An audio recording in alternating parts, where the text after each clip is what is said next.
because they will gain more if we separate, because there is no way Biafrans will not help them, to be up to date. And that brings me to the issue of insecurity. The landmass of the north is, I think, 841 square miles. And the plan of Biafra is 28,000 square miles. Why is the insecurity so prominent and our people are not seeing it?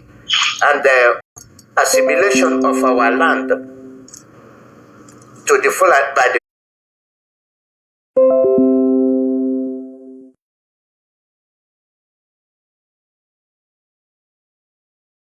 and of course being destroyed by the Fulanis.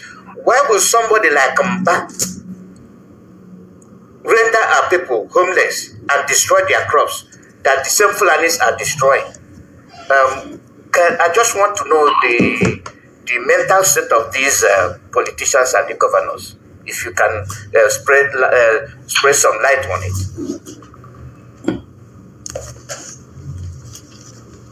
Thank you. In most cases, Biafra land, many of them actually win this election. Because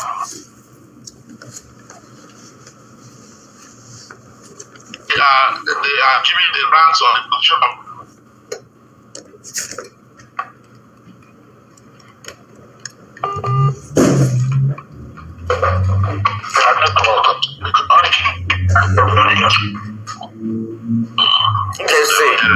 Let's see if we can. Yes, if you check, most of our governors, before they are inaugurated as governor, they travel to the north to pay homage, to get the blessings of the emirs and the sultans. Now, the truth is this: the Biafrans, especially our politicians, believe so much that without the north they cannot make it. They cannot be president. They cannot be anything. That is why people like Dave Umahi said it, that without the north, that the IPOB should go off the line so that they can get president. And then he jumped into APC. Did he get president? People like Kano, what's his name, Ojuzo Kano, will tell us, I will get Nnamdi Kano and surrender him. He believe that he'll be made president. Did he get president? Did he even get Senate president? Did he even get vice president? Mba of Enugu State. We all know he had issues with his NYC certificate.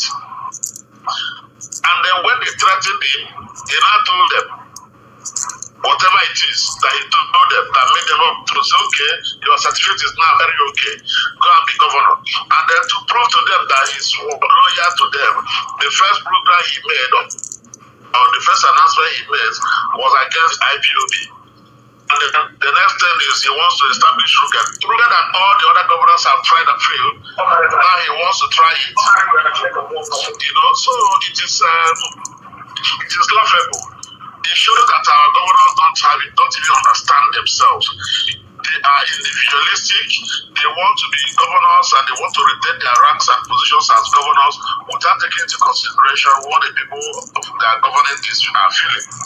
So there is need for our governors, our politicians, our senators, our House of Rep members to know that their duty is first and foremost to us, the Biafrans.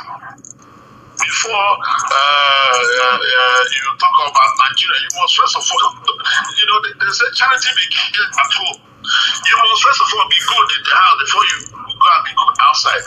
You can't be a demon in the house, then you go out and you want to be good, and you think those people outside there will regard and respect you. No, they can never. They will still tell you the man who betrayed his own brother can never be good to you. Don't ever trust him.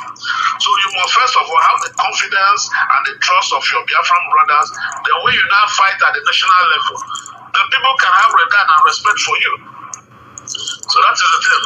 We don't mind, you see, we don't mind a situation where we can collaborate with other people or other nations. We don't mind that. Other nations, when I mean other nations, I mean like the Yoruba nation, even the Middle Belt nation.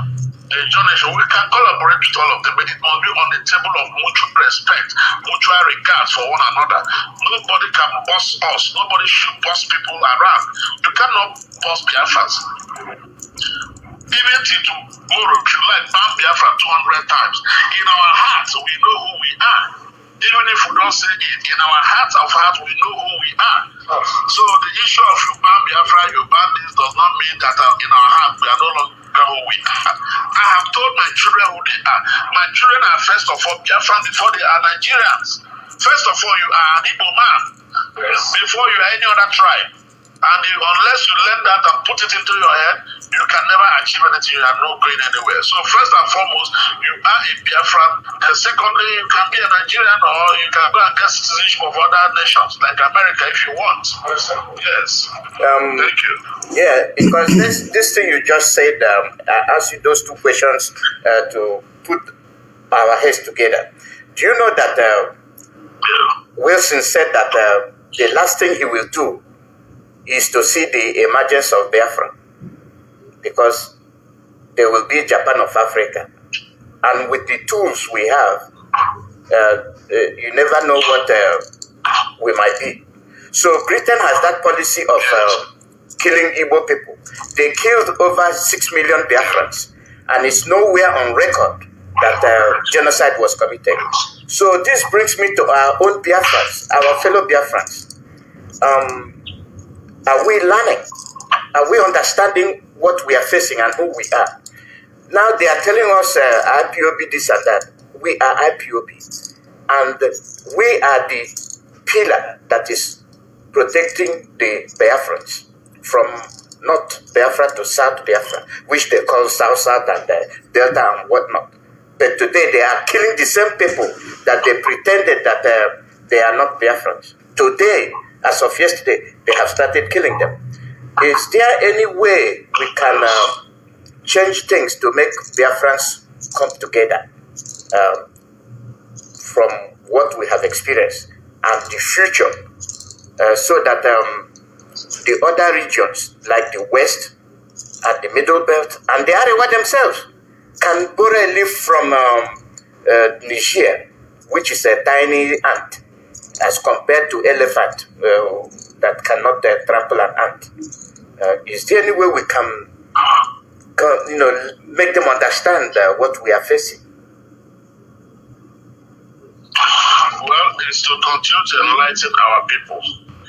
And Mazen Nnamdi Kanu did a lot of work in that direction when he formed Radio Biafra, when he formed IPOB and ESN. He did a lot of work in that direction. But unfortunately, after his recommendation, the federal government of Nigeria used what we call, we call that reverse psychology. Okay?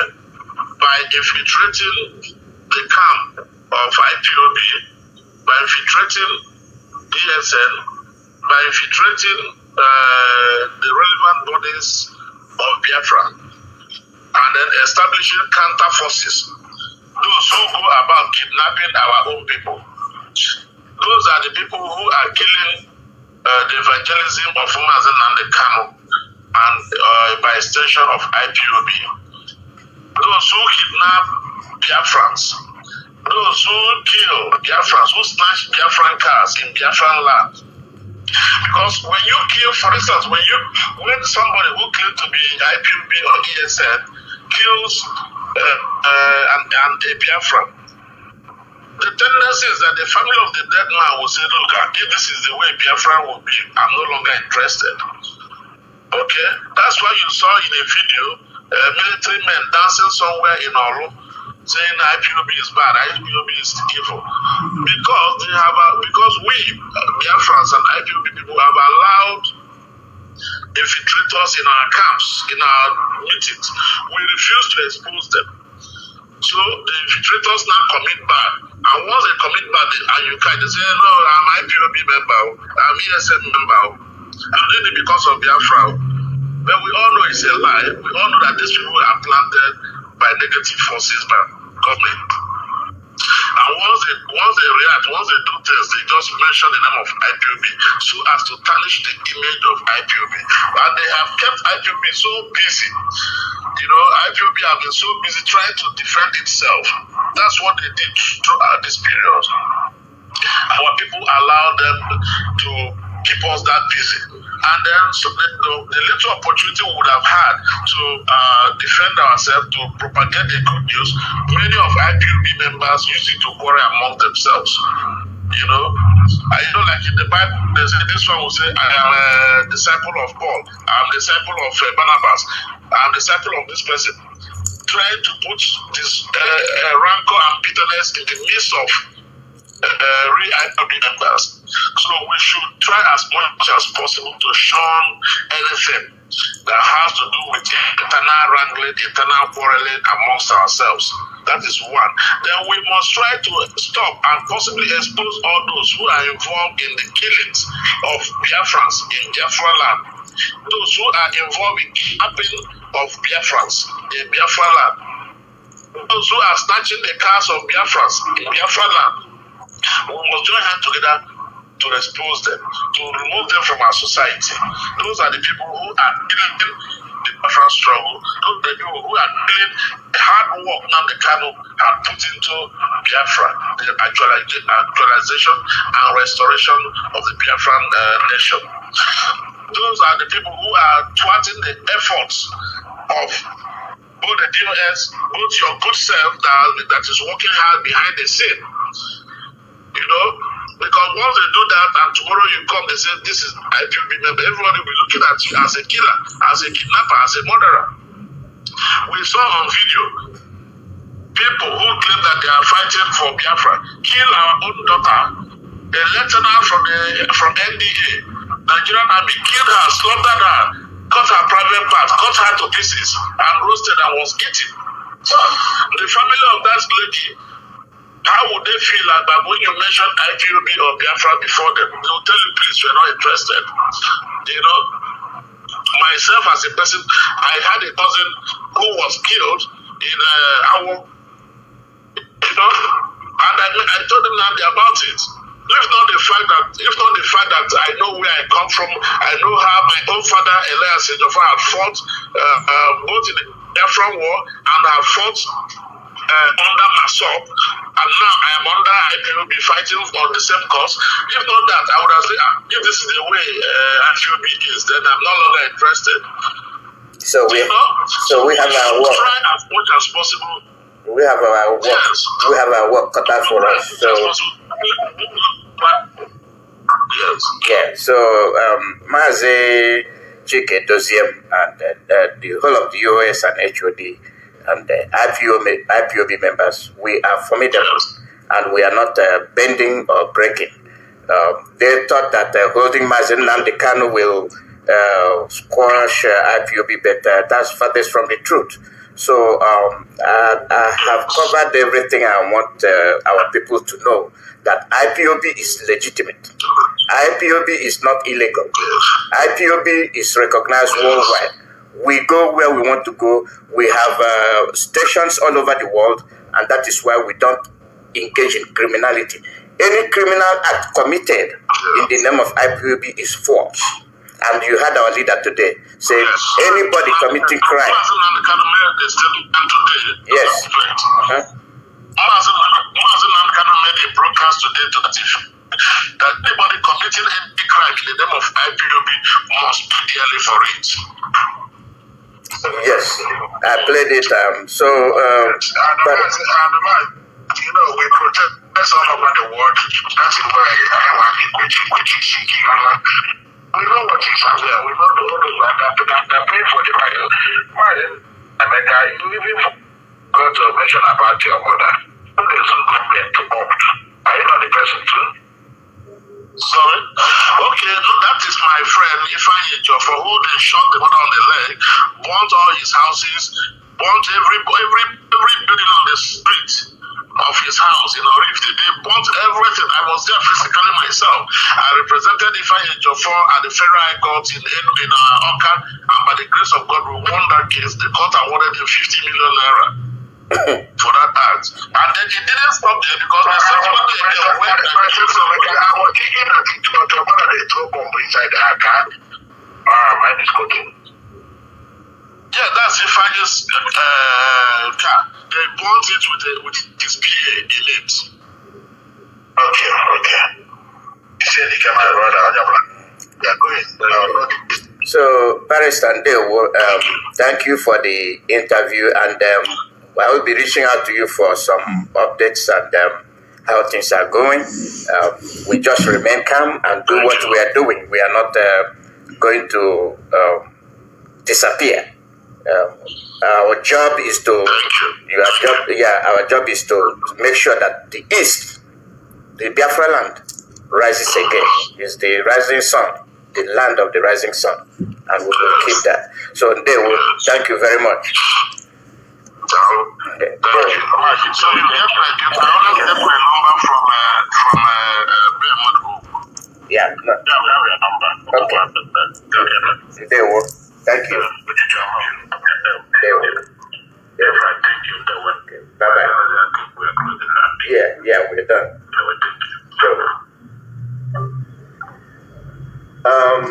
This is the end of the update.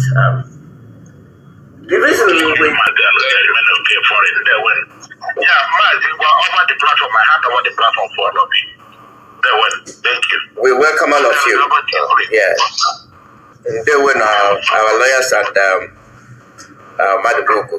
We welcome you to this session, and we very much expect information from you, because we Biafrans, we've been longing to hear our leader's voice, and we did today. And thanks to the services you all are providing, and we are waiting to hear from you. And I'll leave the forum open for you. So take it away. Go ahead. Thank you very much. Do I speak in English or Igbo? Speaking English. It's okay.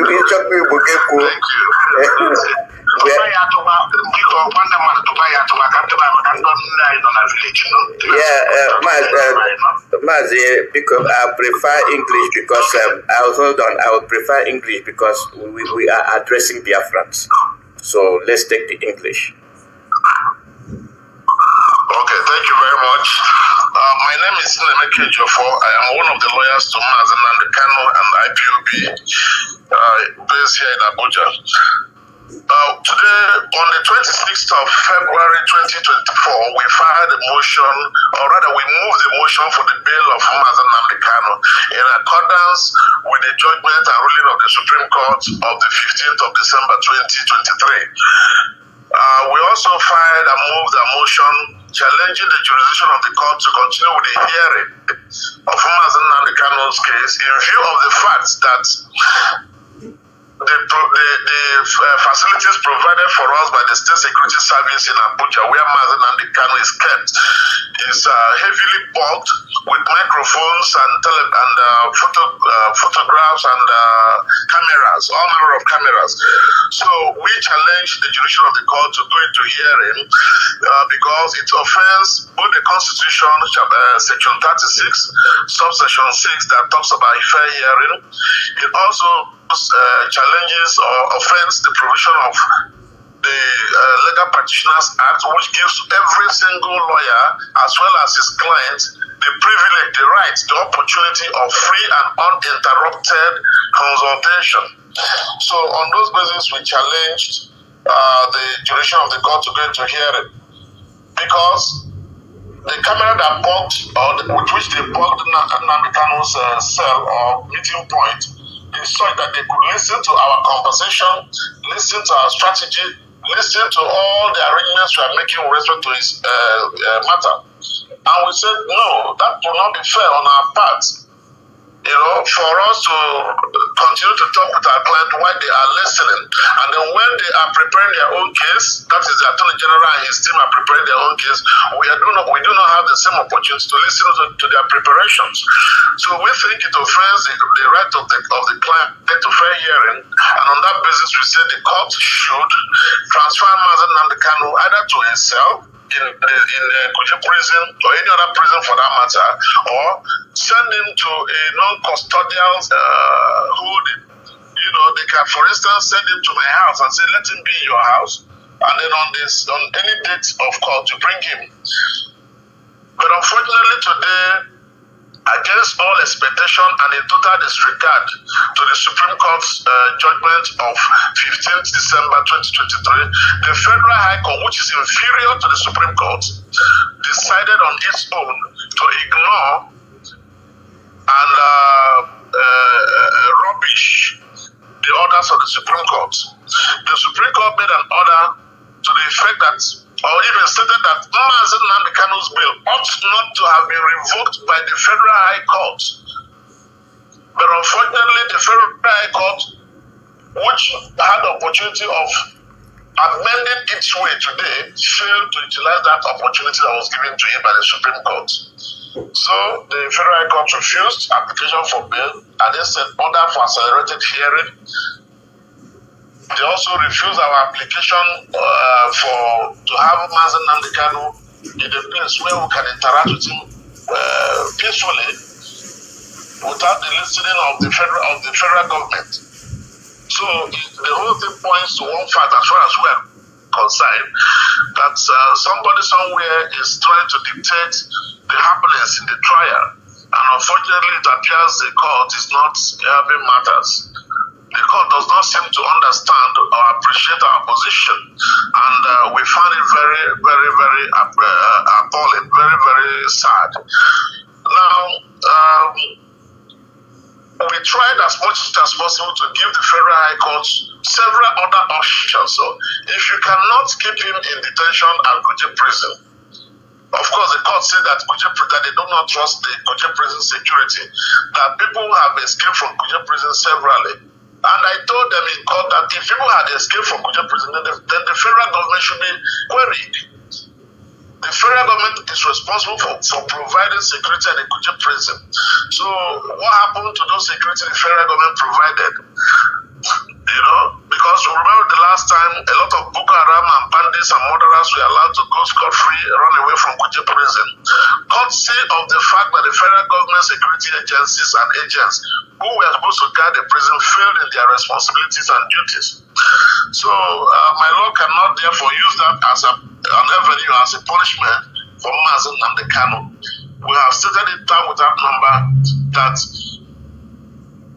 the DSS is not a place where people can be detained. The DSS does not have the law. There is no law giving DSS the power to detain anybody. So we are going to challenge that the rulings of the court of the Federal High Court denying bail and then ordering his continued detention in the DSS. We are going to challenge it at the Court of Appeal. The DSS does not have any power, any rights, any constitutional or legal responsibility to detain people in their cells. So if they have been using that facility to detain people in their cells, then it is obviously wrong. So we are, God willing, if by tomorrow we're filing those documents to show them that we are eager. They want to re-enroll Nnamdi Kanu into a trial where he has not consulted with his lawyers. These are the things we find very offensive and very insulting. As far as we are concerned, it was like they told us we can do nothing. And we want to tell them that the law, even though they have been thwarting the law, even though they've been turning the law upside down because of the interest of the federal government, and so unfortunately for the Nigerian judiciary, because of Nnamdi Kanu, so many things in our law have been turned upside down. For instance, the issue of rendition. When you extraordinary rendition somebody into a country, in all the Commonwealth countries, with the exception of none, no judge will touch a case of an extraordinarily rendition person. But unfortunately, Nigerian government and Nigerian Supreme Court have ruled that yes, you can go on with the case, but the man who is extraordinary rendition can go and claim damages in a civil matter. And that is so unfortunate because it shows a disrespect and disregard to international treaties and conventions. Okay, so that's the situation for today. It's a sad day. We thought that Justice Binta Inyako of the Federal High Court number 3, Abuja, will use the opportunity given to it by the Supreme Court to to amend and give the Southeast some peace. But sadly enough, that opportunity, that golden opportunity was lost today by the ruling of His Lordship Justice Binta Iyago. We found it very sad, we found it very unpalatable, and we have decided that we are going to challenge it vehemently and vigorously at the Court of Appeal. So that is the situation for today. That's how it went today. Nobody is happy. The lawyers are also, everybody is sad. Because we believed that with the Supreme Court judgment, Nnamdi Kanu ought to have been out today, unfailingly. But we are all disappointed. We are all disappointed. This is a country that does not respect its law and does not respect the hierarchy of its courts. The Supreme Court will give a decision and the Federal High Court that is inferior to it will decide to do otherwise. It's so sad. So let us take it back to the Court of Appeal and maybe to the Supreme Court and see what they will have to say about it. If they will condone such judicial rascality, we will know. Thank you very much. Thank you. I have questions for you, but I'd like your colleague to finish. Then I'll ask you some questions that will clarify certain things to our people. So I will give audience to your other colleagues. So go ahead. Well, my other colleagues are not here with me now. Okay. We just disembarked from a meeting we held shortly after the ruling. Okay. Please, can you tell us about this automated hearing? What are they actually trying to hear? What are they trying to say about, they say, automated hearing? What exactly do they want from it's our accelerated hearing. Accelerated, yeah. Yeah, it's accelerated hearing. Yeah, yes, accelerated hearing. In other words, if we had allowed them, they would have brought in a witness today, they would have brought in a witness tomorrow, and possibly they would have given us maybe next week again to bring in whatever other witnesses they have. So they would have brought in a couple of witnesses as fast as they could. It gives once an accelerated hearing is granted, you have the opportunity of calling your witnesses every day. That is the meaning of accelerated hearing. You accelerate, you fasten the hearing. Yeah, but the hearing has to and what? They want to do it because they know that we have not, they want to do it because they know that we have not had the opportunity of conferencing with Nnamdi Kanu in the privacy of our chambers or in the privacy of his home or in a place where they cannot listen to our conversations. They know we've not had that opportunity. So they want to railroad us, they want to rush us into a hearing, and then at the end of the day they will say, okay, we find him guilty of one or two count charge, and then they sentence him to prison or even to death, as the case may be. Yeah, yes, that's what I'm trying to get to. Why are they talking about hearing when all the charges have been squashed and they ask for dismissal? Where are they coming up with these charges? Where are they coming up with these charges? Now, at the Court of Appeal, the charges were struck out on the basis of his extraordinary rendition into Nigeria from Kenya. Now, we now challenge it, they now challenge it, the federal government now challenge it at the Supreme Court, that the Court of Appeal ought not to have quashed those charges. And then at the Supreme Court rests.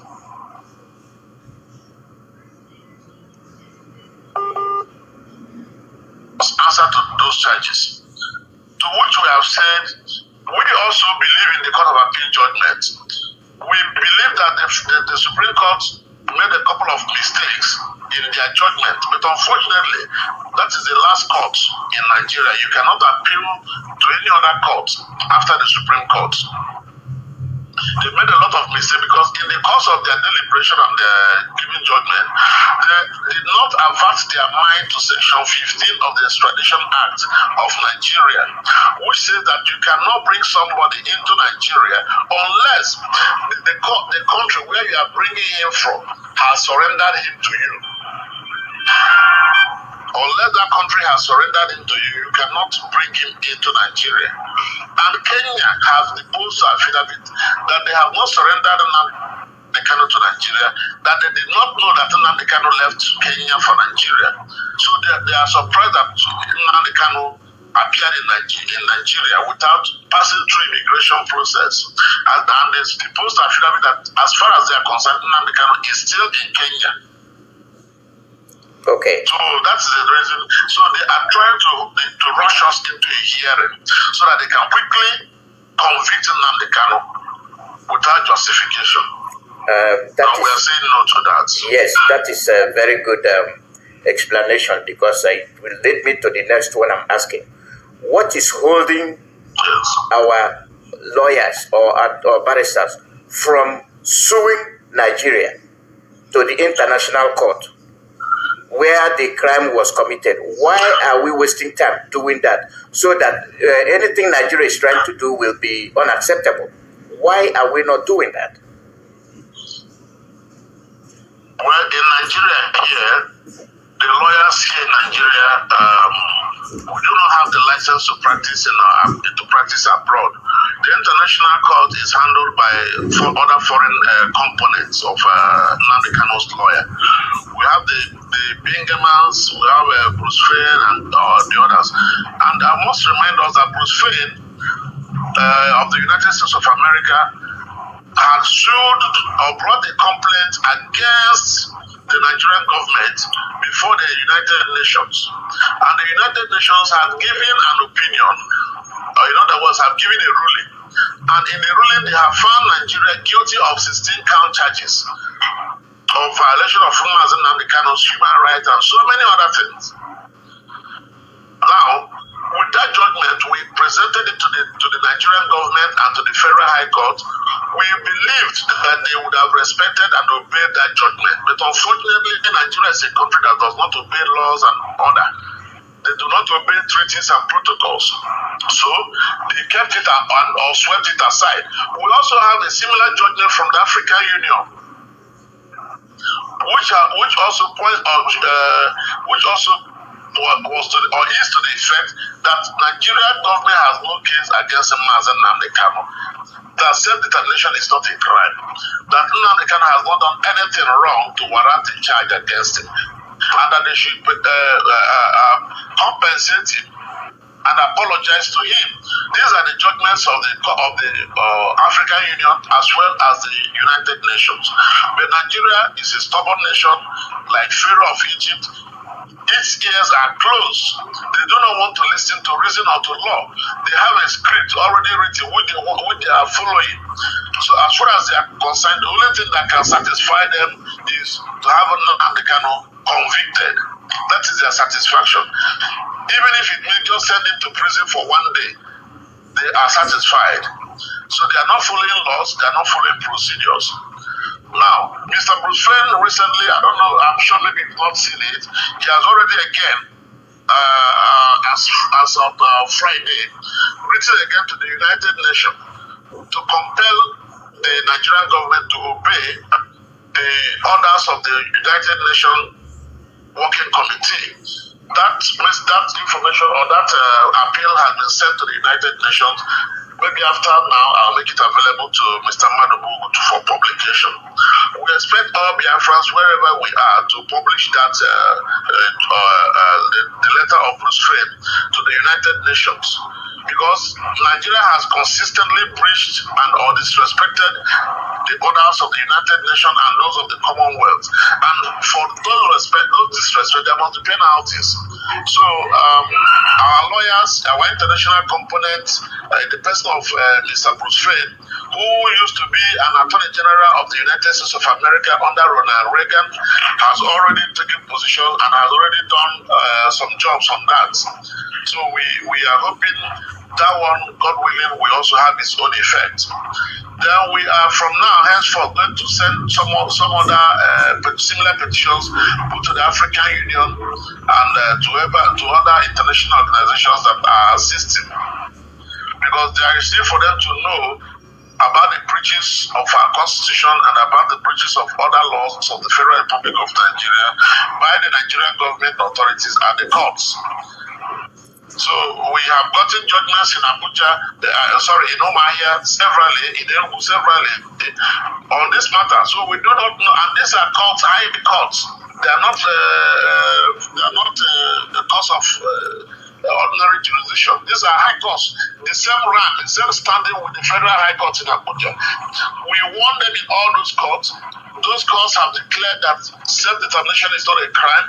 They have declared that IPOB is not an illegal organization. So why are they punishing people in the name of IPOB being an illegal organization or a proscribed organization? Why are they doing that? Why are they trying to use this particular court or Justice Netanyahu to punish people unnecessarily? So that is the question that requires an answer. Yes. Let me take a follow up on your explanation. What right does the Abuja High Court? What right do they have to violate international law? Does leader Mazen Nnamdi Kanu and the barristers do they have right to say our client will not appear on any illegal trial? Do they have the right to do that? Well, if I get you correctly, what right does the Federal High Court in Nigeria have to violate international orders and court? They do not have any such rights. Okay. Because Nigeria is a signatory to international treaties and conventions. If you sign with the United Nations that this is our agreement, every arm of government should comply and obey that agreement, including the courts. But like I told you before, Nigeria is a stubborn country that does not believe in rule of law. They do not believe in respect of law and order. And they don't even respect their own constitution. They do not also respect their own laws, like the Terrorism Prevention Act, which they made as a law. They have failed to respect it. And there has been no consequences. And unfortunately, our courts will make an order. They will not even obey it. Our courts will make order, they will not obey it. The court of Binta Nyako, as of today, according to her, has made about 21 orders. Those 21 orders have not been obeyed. And yet, we call that a trial. Then why do we bring an innocent person to that court? Why don't we say we cannot produce our leader in an illegal court system that will put his life in jeopardy? And then why can't we, as Biafrans, actually say, no, we have been shouting no to the trial because it is illegal? Why can't we say no for further trial? I mean, the lawyers or the barristers, as they applied in the zoo, why can't they say our client is innocent, no more trial? Why can't we enforce that to them? Unfortunately, the Nigerian judiciary and the Nigerian legal system does not give us room for such. If, for instance, you say, no, your client cannot longer stand trial, what they will do is they will try him in absentia, as when he refuses to come to court. They will try him in absentia. They will find him guilty. They will sentence him to prison, and then they will give an order for his arrest anywhere he is seen. And once they see him, they will arrest him and take him straight to prison without any hearing anymore. So the Nigerian administration, the Nigerian judiciary, the Nigerian government, and the Nigerian law does not give us that kind of leverage or opportunity. And then if you say as lawyers that we will not participate in the trial and we walk out, fine and good, what they will do is they can appoint for him lawyers from the Legal Aid Council. The Legal Aid Council lawyers, who are also government-employed lawyers, are paid by government, will represent Nnamdi Kanu. And under that circumstance, you do not have the guarantee that those lawyers will work hard. They may decide to use those lawyers as a cover-up and then do what they want to do. Because he who pays the salary dictates it too. The federal government pays the lawyers of the Legal Aid Council, so they can also dictate to the lawyers what to do and what not to do. So there is need for us to continue fighting. We cannot surrender to them lightly. We must challenge their action. We must continue to push. I've given you two reasons. If we say we will not attend as lawyers because we are protesting, they will tell us, okay, go on and protest. They will invite Legal Aid Council, and some of them may be the original Zoom men. Who would then take over the case as lawyers to Nnamdi Kanu and continue? And then Nnamdi can say, look, I will not go to court. They will say, okay, if he doesn't want to come to court, let him remain where he is. They will try him in absentia. They will find him guilty in absentia. Then they will order for his arrest and take him to prison. So it is a precarious situation we find ourselves. Okay, then now a similar thing to this. The reason I'm asking you these questions is to let our people know that we covered all the bases. You see, because I don't want people bringing in rumors and you did this or you didn't do this. Now, you have Sunday Igboho, you have Sowore, and you have Mazi Nnamdi Kanu. Why is that of Mazi Nnamdi Kanu, who has been cleared of all charges, so being tarnished in their flesh? Why? And they are talking about one Nigeria. And this question I ask you, after answering it, I will get you to another question that will cast shadow as to what and with people we are dealing with. Can you please explain to us why?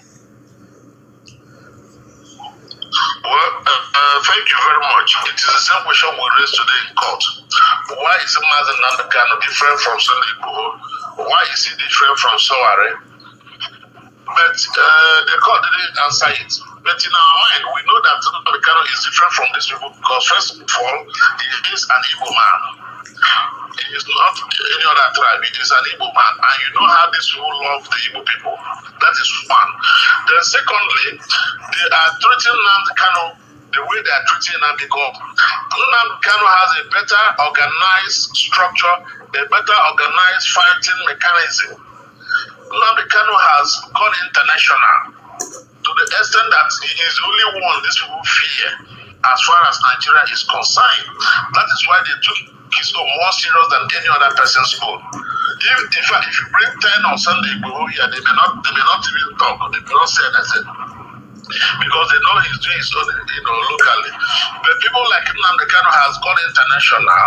Almost various countries know about IPOB and their struggle. Various governments know about IPOB and their struggle. International bodies like the United Nations knows about IPOB and their struggle. So they see Nnamdi Kanu as a more potent danger than all these other persons you have mentioned. If you imagine Nnamdi Kanu stands, Sunday Igboho stands, Sowore stands, and you see people rally around your person, you see that Nnamdi Kanu will have a larger crowd than all the others. Nnamdi Kanu has given all these people, he has an edge over all of them. His shoe is bigger than the others. So they see him as a more deadly person, as somebody who should be feared, as somebody who is more target-oriented, who is focused, and who has the capacity to achieve what he wants to achieve. That is why they are treating his case more seriously than any other. Thank you. Yes, the federal government, or is the federal government, there's a reason I say the federal government, you will see why I said but let me go back and say, is the federal government the government of the people, or are there foreign hands that are playing the game of government in Nigeria, which has no structure or anything? Because if we follow the past activities of those in Aso Rock, how they come and disappear, and then you mentioned about African Union and the Commonwealth, which supposedly Nigeria belongs. Why is Britain sitting and watching what is happening to their own citizen that was rendition without respect?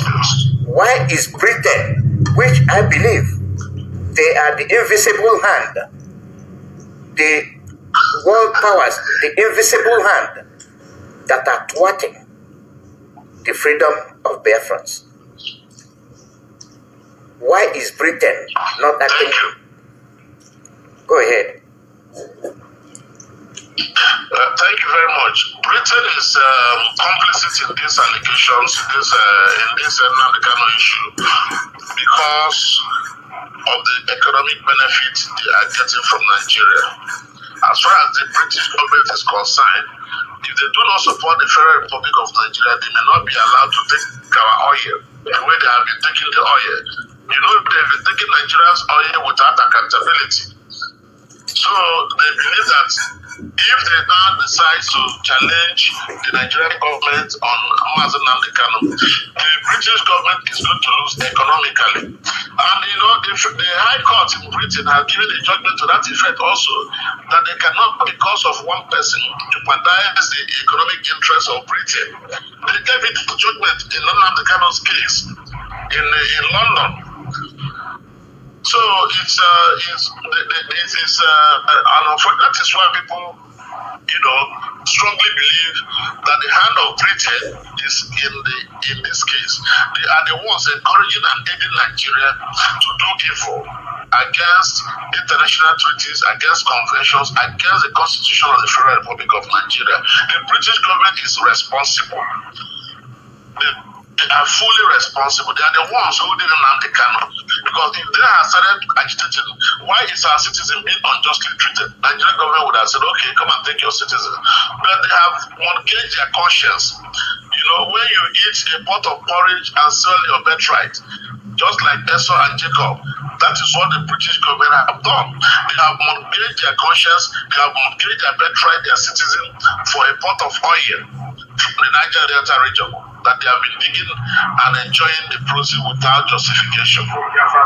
So that's the thing. So the oil they've been taking from, and see, that is the reason why they will not want Biafra, because they know that the average Biafra man is intelligent enough and accountable enough to check every oil that they are taking.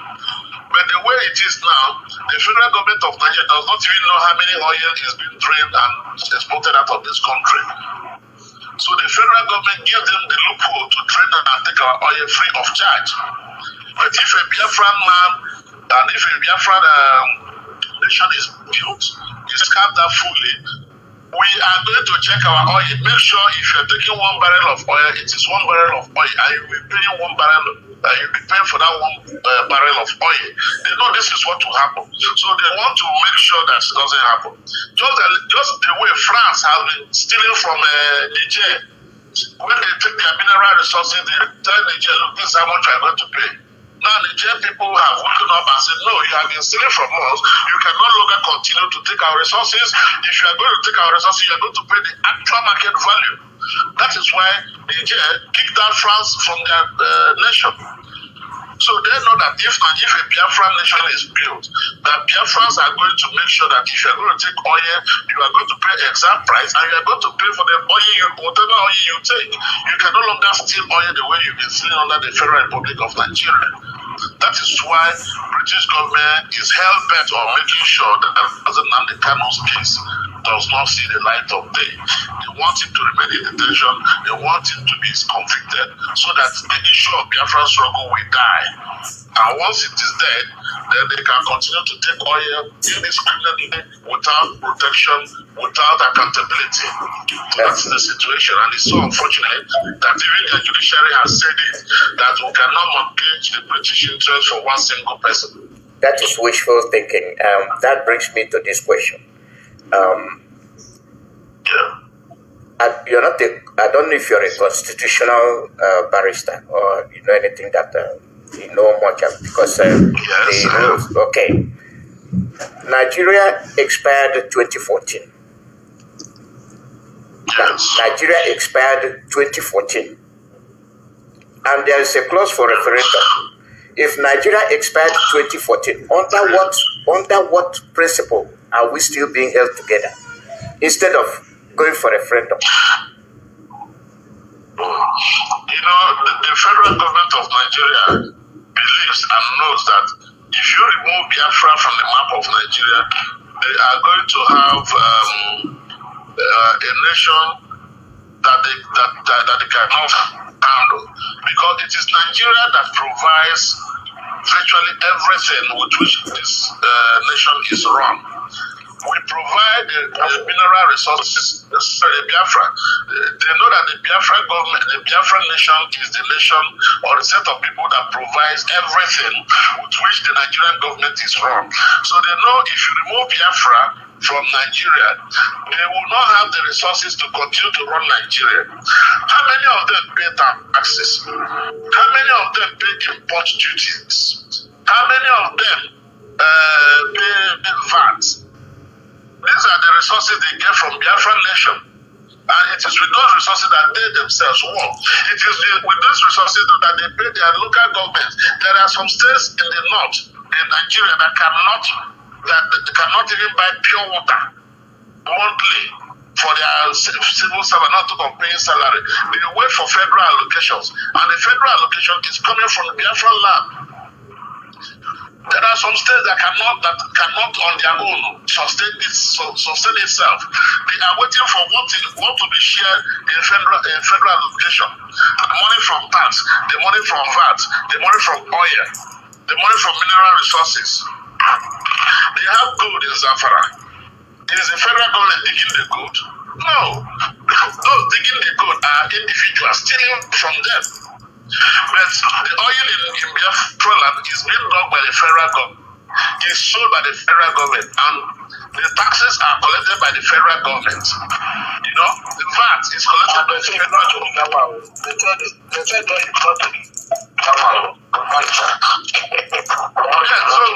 what we expect them to do is, if, for instance, the federal government removes Nigeria from Biafra now, then how would they sustain their economy? They hardly work. They don't produce. They are lazy. They rely on Biafrans to feed, to drink water. They rely on Biafra. And you know, most of these people, they believe in free money, dash me money.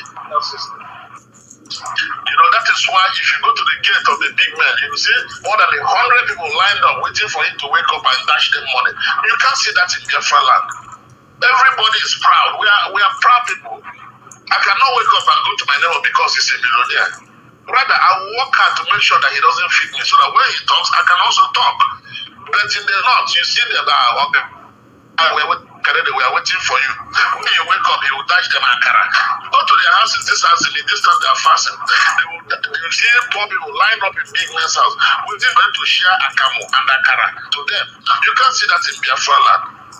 So they believe in free money, that the government is going to dash them money. Even when they beg, they tell you, Alabama, Musa, that is, may God give you so that you will give me. They're not praying that God should give them their own. But no Biafra man will come and tell you, may God give you so that you give me. Every Biafra man will pray, oh God, give me my own. Give me my share. But they believe in God giving their big men so that their big men cannot give them the peanuts, and they are satisfied with that. They're okay with that. But you know that cannot happen in Biafra land. So we are hardworking people. When people know we are resilient, we are hardworking, we are tough. We believe in independence, even self-independence as an individual. You want to be independent. That is why when you do your boy, you look, so you tell your Oga, settle me so that I can be independent. We can't continue to beg for bread. So that is the situation. We are different from them. That's why we cannot continue to coexist as a body or a nation. And we have spent over 100 years from 1914, the period of amalgamation to today is more than 100 years. There is need to review. There is need to review whether the relationship is still functional or not. It's not functioning. They are afraid of this. It's not functioning. Yes. It's not functioning now. This brings me, we have a few more questions, but I know why I'm laying this on the ground so that both Nigerians and Biafrans will understand.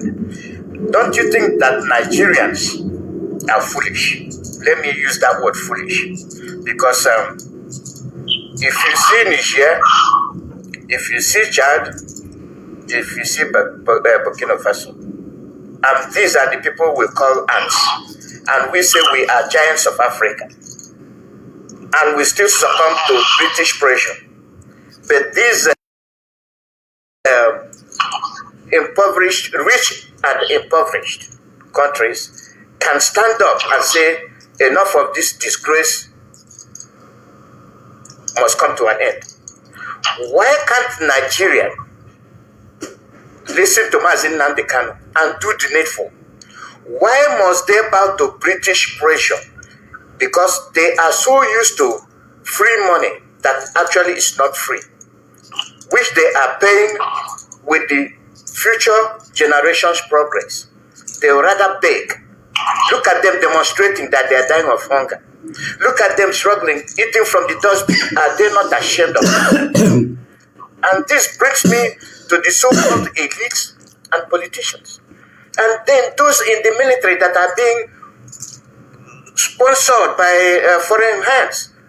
Why can't Nigerians stand up and say, let's disperse? Because each of these regions have enough mineral resources to sustain them. Why can't we separate? Because the country has expired.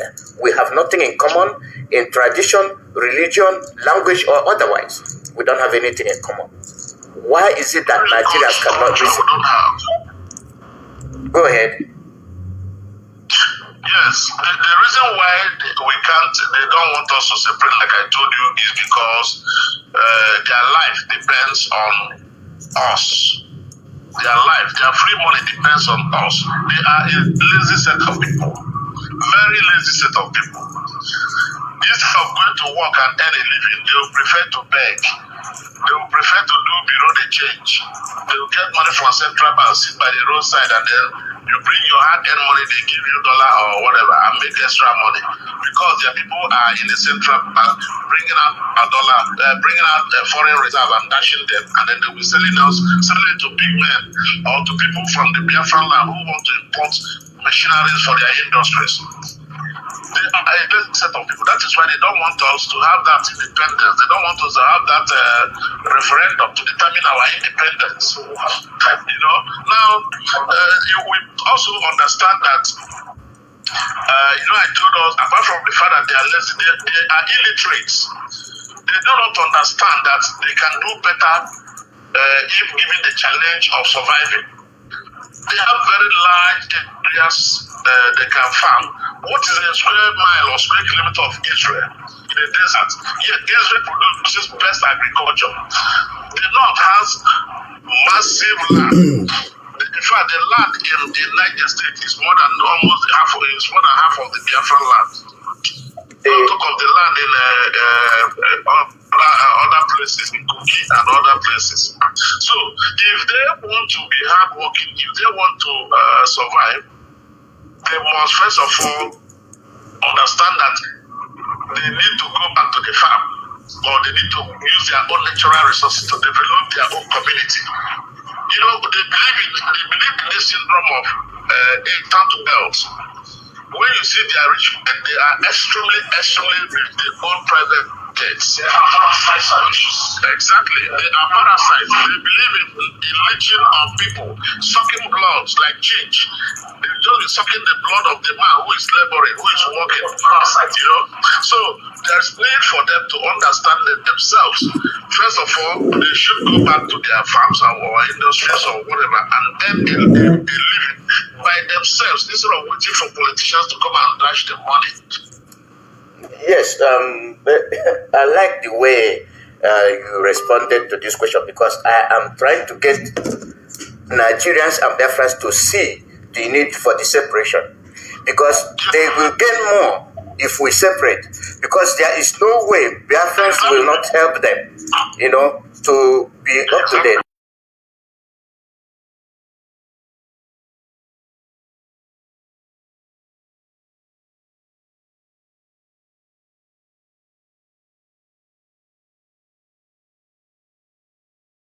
And that brings me to the issue of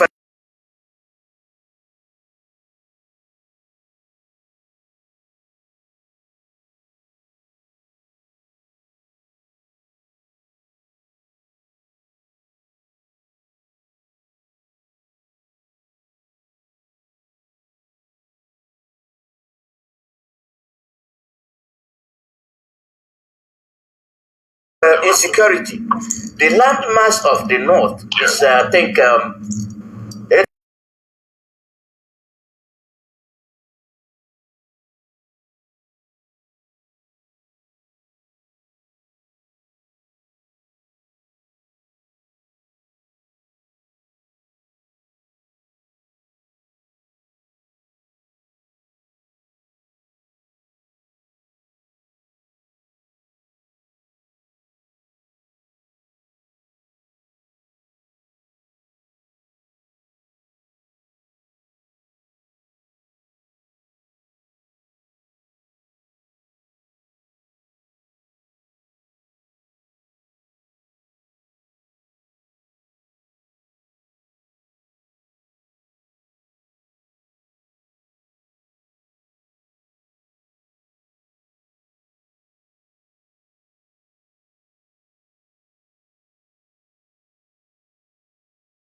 should go off the line so that they can get president.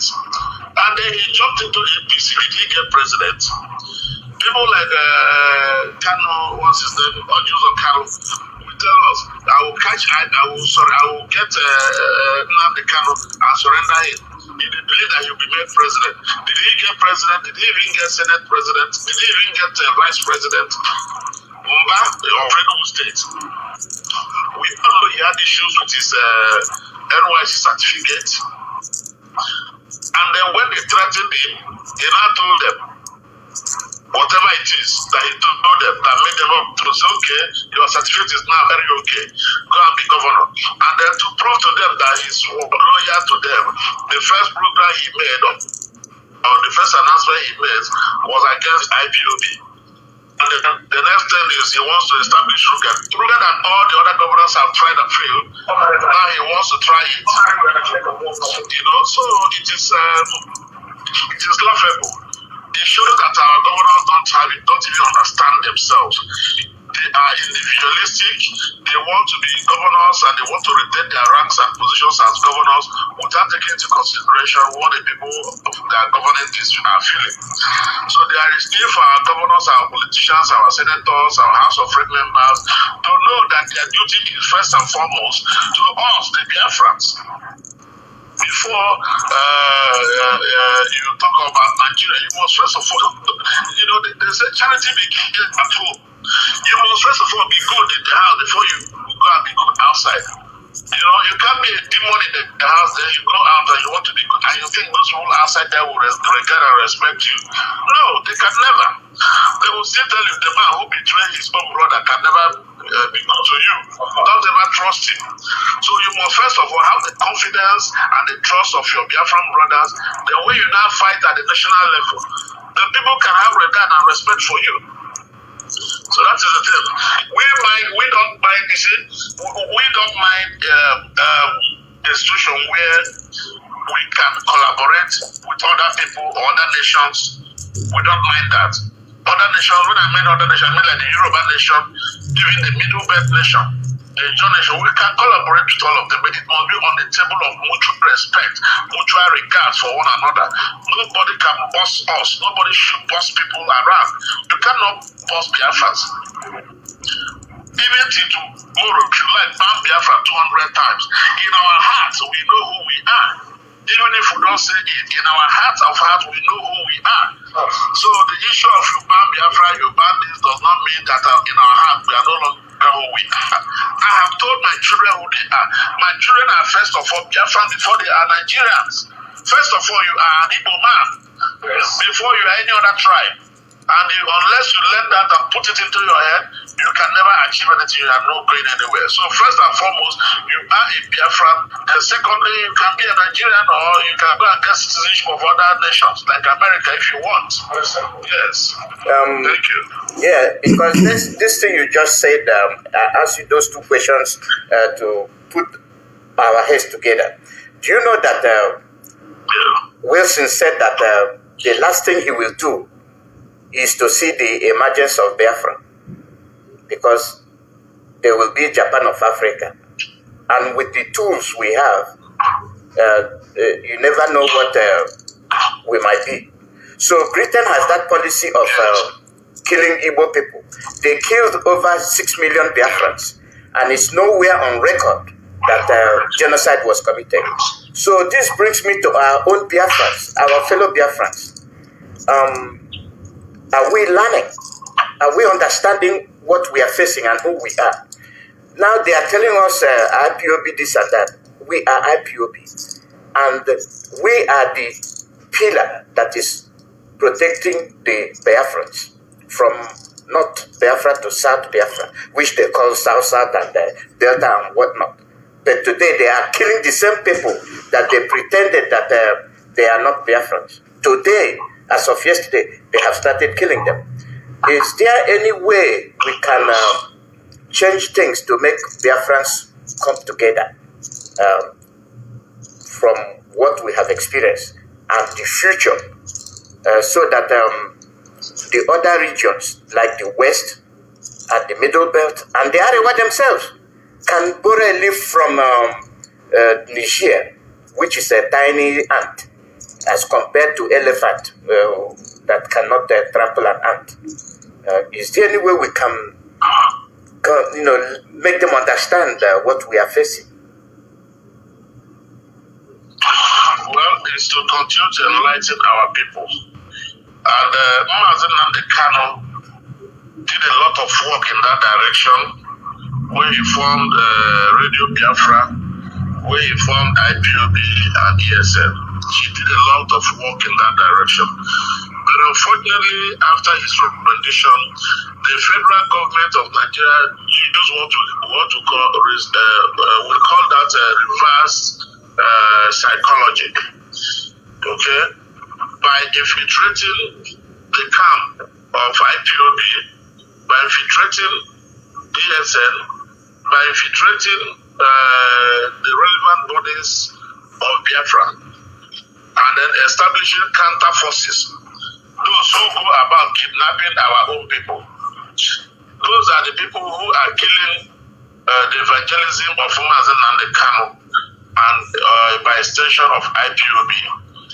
Those who kidnap Biafrans, those who kill Biafrans, who snatch Biafran cars in Biafran land. Because when you kill, for instance, when somebody who claims to be IPOB or ESN kills and a Biafran, the tendency is that the family of the dead man will say, look, if this is the way Biafran will be, I'm no longer interested. Okay? That's why you saw in a video military men dancing somewhere in Olu saying IPOB is bad, IPOB is evil. Because we, Biafrans and IPOB people, have allowed infiltrators in our camps, in our meetings. We refuse to expose them.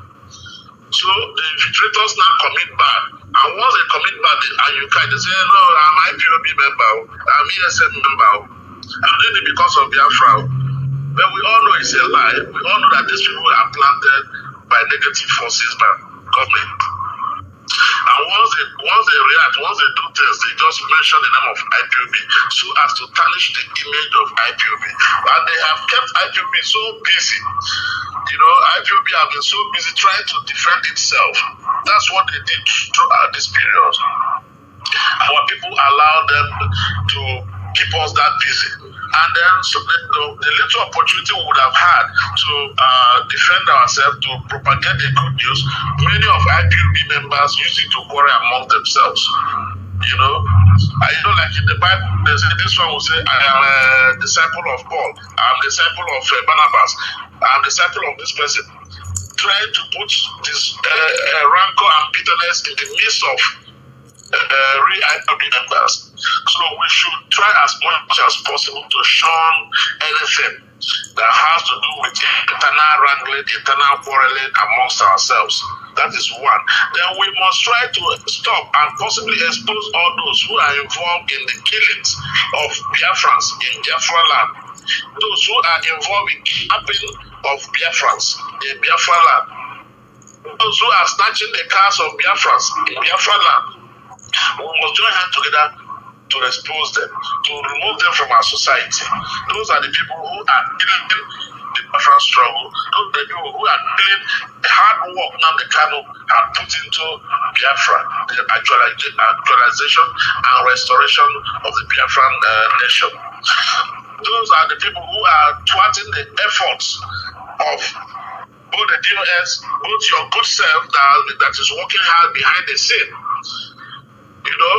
Because once they do that and tomorrow you come, they say this is IPOB member, everybody will be looking at you as a killer, as a kidnapper, as a murderer. We saw on video people who claim that they are fighting for Biafra kill our own daughter, a lieutenant from NDA, Nigerian Army, killed her, slaughtered her, cut her private parts, cut her to pieces, and roasted and was eaten.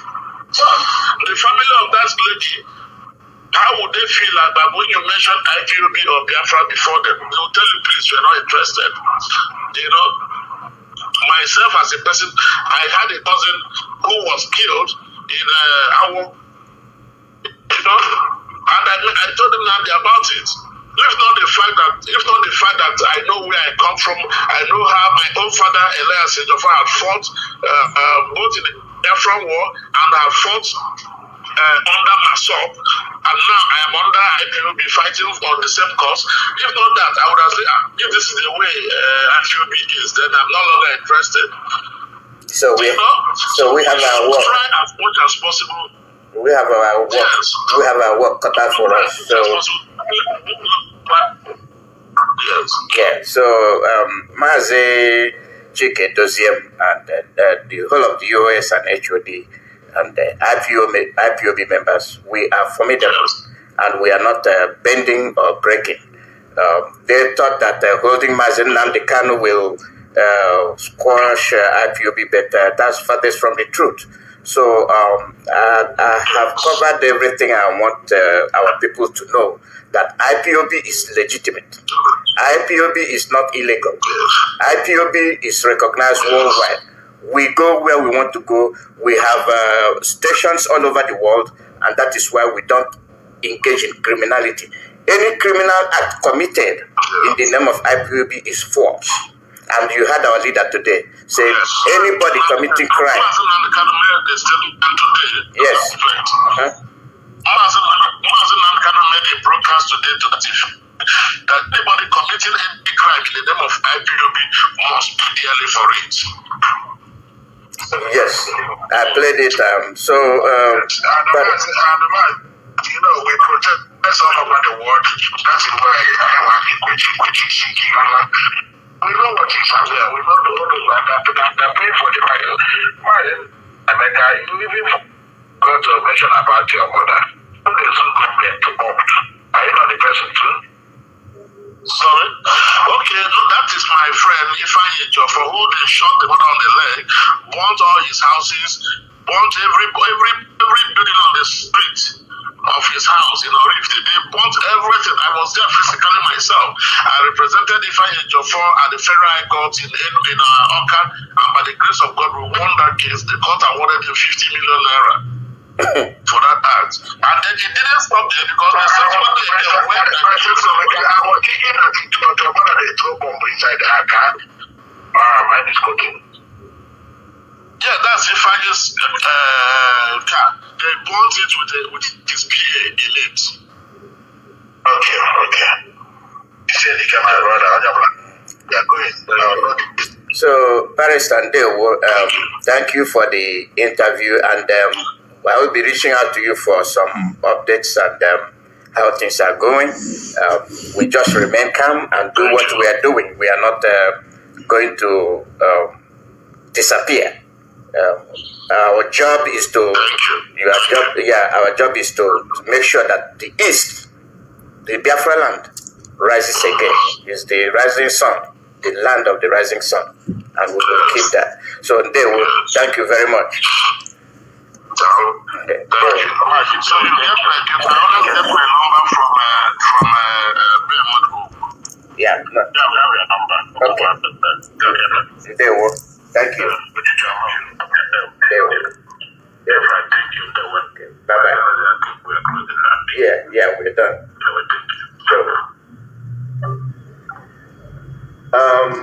This is the end of the update. The reason we over the platform. I hand over the platform for all of you. Thank you. We welcome all of you. Yes. They were our lawyers and Madubuku. We welcome you to this session, and we very much expect information from you, because we Biafrans, we've been longing to hear our leader's voice, and we did today.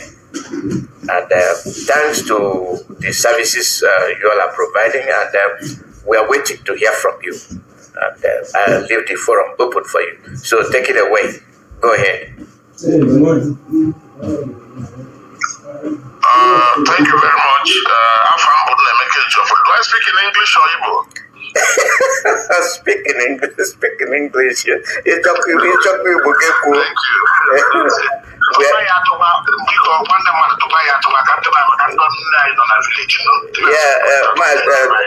Mazi, because I prefer English because I will prefer English because we are addressing Biafrans. So let's take the English. Okay, thank you very much. My name is Nemeke Jofo. I am one of the lawyers to Mazi Nnamdi Kanu and IPOB based here in Abuja. Today, on the 26th of February 2024, we filed a motion, or rather we moved the motion for the bail of Mazi Nnamdi Kanu in accordance with the judgment and ruling of the Supreme Court of the 15th of December 2023. We also filed and moved a motion challenging the jurisdiction of the court to continue with the hearing of Mazi Nnamdi Kanu's case in view of the fact that the facilities provided for us by the State Security Service in Abuja, where Mazi Nnamdi Kanu is kept, is heavily booked with microphones and photographs and cameras, all manner of cameras. So we challenge the jurisdiction of the court to go into hearing because it offends both the Constitution, Section 36, subsection 6, that talks about fair hearing. It also challenges or offends the provision of the Legal Practitioners Act, which gives every single lawyer as well as his client the privilege, the right, the opportunity of free and uninterrupted consultation.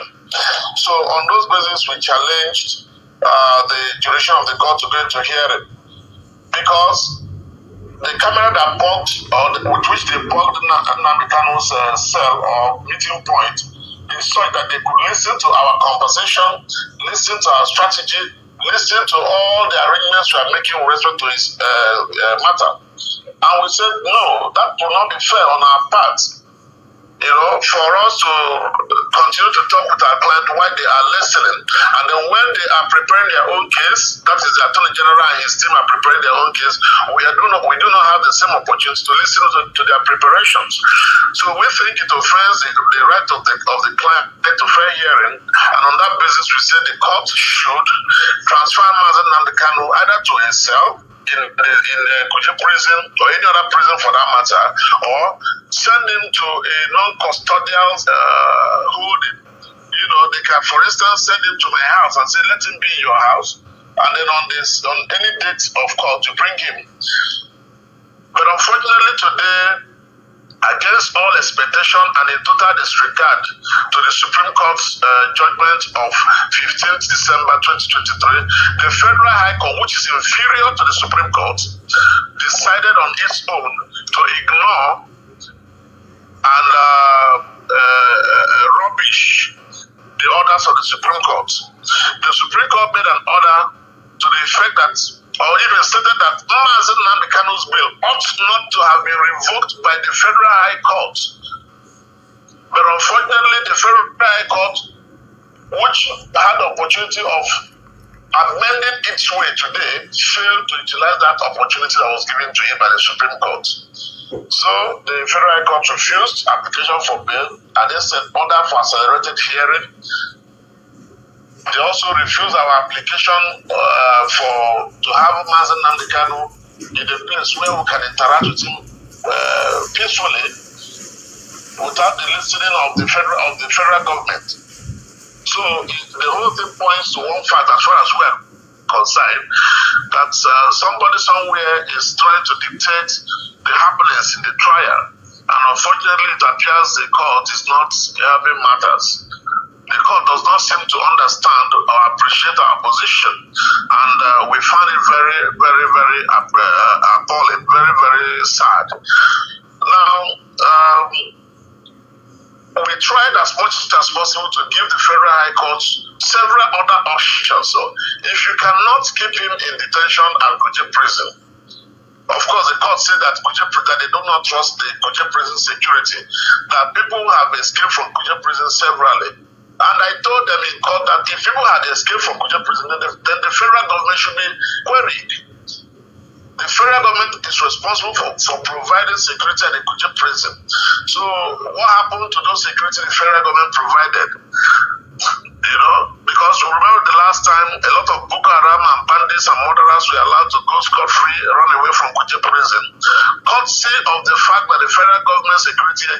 and agents who were supposed to guard the prison failed in their responsibilities and duties. So my law cannot therefore use that as an avenue, as a punishment for Mazen and the Kano. We have stated it down without number that the DSS is not a place where people can be detained.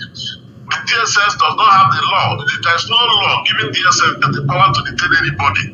So we are going to challenge that the rulings of the Federal High Court denying bail and then ordering his continued detention in the DSS. We are going to challenge it at the Court of Appeal. The DSS does not have any power, any rights, any constitutional or legal responsibility to detain people in their cells. So if they have been using that facility to detain people in their cells, then it is obviously wrong. So we are, God willing, by tomorrow we're filing those documents to show them that we are eager. They want to enroll Nnamdi Kanu into a trial where he has not consulted with his lawyers. These are the things we find very offensive and very insulting. As far as we are concerned, it was like they told us we can do nothing. And we want to tell them that the law, even though they have been thwarting the law, even though they've been turning the law upside down because of the interest of the federal government, and so unfortunately for the Nigerian judiciary, because of Nnamdi Kanu, so many things in our law have been turned upside down. For instance, the issue of rendition. When you extraordinary rendition somebody into a country, in all the Commonwealth countries, with the exception of none, no judge will touch a case of an extraordinarily renditioned person.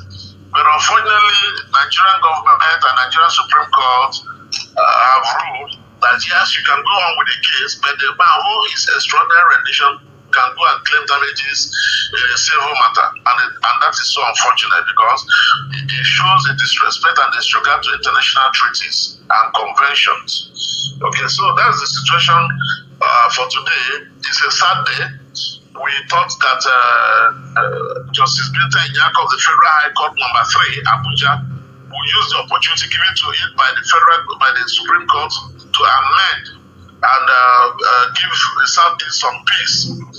But sadly enough, that golden opportunity was lost today by the ruling of His Lordship Justice Binta Inyako. We found it very sad, we found it very unpalatable, and we have decided that we are going to challenge it vehemently and vigorously at the Court of Appeal. So that is the situation for today. That's how we went today. Nobody is happy. The lawyers are also, everybody is sad. Because we believed that with the Supreme Court judgment, Nnamdi Kanu ought to have been out today, unfailingly. But we are all disappointed. This is a country that does not respect its law and does not respect the hierarchy of its courts. The Supreme Court will give a decision and the Federal High Court that is inferior to it will decide to do otherwise. It's so sad. So let us take it back to the Court of Appeal and maybe to the Supreme Court and see what they will have to say about it. If they will condone such judicial rascality, we will know. Thank you very much. Thank you. I have questions for you, but I'd like your colleague to finish. Then I'll ask you some questions that will clarify certain things to our people. So I will give audience to your other colleagues. So go ahead. Well, my other colleagues are not here with me now. Okay. We just disembarked from a meeting we held shortly after the ruling. Okay. Please, can you tell us about this automated hearing? What are they actually trying to hear? What are they trying to say about, they say, automated hearing? What exactly do they want from it's our accelerated hearing. Accelerated, yeah. Yeah, it's accelerated hearing. Yeah. Yes, accelerated hearing. In other words, if we had allowed them, they would have brought in a witness today, they would have brought in a witness tomorrow, and possibly they would have given us maybe next week again to bring in whatever other witnesses they have. So they would have brought in a couple of witnesses as fast as they could. It gives once an accelerated hearing is granted, you have the opportunity of calling your witnesses every day. That is the meaning of accelerated hearing. You fasten the hearing. Yeah, but hearing as to And what? they want to do it because they know that we have not, they want to do it because they know that we have not had the opportunity of conferencing with Nnamdi Kanu in the privacy of our chambers or in the privacy of his home or in a place where they cannot listen to our conversations. They know we've not had that opportunity. So they want to railroad us, they want to rush us into a hearing, and then at the end of the day they will say, okay, we find him guilty of 1 or 2 count charge, and then they sentence him to prison or even to death, as the case may be. Yes, that's what I'm trying to get to. Why are they talking about hearing when all the charges have been squashed and they ask for dismissal? Where are they coming up with these charges? Where are they coming up with these charges? Now, at the Court of Appeal, the charges were struck out on the basis of his extraordinary rendition into Nigeria from Kenya. Now, we now challenge it, they now challenge it, the federal government now challenge it at the Supreme Court, that the Court of Appeal ought not to have quashed those charges. And then at the Supreme Court rests.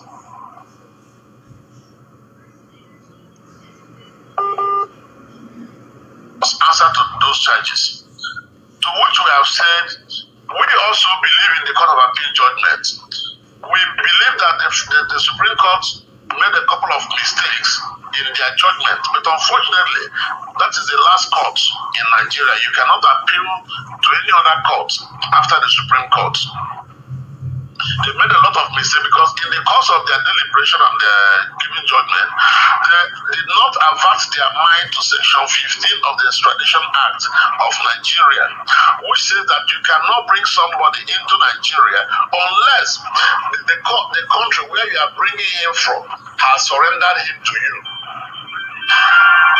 Unless that country has surrendered him to you, you cannot bring him into Nigeria.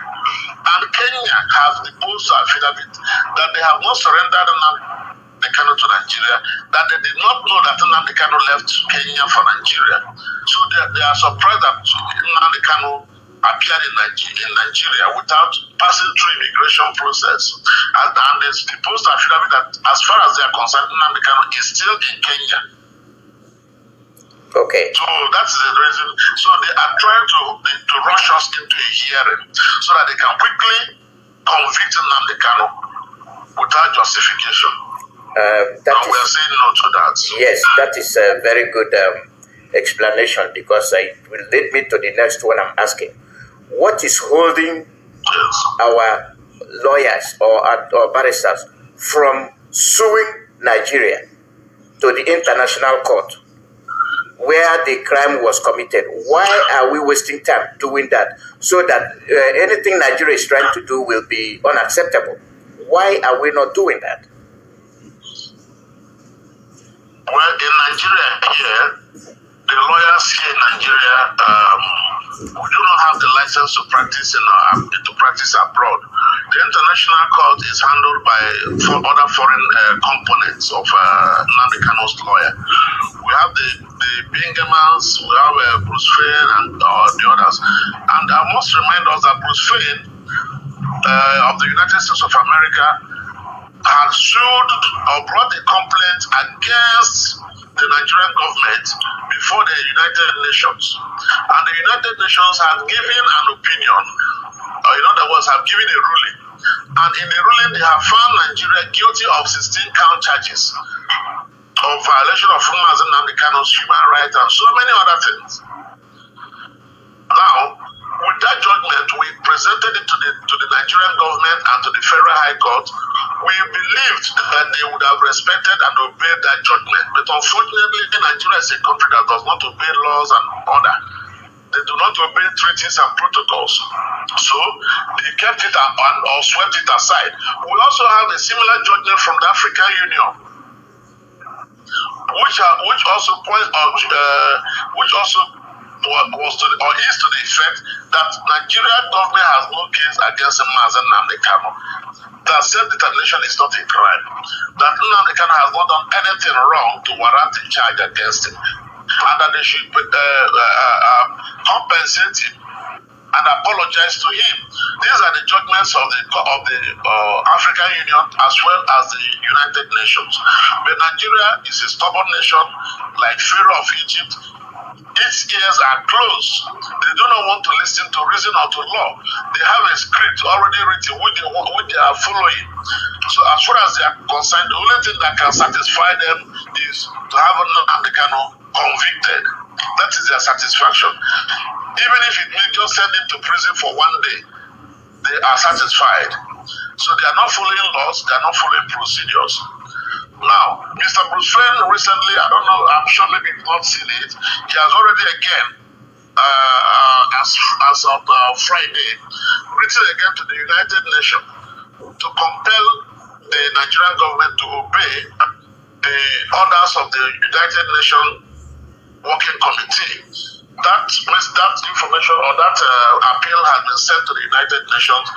Maybe after now, I'll make it available to Mr. Madubu for publication.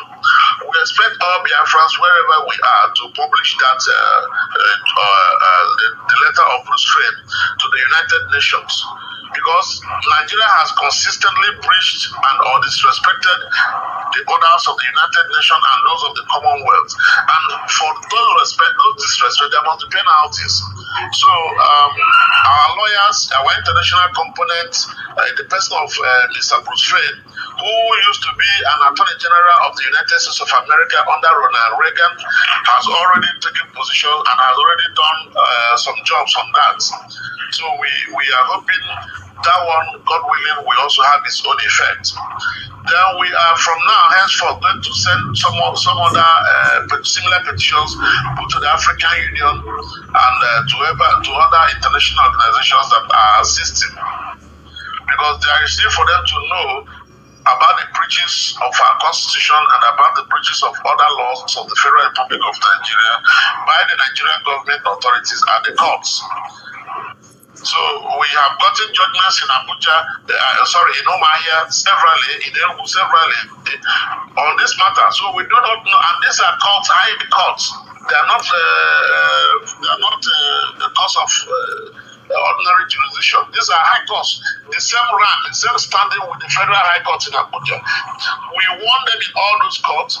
Those courts have declared that self-determination is not a crime. They have declared that IPOB is not an illegal organization. So why are they punishing people in the name of IPOB being an illegal organization or a proscribed organization? Why are they doing that? Why are they trying to use this particular court or Justice Binta Nyako to punish people unnecessarily? So that is the question that requires an answer. Yes. Let me take a follow-up on your explanation. What right does the Abuja High Court, what right do they have to violate international law? Does leader Mazin Nnamdi Kanu and the barristers do they have right to say our client will not appear on any illegal trial? Do they have the right to do that? Well, if I get you correctly, what right does the Federal High Court in Nigeria have to violate international orders and courts? They do not have any such rights.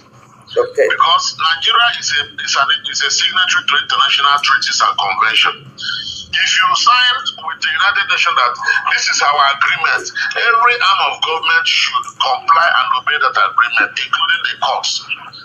But like I told you before, Nigeria is a stubborn country that does not believe in rule of law. They do not believe in respect of law and order. And they don't even respect their own constitution. They do not also respect their own laws, like the Terrorism Prevention Act, which they made as a law. They have failed to respect it, and there has been no consequences. And unfortunately, our courts will make an order, they will not even obey it.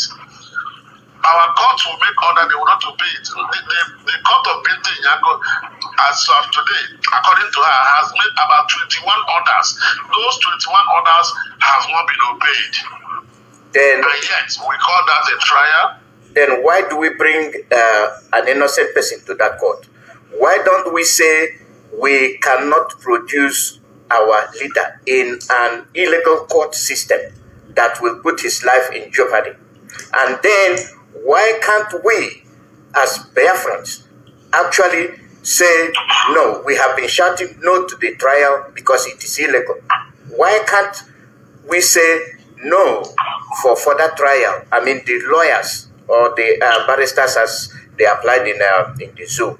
Why can't they say our client is innocent, no more trial? Why can't we enforce that to them? Yeah, unfortunately, the Nigerian judiciary and the Nigerian legal system does not give us room for such. If, for instance, you say, no, your client cannot longer stand trial, what they will do is they will try him in absentia, as when he refuses to come to court. They will try him in absentia. They will find him guilty. They will sentence him to prison, and then they will give an order for his arrest anywhere he is seen. And once they see him, they will arrest him and take him straight to prison without any hearing anymore. So the Nigerian administration, the Nigerian judiciary, the Nigerian government, and the Nigerian law does not give us that kind of leverage or opportunity. And then if you say as lawyers that we will not participate in the trial and we walk out, fine and good, what they will do is they can appoint for him lawyers from the Legal Aid Council. The Legal Aid Council lawyers, who are also government-employed lawyers, are paid by government, will represent Nnamdi Kanu. And under that circumstance, you do not have the guarantee that those lawyers will work hard. They may decide to use those lawyers as a cover-up and then do what they want to do. Because he who pays the salary dictates it too. The federal government pays the lawyers of the Legal Aid Council, so they can also dictate to the lawyers what to do and what not to do. So there is need for us to continue fighting. We cannot surrender to them lightly. We must challenge their action. We must continue to push. I've given you two reasons. If we say we will not attend as lawyers because we are protesting, they will tell us, okay, go on and protest. They will invite Legal Aid Council, and some of them may be the original Zoom men who will then take over the case as lawyers to Nnamdi Kanu and continue. And then Nnamdi Kanu say, look, I will not go to court. They will say, okay, if he doesn't want to come to court, let him remain where he is. They will try him in absentia. They will find him guilty in absentia. Then they will order for his arrest and take him to prison. So it is a precarious situation we find ourselves. Okay, then now the similar thing to this. The reason I'm asking you these questions is to let our people know that we covered all the bases. You see, because I don't want people bringing in rumors and you did this or you didn't do this. Now, you have Sunday Igboho, you have Sowore, and you have Mazi Nnamdi Kanu. Why is that of Mazi Nnamdi Kanu, who has been cleared of all charges, so being tarnished in their flesh? Why? And they are talking about one Nigeria. And this question I ask you, after answering it, I will get you to another question that will cast shadow as to what and with people we are dealing with. Can you please explain to us why? Well, thank you very much. It is the same question we raised today in court. Why is Mazi Nnamdi Kanu different from Sunday Igboho? Why is he different from Sowore? But the court didn't answer it. But in our mind, we know that Nnamdi Kanu is different from these people because, first of all, he is an Igbo man. He is not any other tribe. He is an Igbo man. And you know how these people love the Igbo people. That is one. Then secondly, they are treating Nnamdi Kanu the way they are treating him because Nnamdi Kanu has a better organized structure, a better organized fighting mechanism. Nnamdi Kanu has gone international to the extent that he is the only one these people fear as far as Nigeria is concerned. That is why they took his own more serious than any other person's own. In fact, if you bring 10 on Sunday Igboho here, they may not even talk. They may not say anything because they know he's doing his own, locally. But people like Nnamdi Kanu has gone international. Almost various countries know about IPOB and their struggle. Various governments know about IPOB and their struggle. International bodies like the United Nations knows about IPOB and their struggle. So they see Nnamdi Kanu as a more potent danger than all these other persons you have mentioned. If Mazi Nnamdi Kanu stands, Sunday Igboho stands, Sowore stands, and you see people rally around your person, you see that Mazen Namdekan will have a larger crowd than all the others. Namdekan has given him all this whole, he has an edge over all of them. His shoe is bigger than the others. So they see him as a more deadly person, as somebody who should be feared, as somebody who is more target oriented, who is focused, and who has the capacity to achieve what he wants to achieve. That is why they are treating his case more seriously than any other. Thank you. Yes, the federal government, or is the federal government, there's a reason I say the federal government, you will see why I said but let me go back and say, is the federal government the government of the people, or are there foreign hands that are playing the game of government in Nigeria, which has no structure or anything? Because if we follow the past activities of those in Asorok, how they come and disappear, and then you mentioned about African Union and the Commonwealth, which supposedly Nigeria belongs. Why is Britain sitting and watching what is happening to their own citizen that was renditioned without respect? Why is Britain, which I believe they are the invisible hand, the world powers, the invisible hand that are thwarting the freedom of Biafrans? Why is Britain not acting? Go ahead. Thank you very much. Britain is complicit in these allegations, in this Nnamdi issue, because of the economic benefit they are getting from Nigeria. As far as the British government is concerned, if they do not support the Federal Republic of Nigeria, they may not be allowed to take our oil the way they have been taking the oil. You know, they've been taking Nigeria's oil without accountability. So they believe that if they now decide to challenge the Nigerian government on Mazen Nnamdi Kanu, the British government is going to lose economically. And you know, the High Court in Britain has given a judgment to that effect also, that they cannot, because of one person, jeopardize the economic interests of Britain. They gave it a judgment in Nnamdi Kanu's case in London. So that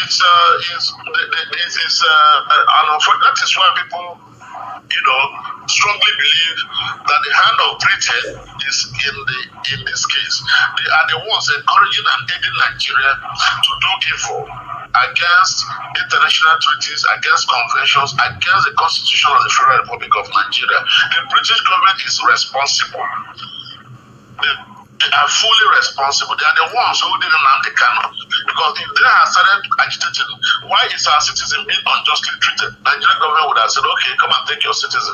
But they have mortgaged their conscience. You know, when you eat a pot of porridge and sell your birthright, just like Esau and Jacob, that is what the British government have done. They have mortgaged their conscience, they have mortgaged their birthright, their citizen, for a pot of oil from the Niger Delta region that they have been digging and enjoying the proceeds without justification. So that's the thing. So the oil they've been taking from, and see, that is the reason why they will not want Biafra, because they know that the average Biafra man is intelligent enough and accountable enough to check every oil that you are taking. But the way it is now, the federal government of Nigeria does not even know how many oil is being drained and exported out of this country. So the federal government gives them the loophole to drain and take our oil free of charge. But if a Biafran man and if a Biafran nation is built, is carved out fully, we are going to check our oil. Make sure if you're taking 1 barrel of oil, it is 1 barrel of oil, and you'll be paying 1 barrel. You'll be paying for that 1 barrel of oil. They know this is what will happen, so they want to make sure that it doesn't happen. Just the way France has been stealing from Niger. When they take their mineral resources, they tell Niger, look, this is how much you're going to pay.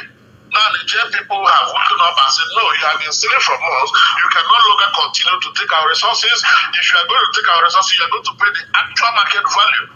That is why Niger kicked out France from their nation. So they know that if a Biafran nation is built, that Biafrans are going to make sure that if you are going to take oil, you are going to pay exact price, and you are going to pay for the oil, whatever oil you take. You can no longer steal oil the way you've been stealing under the Federal Republic of Nigeria. That is why British government is hell-bent on making sure that President Nnamdi Kanu's case does not see the light of day. They want him to remain in detention. They want him to be convicted so that the issue of Biafra struggle will die. And once it is dead, then they can continue to take oil indiscriminately without protection, without accountability. That's the situation. And it's so unfortunate that even the judiciary has said it, that we cannot mortgage the British interest for one single person. That is wishful thinking. That brings me to this question. You're not I don't know if you're a constitutional barrister or you know anything that you know much of, because yes, okay. Nigeria expired 2014. Yes. Nigeria expired 2014. And there is a clause for referendum. If Nigeria expired 2014, under what principle are we still being held together instead of going for referendum? You know, the federal government of Nigeria believes and knows that if you remove Biafra from the map of Nigeria, they are going to have a nation that they cannot handle, because it is Nigeria that provides virtually everything with which this nation is run. We provide the mineral resources, Biafra. They know that the Biafra government, the Biafra nation is the nation or the set of people that provides everything with which the Nigerian government is run. So they know if you remove Biafra from Nigeria, they will not have the resources to continue to run Nigeria. How many of them pay taxes? How many of them pay import duties? How many of them pay VAT? These are the resources they get from Biafran nation. And it is with those resources that they themselves work. It is with those resources that they pay their local governments. There are some states in the north in Nigeria that cannot even buy pure water monthly for their civil servant, not to paying salary. They wait for federal allocations, and the federal allocation is coming from the Biafran land. There are some states that cannot on their own sustain itself. They are waiting for what to be shared in federal allocation. The money from tax, the money from VAT, the money from oil, the money from mineral resources. They have gold in Zamfara. Is the federal government digging the gold? No. Those digging the gold are individuals stealing from them. But the oil in Biafra land is being done by the federal government. It's sold by the federal government, and the taxes are collected by the federal government. You know, the VAT is collected by the federal government.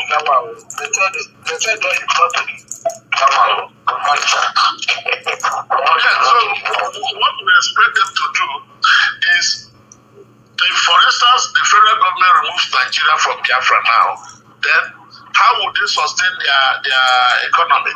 They hardly work. They don't produce. They are lazy. They rely on Biafrans to feed, to drink water. They rely on Biafra. And you know, most of these people, they believe in free money, dash me money. You know, that is why if you go to the gate of the big man, you see more than 100 people lined up waiting for him to wake up and dash them money. You can't see that in Biafra land. Everybody is proud. We are proud people. I cannot wake up and go to my neighbor because he's a millionaire. Rather, I will work hard to make sure that he doesn't feed me, so that when he talks, I can also talk. But in the north, you see them that we are waiting for you. When you wake up, you will dash them Ankara. Go to their houses, this house, in this time they are fasting. They will see poor people line up in big men's house, waiting for them to share Akamu and Ankara to them. You can't see that in Biafra land. So they believe in free money, that the government is going to dash them money. Even when they beg, they tell you, Alabama, Musa, that is, may God give you so that you will give me. They are not praying that God should give them their own. But no Biafra man will come and tell you, may God give you so that you give me. Every Biafra man will pray, oh God, give me my own. Give me my share. But they believe in God giving their big men so that their big men cannot give them the peanuts, and they are satisfied with that. They're okay with that. But you know that cannot happen in Biafra land. So we are hardworking people. When people know we are resilient, we are hardworking, we are tough. We believe in independence, even self-independence as an individual. You want to be independent. That is why when you do your boy, you look, so you tell your Oga, settle me so that I can be independent. We can't continue to beg for bread. So that is the situation. We are different from them. That's why we cannot continue to coexist as a body or a nation. And we have spent over 100 years from 1914, the period of amalgamation to today is more than 100 years. There is need to review. There is need to review whether the relationship is still functional or not. It's not functioning. And we are afraid of this. It's not functioning. Yes. It's not functioning now. This brings me, we have a few more questions, but I know why I'm laying this on the ground so that both Nigerians and Biafrans will understand. Don't you think that Nigerians are foolish? Let me use that word foolish. Because if you see Niger, if you see Chad, if you see Burkina Faso, and these are the people we call ants, and we say we are giants of Africa. And we still succumb to British pressure. But these impoverished, rich and impoverished countries can stand up and say, enough of this disgrace must come to an end. Why can't Nigeria listen to Mazin Nnamdi Kanu and do the needful? Why must they bow to British pressure? Because they are so used to free money that actually is not free, which they are paying with the future generation's progress. They would rather beg. Look at them demonstrating that they are dying of hunger. Look at them struggling, eating from the dustbin. Are they not ashamed of it? And this brings me to the so-called elites and politicians. And then those in the military that are being sponsored by foreign hands.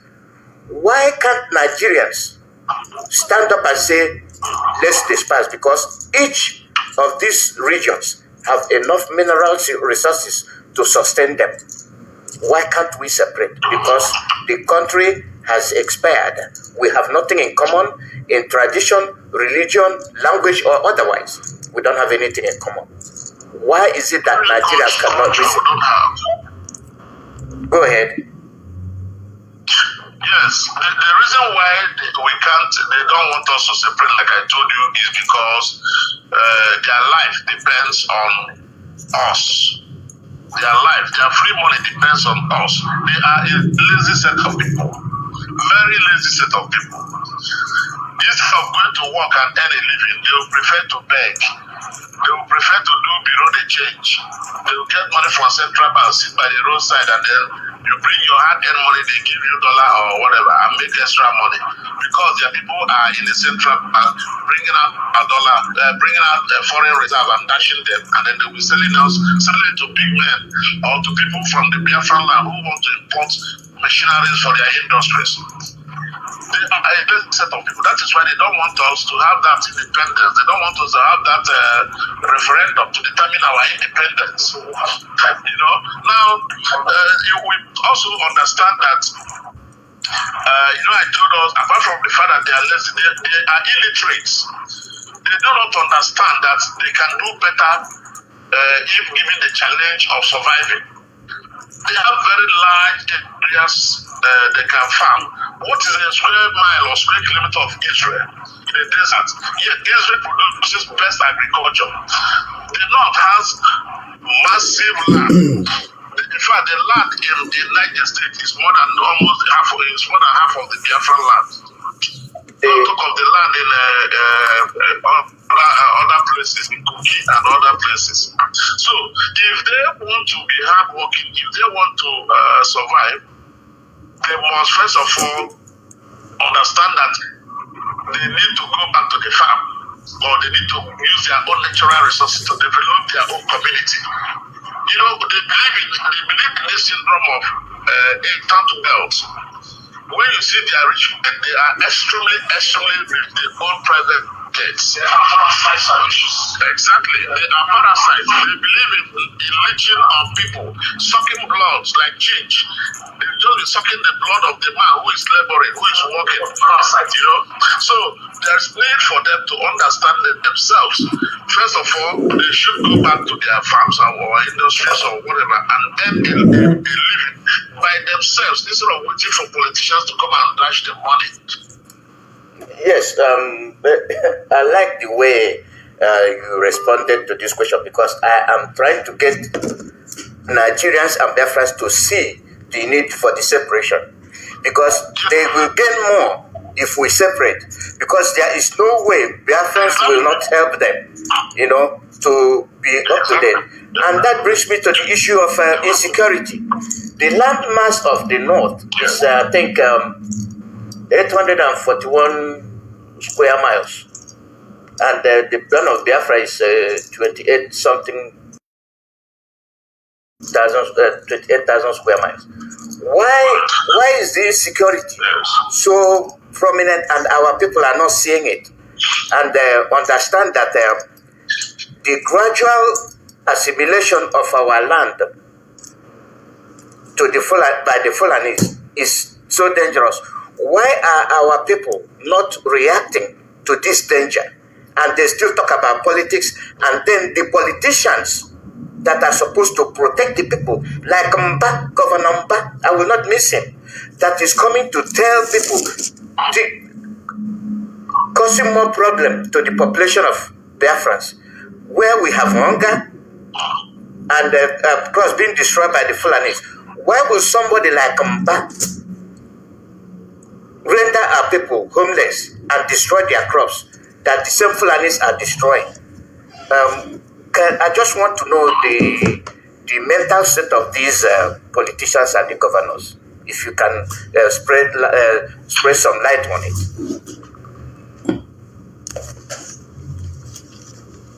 Thank you. You know, in most cases, Biafra land, many of them actually win this election. Because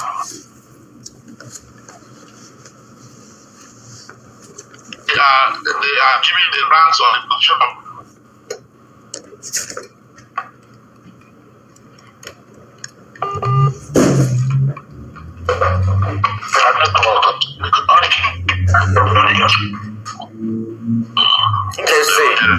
Let's see if you can. Yes, if you check, most of our governors, before they are inaugurated as governor, they travel to the north to pay homage, to get the blessings of the emirs and the sultans. Now, the truth is this: the Biafrans, especially our politicians, believe so much that without the north, they cannot make it. They cannot be president. They cannot be anything. That is why people like Dave Uma, he said it, that without the north, that the IPOB should go off the line so that they can get president. And then he jumped into APC. Did he get president? People like Kano, what's his name, Ojuzo Kano, will tell us, I will get Nnamdi Kano and surrender him.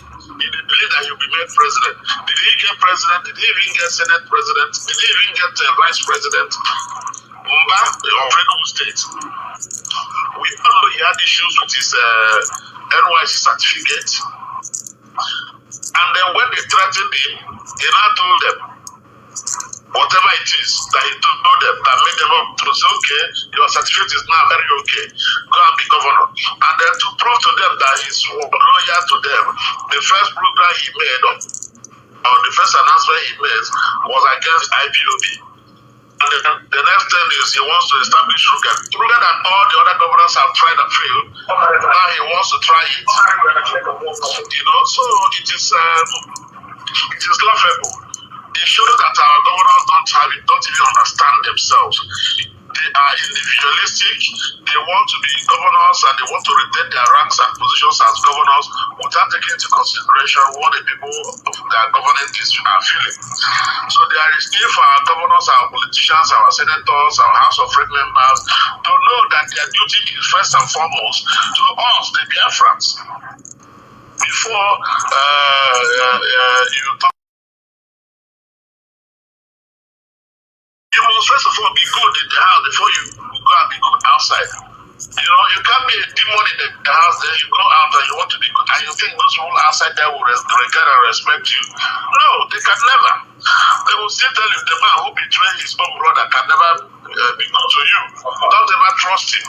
So you must first of all have the confidence and the trust of your Biafran brothers. Then when you now fight at the national level, the people can have regard and respect for you. So that is the thing.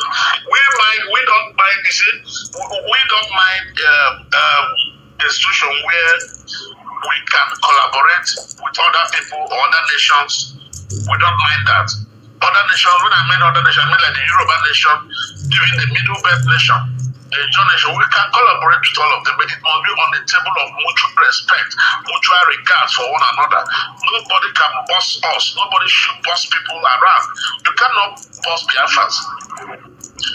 Even till tomorrow, if you like ban Biafra 200 times, in our hearts, we know who we are. Even if we don't say it, in our hearts of hearts, we know who we are. So the issue of you ban Biafra, you ban this, does not mean that in our heart we are no longer who we are. I have told my children who they are. My children are first of all Biafran before they are Nigerians. First of all, you are an Igbo man before you are any other tribe. And unless you learn that and put it into your head, you can never achieve anything. You are not going anywhere. So first and foremost, you are a Biafran. And secondly, you can be a Nigerian or you can go and get citizenship of other nations like America if you want. Yes. Thank you. Yeah, because this thing you just said, I asked you those two questions to put our heads together. Do you know that Wilson said that the last thing he will do is to see the emergence of Biafra, because there will be Japan of Africa. And with the tools we have, you never know what we might be. So Britain has that policy of killing Igbo people. They killed over 6 million Biafrans, and it's nowhere on record that genocide was committed. So this brings me to our own Biafrans, our fellow Biafrans. Are we learning? Are we understanding what we are facing and who we are? Now they are telling us IPOB this and that. We are IPOB. And we are the pillar that is protecting the Biafrans from North Biafra to South Biafra, which they call South and Delta and whatnot. But today they are killing the same people that they pretended that they are not Biafrans. Today, as of yesterday, they have started killing them. Is there any way we can change things to make Biafrans come together from what we have experienced and the future, so that the other regions like the West and the Middle Belt and the Arewa themselves can borrow a leaf from Niger, which is a tiny ant, as compared to elephant that cannot trample an ant. Is there any way we can make them understand what we are facing? Well, it's to continue to enlighten our people. And Mazen Nnamdi Kanu did a lot of work in that direction when he formed Radio Biafra, when he formed IPOB and ESN. He did a lot of work in that direction. But unfortunately, after his rendition, the federal government of Nigeria used what we call that reverse psychology. Okay? By infiltrating the camp of IPOB, by infiltrating ESN, by infiltrating the relevant bodies of Biafra, and then establishing counter forces, those who go about kidnapping our own people. Those are the people who are killing the evangelism of Mazen and the Kano, and by extension of IPOB. Those who kidnap Biafrans, those who kill Biafrans, who snatch Biafran cars in Biafran land. Because when you kill, for instance, when somebody who claims to be IPOB or ESN kills and a Biafran, the tendency is that the family of the dead man will say, look, if this is the way Biafran will be, I'm no longer interested. Okay? That's why you saw in a video military men dancing somewhere in Olu saying IPOB is bad, IPOB is evil. Because we, Biafrans and IPOB people, have allowed infiltrators in our camps, in our meetings. We refuse to expose them. So the infiltrators now commit bad. And once they commit bad, they say, no, I'm IPOB member, I'm ESM member. I'm doing it because of Biafra. But we all know it's a lie. We all know that these people are planted by negative forces by government. And once they react, once they do things, they just mention the name of IPOB so as to tarnish the image of IPOB. And they have kept IPOB so busy. You know, IPOB have been so busy trying to defend itself. That's what they did throughout this period. Our people allowed them to keep us that busy. And then so the little opportunity we would have had to defend ourselves, to propagate the good news, many of IPOB members used it to quarrel among themselves. You know, like in the Bible, they say this one will say, I am a disciple of Paul, I am a disciple of Barnabas, I am a disciple of this person. Trying to put this rancor and bitterness in the midst of real IPOB members. So we should try as much as possible to shun anything that has to do with internal wrangling, internal quarreling amongst ourselves. That is one. Then we must try to stop and possibly expose all those who are involved in the killings of Biafrans in Biafra land. Those who are involved in kidnapping of Biafrans in Biafra land. Those who are snatching the cars of Biafrans in Biafra land. We must join hands together to expose them, to remove them from our society. Those are the people who are killing the Biafran struggle. Those are the people who are killing the hard work Nnamdi Kanu had put into Biafra, the actualization and restoration of the Biafran nation. Those are the people who are thwarting the efforts of both the DOS, both your good self that is working hard behind the scene. You know, because once they do that and tomorrow you come, they say this is IPOB member, everybody will be looking at you as a killer, as a kidnapper, as a murderer. We saw on video people who claim that they are fighting for Biafra kill our own daughter, a lieutenant from NDA, Nigerian Army, killed her, slaughtered her, cut her private part, cut her to pieces, and roasted and was eaten. The family of that lady, how would they feel like that when you mention IPOB or Biafra before them? They will tell you, please, we're not interested.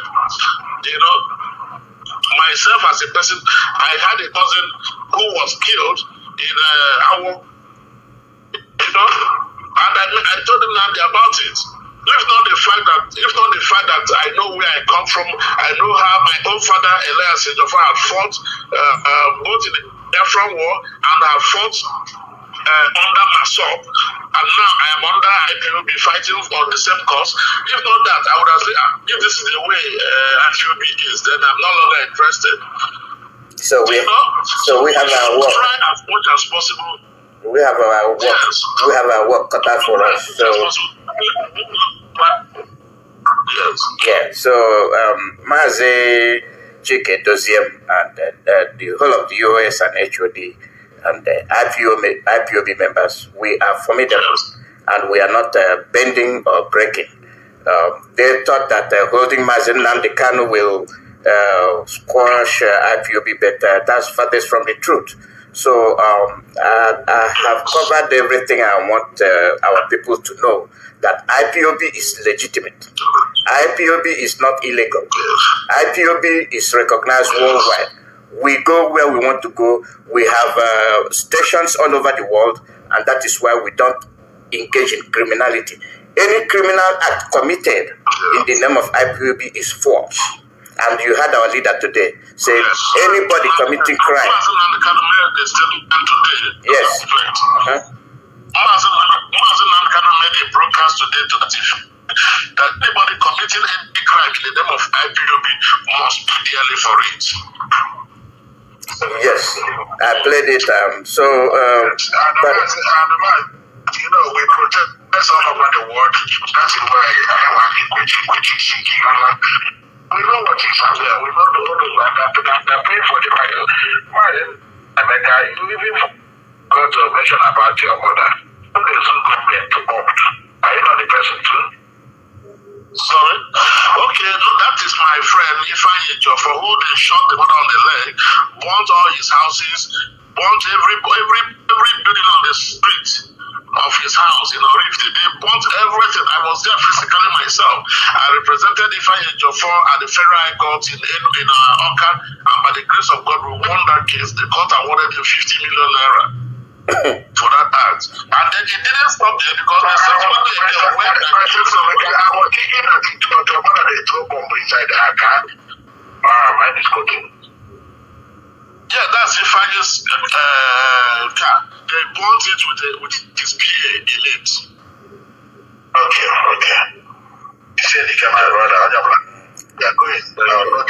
So, Barrister Ndewo, thank you for the interview, and I will be reaching out to you for some updates and how things are going. We just remain calm and do what we are doing. We are not going to disappear. Our job is to our job is to make sure that the East, the Biafra land, rises again. It's the rising sun, the land of the rising sun, and we will keep that. So, Ndewo, thank you very much. Okay. So you get my number from yeah, no. Yeah, we have your number. Okay. Ndewo, thank you. Ndewo. Yes, I thank you. Okay. Bye-bye. Yeah, we're done.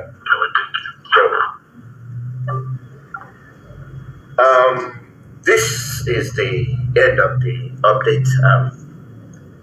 The reason without taking any much time, I will bring in Mazi Chinasa in order to do his introductory comment on his introductory statement before we move on. Mazi, please, welcome to the program. Mazi Chinasa, can you hear me? Mazi, can you hear me? Yes, now your voice is coming out now. Before your voice was not coming out. Go on. Okay. Yeah, I think I was on mute. Mazi Chinasa, good evening. Good evening, and good evening, fellow Biafrans and all the lovers of freedom. My name is Mazi Chinasa Nworu. Mazi Chinasa Nworu served the indigenous people of Biafra as a member of the Directorate of State. This evening, I've come to you people to continue to spread the gospel for the restoration of Biafra, to educate our people and inform our people and make certain clarifications where people say they are confused, so they won't be confused. Last week, I was supposed to be on air, but unfortunately, our radio was having some technical issues, and Mazi Chukwu, the former, could not be able to fix it at that particular time. But later on, when he came in, he realized there was an attack on the radio, and I hope they have rectified any technical difficulty we might have witnessed on that particular day. This evening, there is nothing much to talk rather than to make certain clarification, make certain pronouncement, and educate our people to know what is ahead of them and what we have to pay our attention more on. This evening, I'm going to separate our program just in two ways only. The issues that have been making waves on the social media the past few weeks over the documents Onyendu wrote, the letter he wrote, and all the brouhaha surrounding that letter. All the challenges, all the lies, blackmail, pedal against the leadership of this movement in the access just to destroy the movement. But one thing is very clear. Our hands are clean. We have come with a genuine heart. Many Biafrans are fighting this struggle with a genuine heart. And this evening, I will hammer on those things once more. I am someone, people cannot lie against me. I am not one of those you can lie against him and I will keep silent. You can't lie against me. I will confront you head on because I know I have no skeleton in my cupboard. I have nothing to hide in this struggle. People who are always interacting with me or people who are dealing with me in anything I do, I am a straightforward person. A man of self-accountability and deep-rooted in morality. And that is why I have come so long. This is my 10th year in this struggle. Some people came up, they said, we don't know. You don't know me because you have not been in this struggle. You came in last year, you say you don't know Tirasamoru because you came last year or you just jumped into this struggle. Who is a member of IPOB for many years now that do not know who is Tirasamoru? Is it because we don't wear suits and come out on social media to speak? Everybody have what he has to do. This journey is still a very long journey. And those who are not sensible enough, who are not strategically enough, will never make it to the end. Those who have come with a greedy mind, with a criminal mindset, will never make this journey to the end. Of course, death may come along the way. It doesn't mean that everybody who will fall along the way is because of his criminal mind. But those I am referring to, it is very, very clear, and they know themselves. So this evening, I will put up our discussion in two different stages. It will be the internal issues, the blackmail, or everything that is rocking the lies peddled against many top leadership of this movement, and also what is happening in our borders, how it's going to affect us, and why we must everybody get prepared on what is about to come. Everything is approaching very fast. They know the reason why they take away Mazen Namdekano. It is because of days like this. Because they know what is going to happen. That is why they continue to set up people who will come to distract you, people who will come to make you continue to shout on the social media, your papa, your mama. You don't know when things are happening. People who will come out and always ask you, what are you doing for Mazen Namdekano to come out? And they have never done anything themselves. At least let them do. If they said we have not done anything, what have they done by themselves? What have they done? Or what are they doing? They can only come on social media and tell you, what are you people doing? Because they don't know. And the moment you tell them, their chief infiltrators, they will pass information for him. They will come out and use it as a program and run. Do you understand me? Stole idea to go to pronounce so that people who are watching content creation will be able to surround and they will make money through YouTube. Before they come to Facebook, before they come to social media, before he came out from the village where he's living in the Scandinavia, some of us has been here. And it is because we are here, many of us, that is what he heard, and he came out. But today, People have seen how they are working tirelessly, sponsored by the Nigerian government and the DSS, to make sure they destroy this movement, which they have failed. Biafrans, I'm telling you, in a couple of months' time, the government, everybody has to be at watch out, because they are bringing up a new person. We don't know where the person is still coming from, the angle he's going to do his attack, because they have concluded that this guy could not deliver the mission. The chief infiltrator has failed. He could not deliver the mission. You see him now all over. If you understand me, shouting everywhere. They wake up, they shouted. The other one, the sibling of Onyendu cannot write without calling Chinasamoru. You know, the hotel, the Chinasamoru hotel. This is only, they sleep and wake up Chinasamoru. Because they know there are people whom they cannot cajole, or whom they cannot push or compromise, or who they can open eyes and talk to. And for that reason, in order not to waste much of the time here, I will hand over this mic to you, so that we will start this program, and people will be educated this evening. They will be informed. They will understand what is happening in this struggle. I want to filter their mind, for them to zero their mind and understand that all we are doing is to make sure that Mazen Nnamdi Kanu is free from the detention. We make sure that we keep moving until Biafra is restored, and make sure we keep this family, because if we fail, the Biafra struggle is gone for this generation. Thank you, Mazi Chinedu.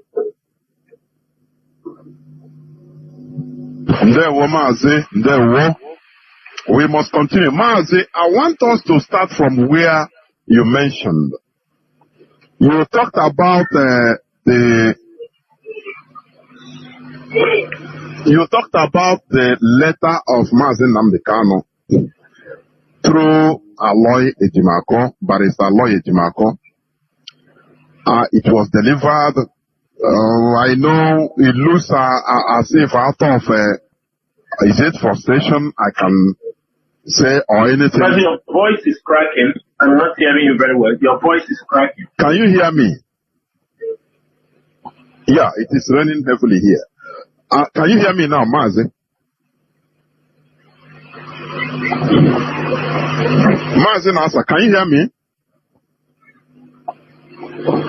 Mazi, I could not hear you. I cannot hear you, but I'm hearing you now. You understand me? I don't know if you can repeat the question you were saying, so it will. Yeah, I said. Pick it up. Yes, I said. Can you hear me? Can you hear me now? Can you hear me now clearly? Yes. Okay. Yes, I can hear you. Yeah. What I was saying. Let us start from where you started, where you mentioned before.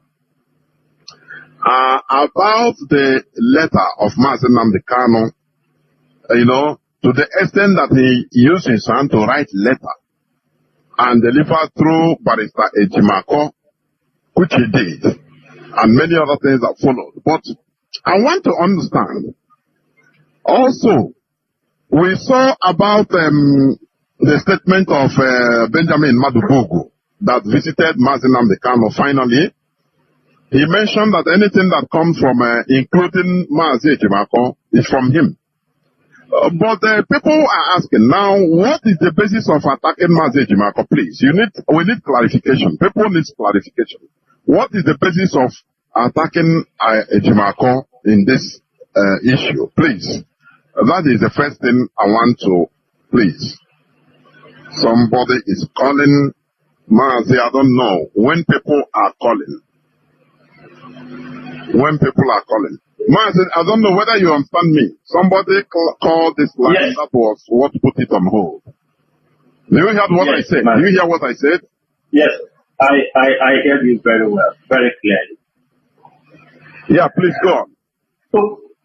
Okay, Mazi. Okay. If you can mute from your side so that I can't get any. Thank you, Mazi. It's very clear now. Mazi, let me start from the question you just threw right now. Mazi Benjamin, this is completely 2 years. The leadership have tried all they could for Mazi Benjamin to visit Mazi Nnamdi Kanu in the detention facility. Many people have fought against it.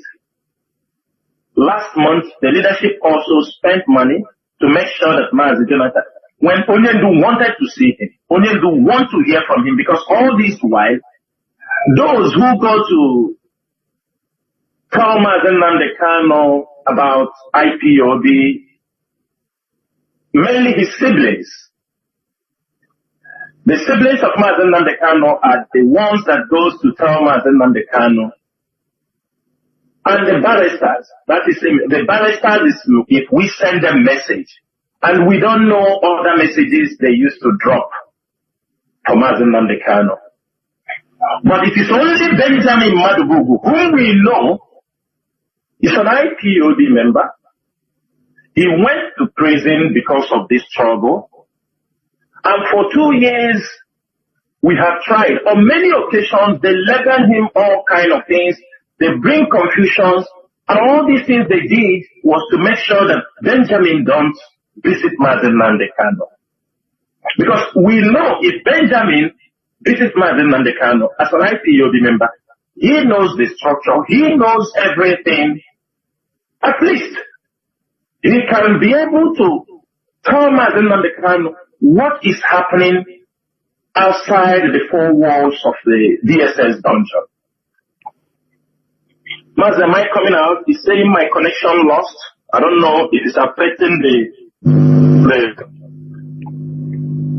Mazi, am I coming out? He's saying my connection lost.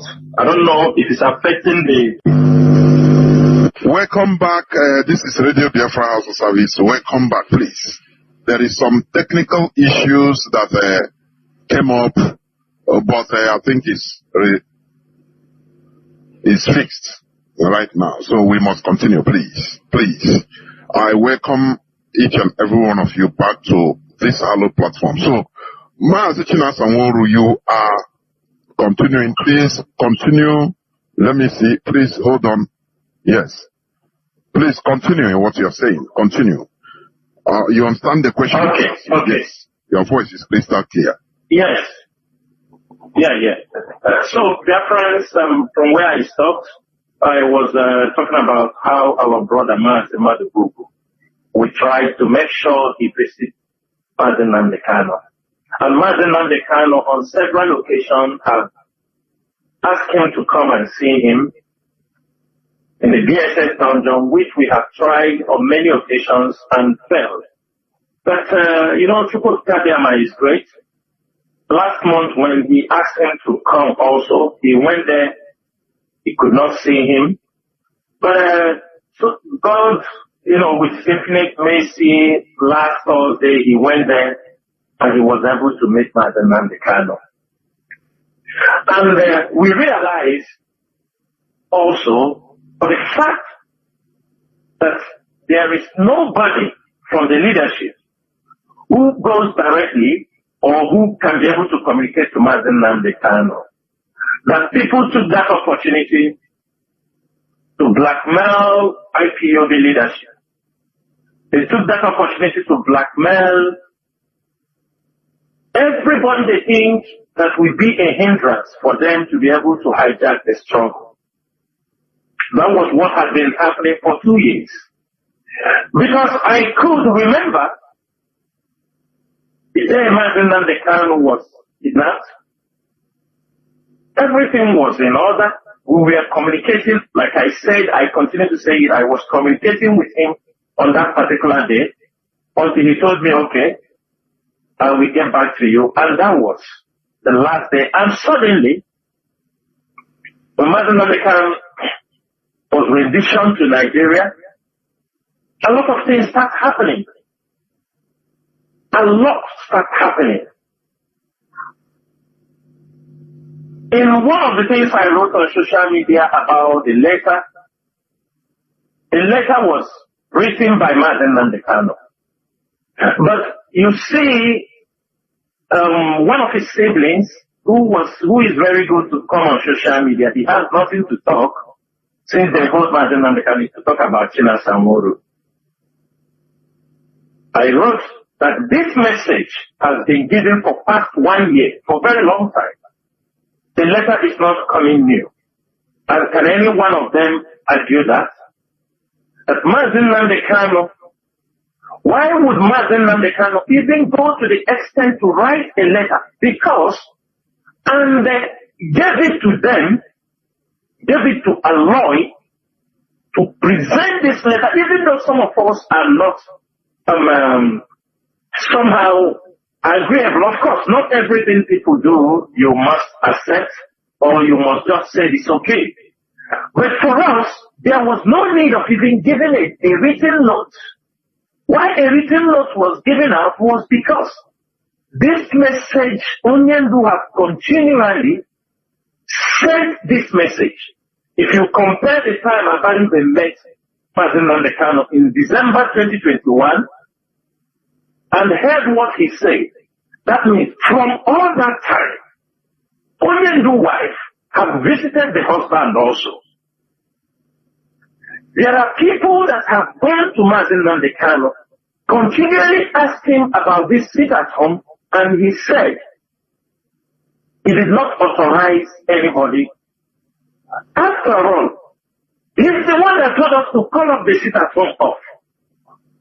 The sit at home, everybody should remember something today. Why we gave that order for people to sit at home was because on 25th of July that they're supposed to bring Mazen Nandekano to court. On 25th of July,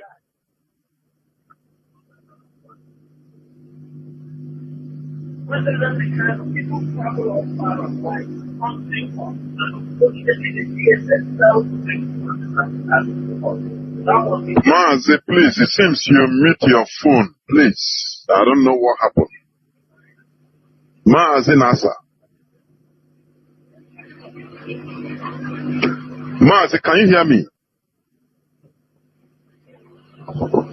My goodness me. I don't know. You mute, or is it automatic muting? I don't know what is happening. But we must continue.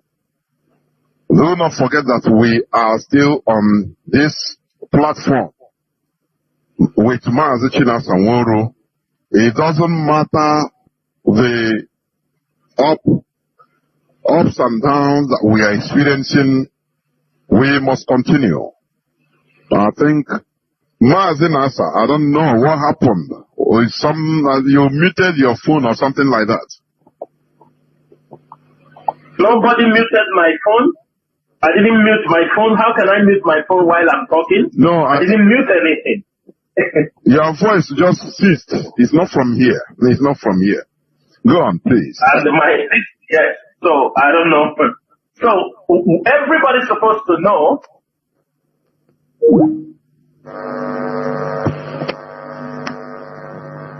Let's speak it. This thing will just kick you out without warning. I don't really know. Mazi, please continue. My goodness. Mazi, please continue. Since we are having so much attack today. Yes, the system you are using will just automatically go off by itself. I don't know why. But go on. I don't know. My system is okay. Go on. Because it's not from here. It's not from here, honestly. Continue. Okay. Yeah, continue. Okay. I said everybody should know the reason why we ordered for the sit at home.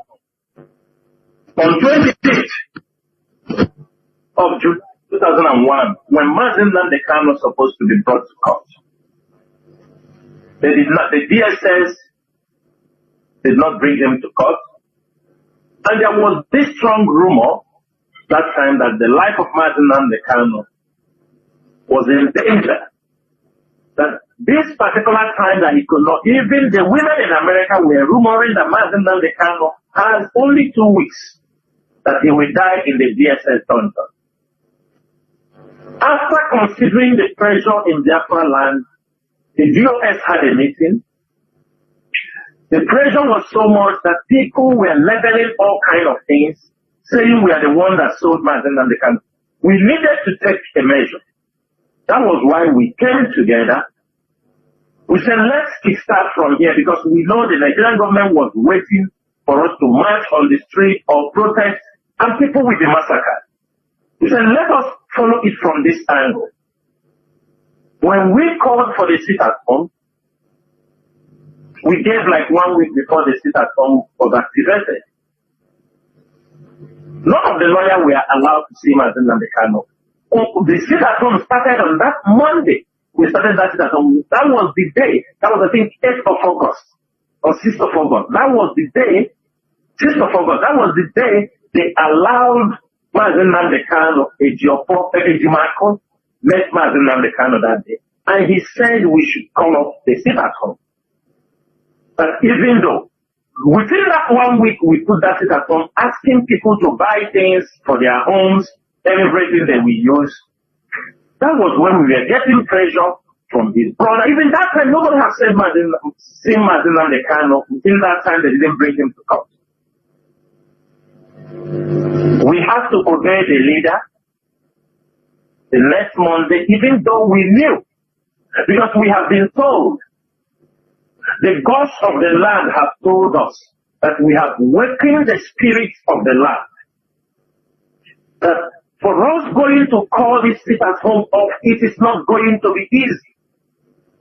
It was very difficult for Mazen to say, we begged Mazen and the Kano, we set up this sit-at-home. Allow us to control it. We know the tactics we want to use. Allow us to handle this. This sit-at-home was not meant to come to this level. This sit-at-home, we were having a target because the day I made the pronouncement, I made it very clear that it is subject to review. And we were having our target. We were having our target, what we want to use the sit-at-home, but nobody, people were not communicating the right thing we were telling Mazen and the Kano. We are in this struggle. Does it mean that people like us do not know what we are doing in this struggle? Is that what people are telling us? Those who attack that sit-at-home, for the fact that we believe in the supreme leader, this struggle is a command and control. We said we have to obey Mazen and the Kano, even if it's in the DSS dungeon. It was very difficult. We said, let us obey first, and whatever will come after, that we have to handle it. It was very difficult. During the weekend on Saturday, Mazen came on air before the next Monday.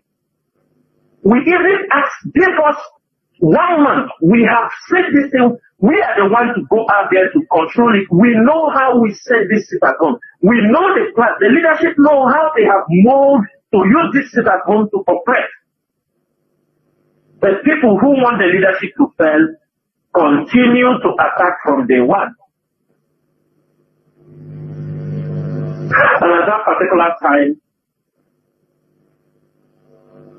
Mazen called off this sit-at-home on a Saturday, and this is where we are today.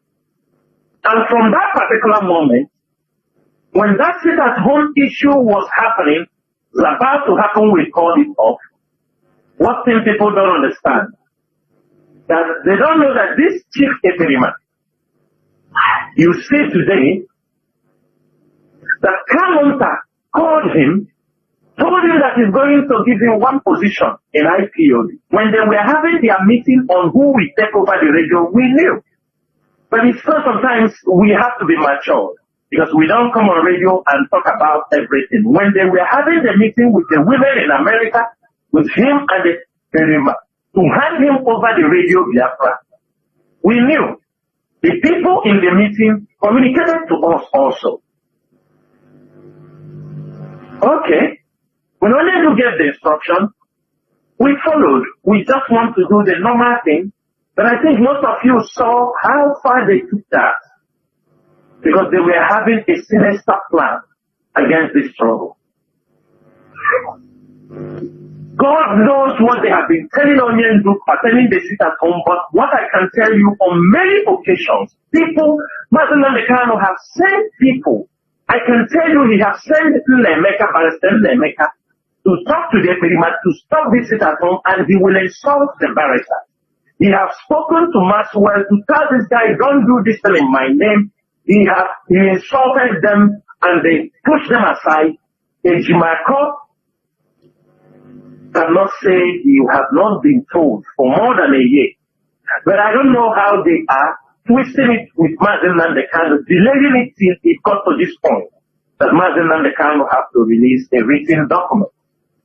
Because I am sure all the things these criminals are doing, only do is they have seen our people are coming, they are telling him things, people in the name of IPO, that we see how serious those things have been coming on air to shout. And people said, I am calling the names of IPOB members on the radio. We don't call them of IPOB members who are doing the work of IPOB. We call the name of criminals, those using the name of IPOB to kill our people, do kidnapping, ransom taking, forced marriages, rape, land disputes, traditional leaders disputes, and political issues. These are not IPOB members. And we continue. The first announcement I made on this was on 14th December 2021. We continue to talk to our people. Many understood what was happening. We have fought this battle for more than almost 2 years, and we have won it before they came and raised it up again.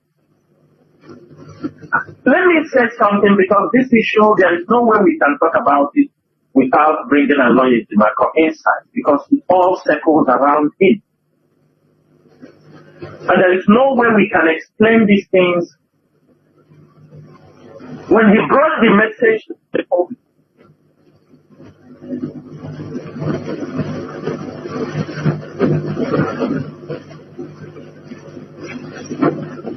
for very long.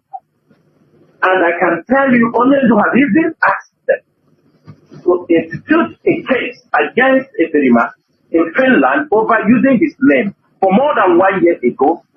But I don't know how they have been maneuvering it in Tonian until he loses his patience. Let me make it very clear. When there is a breakdown in communication, there are people you see, they don't want to communicate with you because they have their own plans. They have what they want to do. Ejimako does not like to work with any member of the GOS. Nobody in the GOS, the frontline GOS people that I know, who communicates with Ejimako because of certain reasons. It's not because of yesterday or because of day before yesterday. Everybody knew when Mazen Namdekano was renditioned from Kenya. The IPOB, at that particular moment, I can inform my fellow DOS member what is happening, or maybe what Barrister Joko said, or what Barrister Jimako said. At a point, some of them feel like as if there was something, maybe I'm not explaining things to them very well. I feel in that way. Some say, these lawyers they are there in the social media. We can bring them among the GOS to speak to them, to understand how they are moving, how they are handling Onion Group. And everybody accepted. Some of the GOS members who are always worried of what was happening in the social media. But they just say, everybody, I tell you, all of them, everybody, we said, can we speak to this lawyer? Because I go for him on we brought in Barrister Joko. We brought in Barrister Lawyer. We want them to brief us, to understand this case, because many things we hear on social media, they come out, that time they come out, a lawyer will write his own visit. Prince Kano will write his own. Kalonta will write his own. Jofo will write his own. Everybody come out and, I make this person today like there is confusion everywhere. I don't forget that day when we call it in my office. We want to understand issue in Kenya, everything. Why is all this confusion? Jofo was there speaking to us. When we want to speak to a lawyer, our lawyer said, did we call him to interrogate him? We summoned him. Why would we summon him? He took the telephone to say that the DOS summoned him. This is our first conversation with him. We let him know we are not summoning you. We want to understand what is happening, what is going to happen in the public. I can bet you people, when he handed over that telephone to Fireboy to speak, he is the lawyer. We want to hear from him. He handed over that telephone to Fireboy, and the leadership removed that line up because we don't want to speak to Fireboy. He's not the lawyer. That was the first sign. We decided. We said, okay, everybody, this is the number of victims. If you want to get any information from him, you can do that. So that whatever he tells you, whatever he tells me, we can be able to understand what is happening. Some were communicating him, but their communication were not efficient enough. They are not getting the sense. Some of them feel tired, but I continue because I know all the more days of somebody must be there. We can't keep everybody far, irrespective of anything. Ask him. I continue communicating. Along the line, when the case in Kenya was rolling up, because if you come outside and talk about us, we have to come and explain to the public. Unless you don't want us to talk about what we know with you, then stop blackmailing us. Stop thinking we are not stupid. We know we are the leaders of this movement. We keep a lot of things in our hearts that is not meant for the public. But if you want to use it to blackmail us, to make us look like stupid, we will tell the Biafrans what we know. And the Biafrans will be the judge. At this particular point, that was in September, when they filed a case in Kenya. If everybody can understand, that was in September, in December. Anytime Onyendu is going to court, you will see Sahara reporters on all the newspapers. President Mandekano technically in Kenya. President Mandekano technically in Kenya. I saw this report 3 times. When I said, what is happening? This technically in Kenya. I went to see the same message. It was not like they are recycling the message. I took it upon myself. I called it, I said, Barrister, can we stop whining our people? I said, can we stop whining our people with this Onyendu technically in Kenya anytime they go to court? And I made it very clear for him. I said, Barrister, I have sent somebody to Kenya. I told him. I said, I sent somebody to Kenya. I told him, I know everything. I know what happened. I said, I know. Even the person lost his life on that mission. There is also another IPOB member. I'm not going to mention his name. He flew into Kenya also. Because we want to know. We know everything.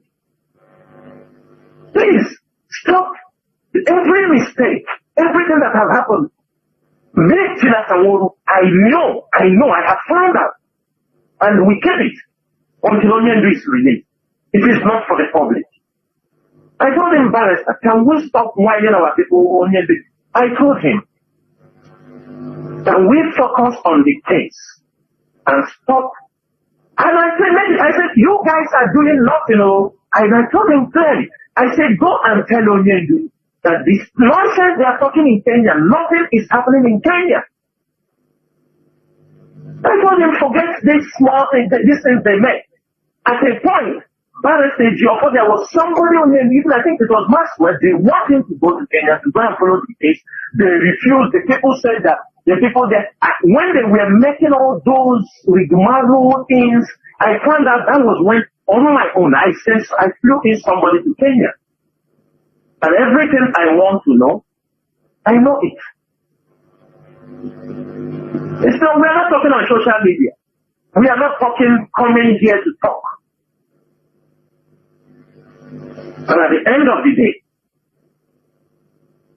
I told Ejimakor, tell Onyendu, nothing is happening in Kenya.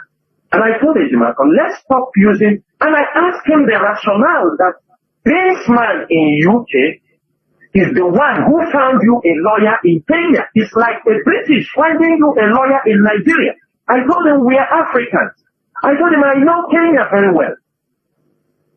Onyendu knows. I told him, I said, you guys should stop playing with the minds of our people. I'm not going to go far than this, because if I go far on the other side, it will not be fine. And I will stop there. But I told him, he told me it's true. He went in and told Onyendu what I said. Onyendu said, what I said is bad. And at the point, I told them, other people, he said, let us focus. Onyendu is in Nigeria. We have met moves in Kenya. They said, people got the DOS got a lawyer. If people don't know, people are talking, the DOS, we got an international lawyer in Kenya.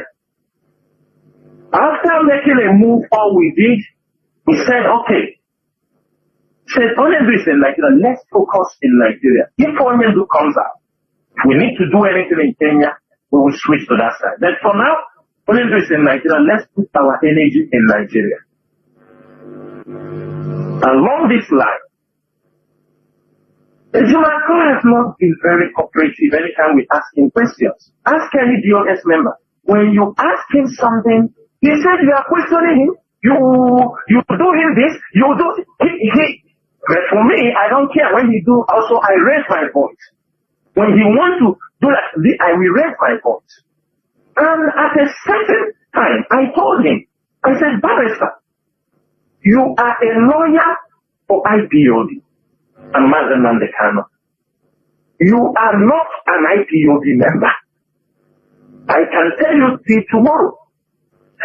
If somebody like even a state coordinator, a zonal coordinator for IPOB comes someplace with you, that person should be talking. When that person is talking, allow him to speak, because he is an IPOB member. Your duty is to correct him whenever there is any legal implications in what he is saying. You can step in and correct him, but you don't speak. You can be special counsel to Mazen Mandekano. We don't have problem with that. If Mazen Mandekano sends you somewhere, go for that. But don't speak for IPOB. I have reasons, and we know the reasons why. I'm not going to say some of this because respect is a reciprocal, but we need to. I got covered no code today. As some of them ever code today, yala. This is how, ask any DOS member, is it anybody in good communication with a lawyer Ejimakor than me? Nobody. But at the time, I saw what is happening. Every one of you knows what Mrs. Bridget, Padam Meba, and what do they call him? Radis Charles. Every one of you saw what they did to this struggle. Mrs. Bridget, all of them came up. Before Mrs. Bridget and the code did anything they did, Mazde Doziem sent me and Chukwudi Ofoma to speak to people in America. We spoke to them on several occasions on radio, trying to clarify them. We are not satisfied. I know what Mrs. Bridget told us in that meeting. That even though Eperima did not sign the document, we should hand her over the document. She will make sure she signs it. So it is you, Eperima, will. All of you were there. Mrs. Bridget They are the women in America, they were the one push Simon Ekperima and tell him to fight because they want to dislodge the leadership. After all that said and done, after all these things, I don't know what they are telling you to do. Because some of these things are in the public domain. Every one of you saw when they make their vote of no confidence that they have removed the DOS, that the people in charge now is the Directorate of the Ministry. Every one of you knew about this. And every one of you knew that the women, Oyibo brought out the document. Even Oyibo went to the point to Onyendu's wife, ask her to authenticate the document that the husband told her, that if anything happens to him, that she, Oyibo, will become the next leader for the indigenous people of Biafra. Oyibo, the wife of Oyibo, the Oyibo herself, contacted Lolo Uche, seeking her to authenticate, to sign that says she has approved. Why Oyibo was doing that? One Darlington in UK, the man they used to send our address where Radio Biafra is sent, on one side, pushing Lolo Uche to make a video saying that the leadership, since the leader is in the detention now, what is the man's name? One Darlington something, one old man that we used to use address in this thing. He was also pressurizing the wife of our leader to make a short video for him to display that now, since the husband is in the detention, that Ekperima now becomes the new leader for the indigenous people of Biafra. All these things were going on. Pressures were coming from all angles. At the point, all these things are happening, Mazi. That is where our anger, the Ejimako, is, even deeper than that. All these things was happening. The social media, they're seeing everything. There is a meeting me and Mazi was having in America with some of our people from the US, a Zoom meeting. Some people in America, as I'm saying now, some American coordinators and people there know what I'm saying. Somebody in the meeting told Mazi that he will not take any instruction from him because he gets his instruction directly from Onyendu in the DSS dungeon through his lawyer. He said he will not take any instruction from Chike Doziem. He said, which lawyer is Onyendu giving you people? He said he's getting his instruction on how to run America through Barrister Aloy Ejimako. Some of you don't know about this thing. Mazi Doziem told him, if you are not ready to serve under me, because when information are passed, the information are supposed to push down to the regional or the state, he doesn't do it. He don't want to do it until he gets instruction. How can a movement survive with people of such mentality? And these are people that want to come back to IPOB. So Ejimako become a medium of instruction to them. Mazi, on that, Ejimako now, I don't know how he wake up. I don't know who gave him that impetus. I don't know who. How did even Onyendu know? Who started lobbying? Onyendu is in the DSS dungeon. Somebody is recommending him that Bridget and the Father Meva should be brought in as members of the US.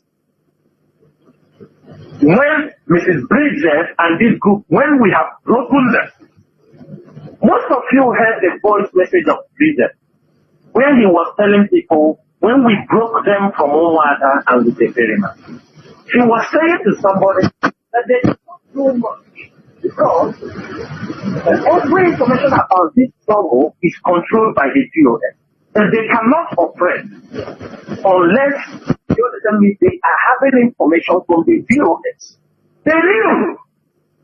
That is when they started, okay, since they are not having information from the DOS, they need to now plant people inside the DOS. Even the younger brother of Mazi Nnamdi Kanu put mouth in that subject also. That's what we're supposed to do. We do not need to question. We don't need to ask anything as long as only do so. If we see something that will destroy the struggle, and we know that Onyedu is not being given the right information, you people are not telling him what is happening outside, then you want us to bring Bridget and never put them in the GOS. Irrespective of anything.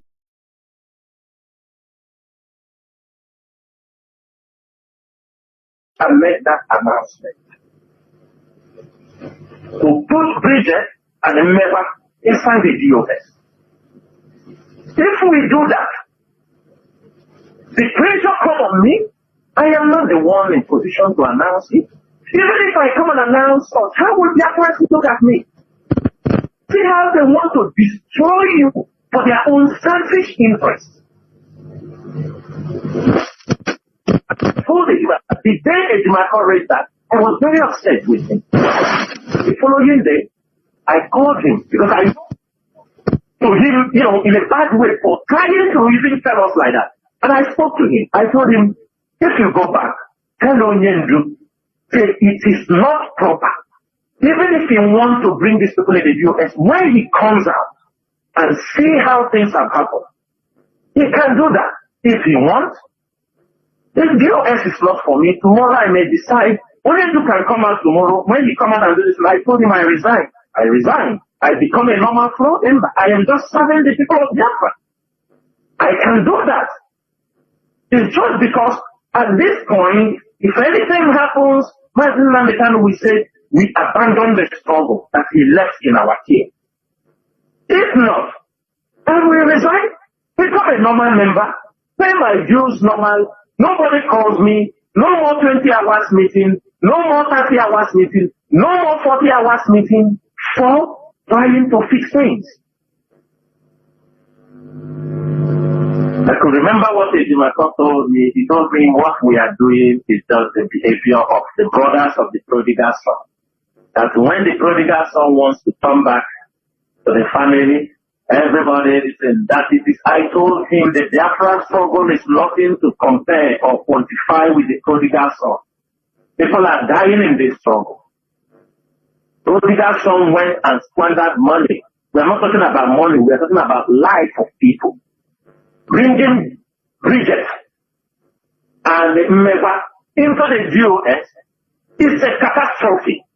I don't know how to, I don't know how to show double face in my life. I will be the last person. Because I know what Mrs. Bridget has caused this struggle. I know what that woman has caused this struggle. But I reserve my comments. Because this is a woman that I respected, I gave her attention, I explained things to her, but I found out she is a dear devil. Woman that is just tempting to come and destroy. But for them, they think they are doing good. They don't listen. They don't even want to hear. Everything you tell them, it doesn't enter their head. They don't want to know.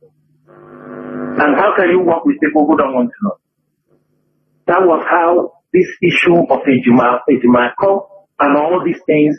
And at that time, when Onyendu said to these people, and I explained to him this, expecting him to explain it to Mazen Nnamdi Kanu. No, they won't explain.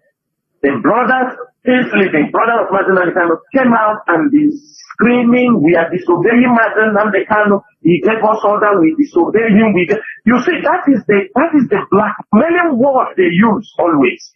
Mazen Nnamdi Kanu tell them to do this, they refuse to do it. You remember why I said this thing on air? Because he was blackmailing me, blackmailing the leadership. That's why I opened and I said, this is what happened. Because you are pushing me. People are asking me, what is it that Mazen Nnamdi Kanu told you to do? You people disobey him. What is it? I say there is something. And I know that when I open my mouth and say it in the public, there are friends who said, what? And I can ask every one of you. Everybody knew what Bridget, Rabbi Charles, and Father Megwa did in this struggle. If they said, throw a vote for them to come back, will anybody accept them? Is there anybody who will want these people come back to this struggle, to sit with them and discuss. It's very impossible. Now, another point. When things are going not right, we're trying to, because we rely on them to pass information to Mazen and the one we can pass. But when you pass to, sometimes he will ask me, you have information from Mazen and I say, yes, I have. And sometimes I know any information I give him, he will first ask Kalonda if he will tell Onyendu or not. If Kalonda don't approve it, he will not tell it to Onyendu. Because there was an issue. One day we called him in a meeting. I told him, this is 1 year plus 6 months, Mazen Namdekano. But the rendition, and I saw you came out to, you try to exonerate the governor of Mazen Namdekano and the secretary. That they know nothing about the kidnapping of Mazen Namdekano and the kidnapping and about his rendition. That they don't have anything, they don't know anything about. I said 1 year and 6 months. Why is it that Onyendu don't want to exonerate the GOS? That the GOS did not know anything about his rendition, because that is one thing. They have killed many people. That is one thing people have suffered. That is one thing many GOS members, it has become a stigma on them as people who showed Mazen Namdekano. And as I'm saying this thing, I want everybody to just open your ears and hear what Ejimako told me. Ejimako told me he had never seen anybody who said that the GOS is behind the rendition of Mazen Namdekano. And this was there's another lawyer there, Madugo, who was there. I said, did you say what? Because they have never heard it. Nobody has ever said that GOS. I said, really? Ejimako. From that day, I became more careful whatever I would discuss with him. That was when I realized there is nothing. And along the line, most of you did not understand. There are some newspaper publications Ejimako was writing to defend Eberima. When they became, and every time when we talk with him, he tells us, you people don't give me money. DOS, do they give me money? Who are we giving money? Which lawyer are we giving money? There is no lawyer. IPOB is taking. Most of them do this job giving help from their pocket. There is no money. They are the one meeting Onyendu. The leadership, there is no money they get for them to get to them. And we believe you that is meeting Mazen Namdekano. If there is anything he's supposed to give, he cannot. If there is a case we want you to go for it. We will, because that is always you people give money. DOS, do they give me money? Maybe because we are not giving him money, he look for where they are giving him money. But to bring this story short, what the problem that leads to people to confront Ejimako is not because of the letter that Mazen Namdekano, you understanding me, gave to him. The letter is authentic. Mazen Namdekano gave that letter. In fact, the letter came late. Nobody, unless a stupid person like those, his conspirators, because they fight it, they know themselves. Nobody, no IPOB member or no IPOB leadership who did not know that it was Onyendu that gave the note. We all knew. But our problem was that when Ejimako was given that particular letter, he went further to go on the newspaper, on the television, and Rise Television. That is where the anger comes in. To tell people that he knew all the things we are saying about the criminality in our place. Himself also knows issues where people's cars have been taken. He knew that. We tried also to help to make sure those cars were recovered. Ejimako knew. When Baby, let me say this thing very clear. Everybody remember Baby. It is because of Baby that we send men inside Uruala. Because Ejimako called. There are people disturbing in their place. Then they said they are ESN. I told him they are not. We continue investigation and found out that Bedi and his gang have relocated from also when they were having problems with those people and went to Uruala and start attacking people in the marketplace. He called me and I told him, Barrister, these people are not our people. But you are our barrister. You cannot bring this issue, and we kept silent. I told him, don't worry, we will do our best. That was what led to haunting of Baby.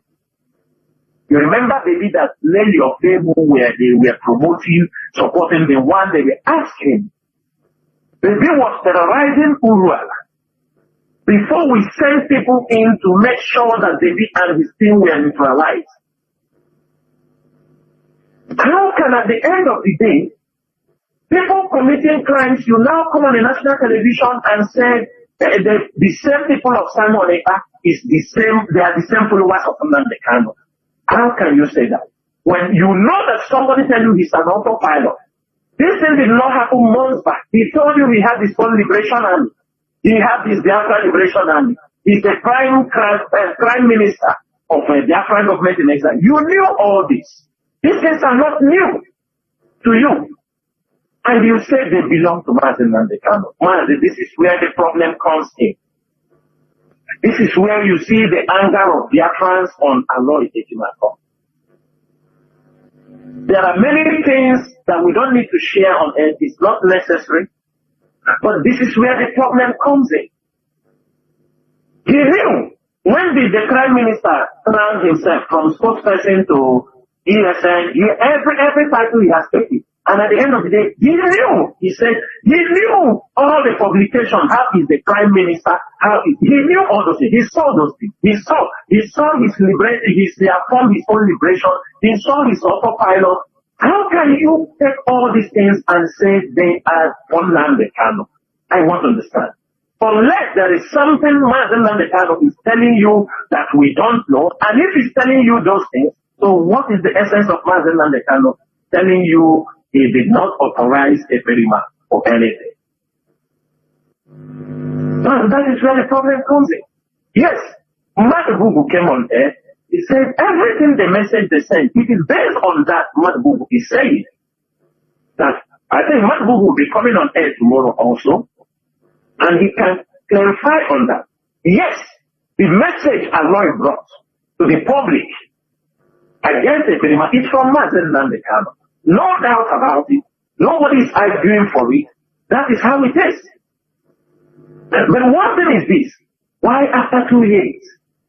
Why told the GOS to stop the sit at home from day one?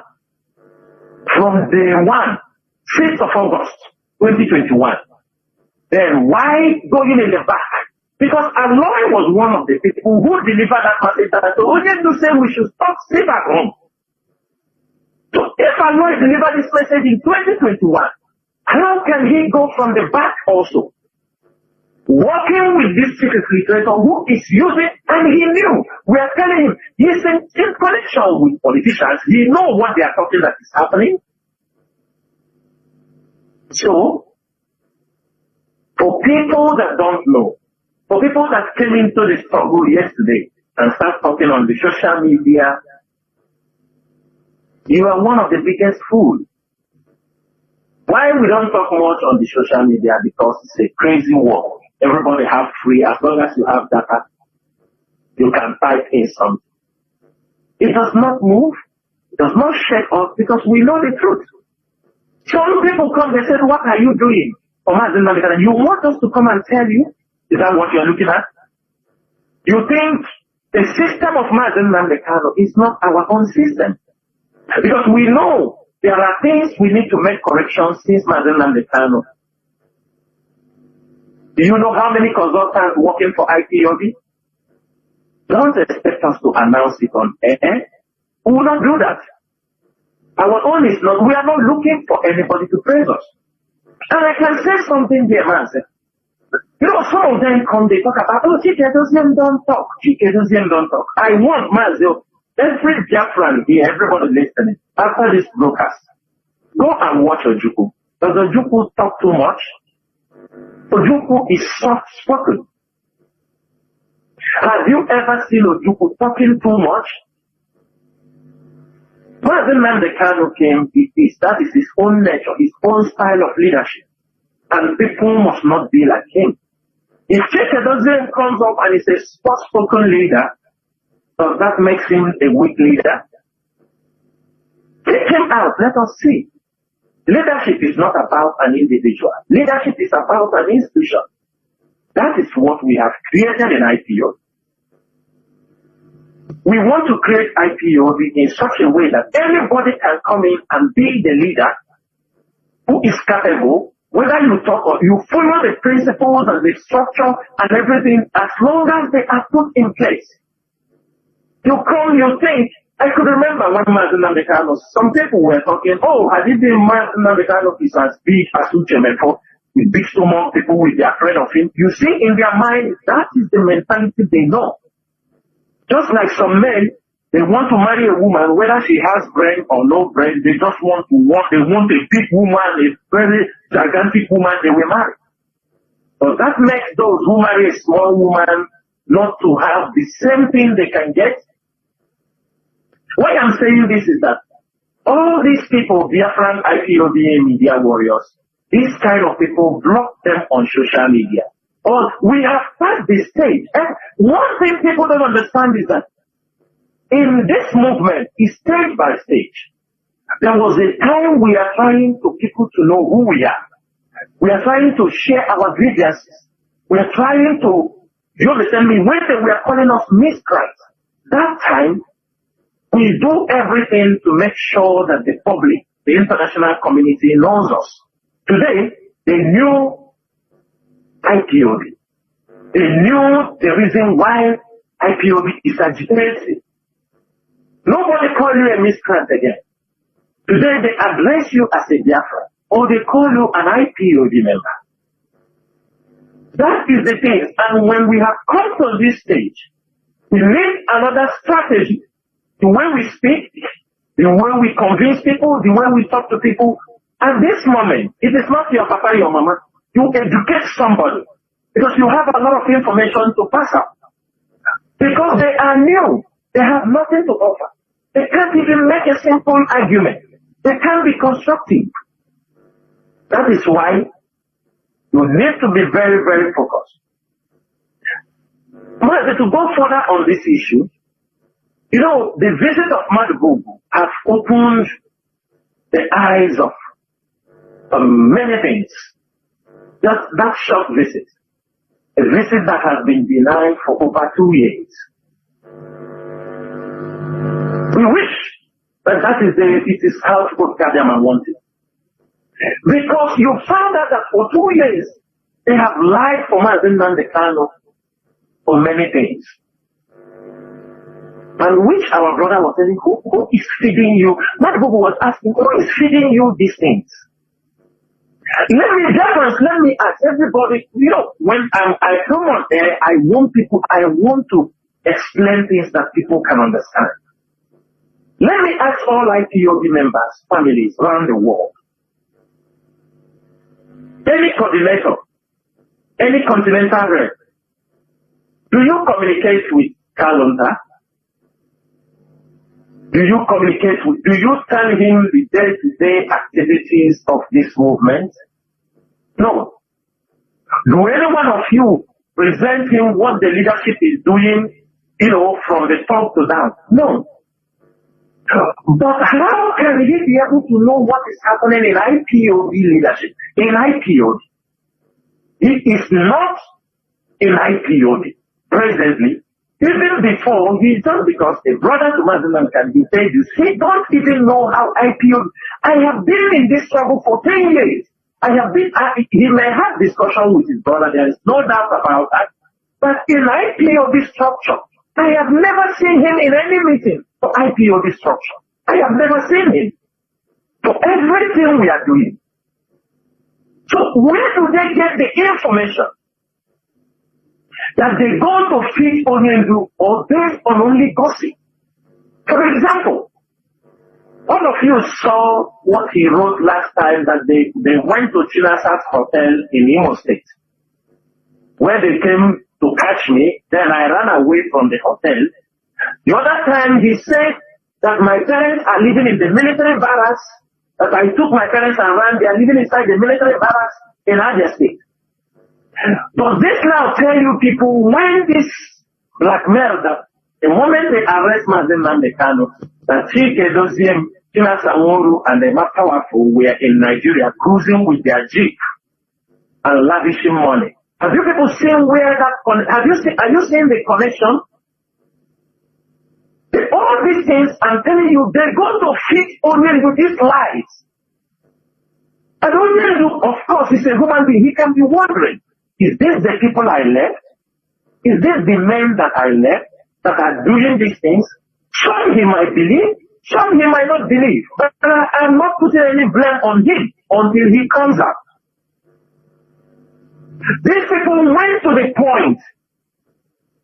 Look at the media warriors. The job all of you are doing. All of you coming on the social media. You know why I'm saying this thing? You know, somebody almost made the Yama or Omedic on Ayadi. I am saying these things because maybe tomorrow, if I'm not alive, Onyelu comes out or anything happens, people will say, Chinasa once said this thing on the radio. These people went to the point to say that IPOB leadership don't talk about Onyelu again. The media, we have totally, you understand me, that it is now, we are doing, that we have hijacked the radio. All the protests we are doing around the world, they don't tell Onyelu anything. They don't tell them people protest for him. They don't tell him anything. What they go there is to say, the leadership do this, the leadership do that, the leadership do this, they did that, they did this, and sometimes, even to the point, there is somebody I'm not going to call his name, that is an in-law to Onyelu. He goes to visit Onyelu sometimes. This is a man, I have never spoken to him in my life, I don't see him, I cannot recognize him.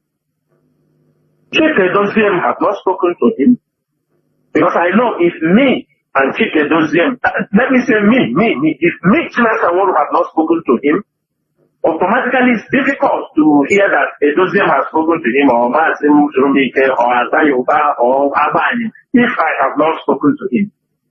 A man who has not spoken to Chinasa Sanwo-Olu before, he don't know how I look, I don't even know him. These are people, when they concocted, these are people who are setting up kind of lies against the leadership of IPOB. They don't speak with you. At least somebody says something, they will come to you and ask, I hear something like this. But they go straight, even to the point they tell Onyelu ESN is no more. It's just like to make him to give up inside the prison. That ESN, no, everything is, you understand me, IPOB is gone. It's only them now. Let me ask this simple question. Who among Onyelu family can compete the least IPOB media warrior what they are doing on social media for the release of Mazen Namdekano? Which one of them is capable to do the job? I'm not talking about myself because I am on social media for 10 years, for more than 10 years. And my message is only one, restoration of Biafra. Anytime Mazen Namdekano is being detained, I will also continue fighting. And somebody will go and tell, they are feeding Mazen Namdekano with lies, making him, even they want him to go crazy because when he's there, he says, so the leadership have abandoned me. Sometimes whatever he says, you may not blame him.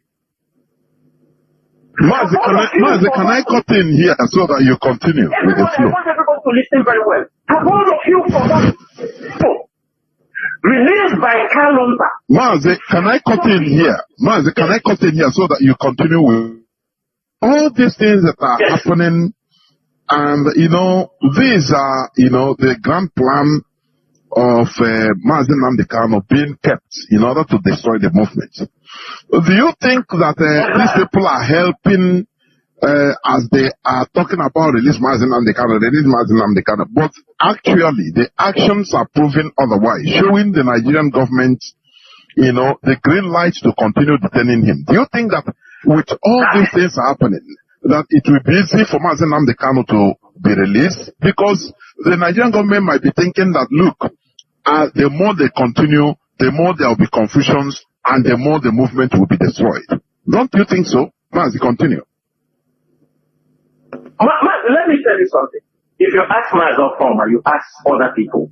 Even if we feel upset, okay, about something,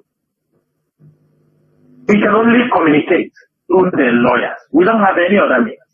Sometimes also, somebody like me, I don't communicate. Reasons, I have reasons. Mazi Nnamdi Kanu is in the hands of the enemy. Messages, if you pass a message to somebody who don't know the foundation, or like a signal for the person to understand, they may not effectively communicate that information. We don't write. Reasons are, if the enemy is in the hands of the enemy, if they find out there is a grudge or anger in us, are you understanding my point? Maybe we are not happy for something, or they may use it, they get a very big chance to use it to attack, widen the anger, widen the problem. We understand those things. And that's why, anyhow it is, we keep our calm. With the black men, with everything. First, let me tell you, people in America, I want to ask every one of you, and because I'm saying this in these are the lies they have put on the members of the people in America. Let me ask you something. Is it Chike that closed the account in America? Does Chike doesn't know what happened in the account in America? I'm sure the answer is no. Is it Chike people in Germany, the German family? Is it Chike that closed the account in Germany? Is it Chike? Because why I'm saying this is so that you people will know the lies they put on this gentleman. They told you that Chike was the one that closed the account in America. The account, me and Chukwu, your former, went to talk about, even we become enemies, because we asked them, when they were saying it is in Nayanya, we told them, give us evidence that it was Nayanya that closed this account.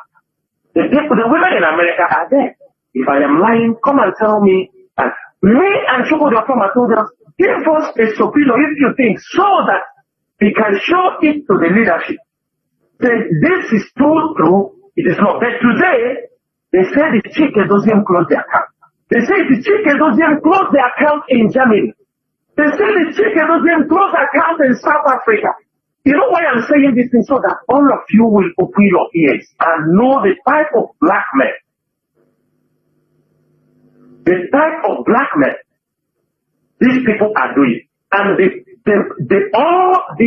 person who generates most of this black men is coming from Kingsley, Canada. Every black man against Chike Doziem and all these things comes from Canada. They say Chike Doziem closed the account in Italy. I call these 4 countries so that all of you will be awake. The day Onyendu will come out. You people must stand up to tell him the truth. How you people's accounts were closed. Today, Mazi, every Biafran, remember, if you remember the note, Alunta circulated everywhere. Are we not contradicting ourselves that Mazi Nnamdi Kanu banned the DOS not to talk about Simon Ekpa? Banned. If somebody has that paper, please republish it on social media. They brought this document because we were exposing what they were doing, and they were not happy. But they were using him to do certain things.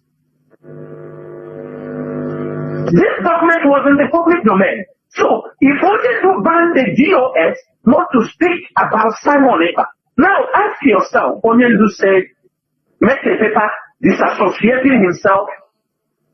Also, if we want to be selfish, we will say, let us wait until Onyendu leaves the band. Until he leaves the band and you and I should not talk about this. Are you understanding what I'm saying? Because we know what all the games they were offering. The documents are there.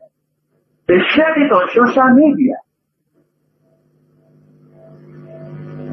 Martin, when I start shouting about Asari Dokubo, when I was screaming about Asari Dokubo in Imo State, because I knew Asari Dokubo was I knew Asari Dokubo was important. At the early stage, it was Ospak that Dave Omahi, it was Ospak that Rose Lavemma was working with Wilke. Ospak, they continued to kill Ospak in Imo State, kill Ospak in Imo State. And Wilke went a different way before he contracted Asari Dokubo. Mazi, do you believe that all that time Asari is also shouting everywhere his private army? He's saying how he came in Imo State. Do you believe that when I was shouted and Powerful was writing press release against Asari Dokubo, they brought a message that Onyendu said Powerful should not write about Asari again. But Asari was working with Hope Uzodimma and they have a business with Hope Uzodimma. I am saying it on the radio. Powerful is there. They told him, don't write about Asari Dokubo again. If you write about Asari Dokubo, this will happen to you. What are we doing to ourselves? Then Asari grew wings until they saw Asari in Asuro, where he was pronouncing how they will kill all the Mazen and the Kano. All of a sudden they wake up. They come to tell us, nobody is saying that we are there. Asari is attacking Mazen and the Kano. Nobody is saying anything. Why all this? What is it? Are we not big enough to take decisions that we make this government work? Let me tell you people one thing. Denial and shifting blame is a very big war instrument. People should know that. Denial and shifting blame is always a strategy by secret service to dislodge a movement. It is not any movement. This is what we have gone in our people. I don't want to talk about the ones they lied against me, because I know record will not lie. But when I told Onyendu that she has given me something million. And I said, okay, maybe the accounts are there. When Onyendu comes out, I will make it public. There are things I will never want it to go under the table. I start to ask. I said to myself, when was the last time I had anything to do with Ellen Nayanya? Because why I'm saying this, these are information that come out. I said, I hope she has the record. I have said this thing on Radio Biafra on many occasions since 26th December. 26th December 2021. Everybody put these dates down. 26th December, that was the last date. This is the last day I have anything to do with Ellen Nayanya. See, today. This is the last day I stopped requesting anything from Ellen Nayanya. The last day I have spoken to her. The last day I have given her any message till date. Reasons are there. There are reasons. When Mazen Kano was rendition, he gave instruction, if we need anything, we can take it from Ellen Nayanya. Money for things, and we know the site he's talking about. I used to send Ellen Nayanya messages of our fallen people to bury, people that have cases that they bring out. I'm sure any transaction she makes, I am 100% sure she has the account. She is not somebody you can get money from her without writing the reason for the money, which I knew. They are all there. But the time I was very careful before this date was when I requested money from him the first time, after Mazinankan was brought in Nigeria, I made that request, Sisi to Chika Edoziem, Sisi to Nzurumike, and Sisi to Chukwudi Ofoma. When I sent that request to her, she told me that if I want her to release any money, I should not see anybody about any request that I want, if I want to get money from her. That I can only send it to her. And I didn't feel comfortable. Because I know the way this woman behaves. I said, if I do things only with this woman, why not I've all got to say one day. And the same message, because then when we talk to tell Mazen and the Kano, they'll just come out and then we start blackmailing you. I know, I think ahead of them. The same message she sent for me, I sent it to Mazen Ofoma. I sent it to HOD, sent it to Mazen Zumik. I said, Theo, I'm making a request that I want people to be aware that I'm making a request. But this woman told me, if I give anybody CC of my request, that she will, then, so Mazen Ofoma advised me, this is a simple thing, make request to her, and just for her to see, then you will send a copy to Edoziem, or that's all. I said, okay. So any request I make for her, we make screenshot, I send it to Mazen Edoziem. And most of the requests were people in the court.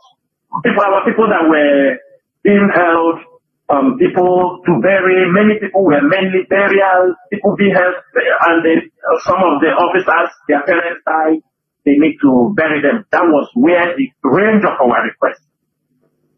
Now, on 26th, I made a request about some of our members in the prison in Abuja, which Mrs. Ngole was inside, Ngozi Adaje was inside. Many of them were inside in Abuja. Do we need all these details? Is it not so detailed? Yes. No, Mazi is better because that accusation is there. Are you understanding me? I'm saying it because the accusation is there. I may not be here tomorrow. We don't know. But I'm saying I just want to cut it short. Mazi, at that particular time, I asked this woman, there are people in the prison in Ebonyi State and people in prison in Cross River. When I ask, I want to say why I stopped communicating to her, asking her for anything. That's where I'm coming to. When I asked her, I asked her to send money to people in the prison. It was during December time, there was cold, and some of them are still in prison. They're still in prison till today. They are still in prison. And the people in Cross River, I told her, please, I didn't ask something that I can do also myself when I have money. Send Ebonyi people 200,000, send people in Cross River 150,000. She told me she will not do it. That unless I give him a lawyer. I told him these are people in the prison. The one in Abuja that gives to Emeka, President Emeka. The one in there gives to their welfare. These guys are in the prison. It's cold period. She told me she will not do it. I told her why. Said she should not ask her unnecessary question. That was when I told her I will never come to you again to ask help for our people. Because I found out you are using it as a ransom. She told me if you don't come to me, other people will come to me. Until today, I never go to her because I'm a man of principle.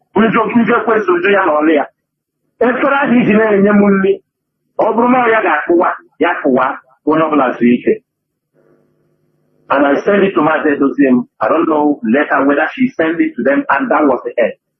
You know why I'm saying this thing? The way they have planted to destroy this struggle. And there are people, when we see them in this struggle, we start shouting. But let me give you another example.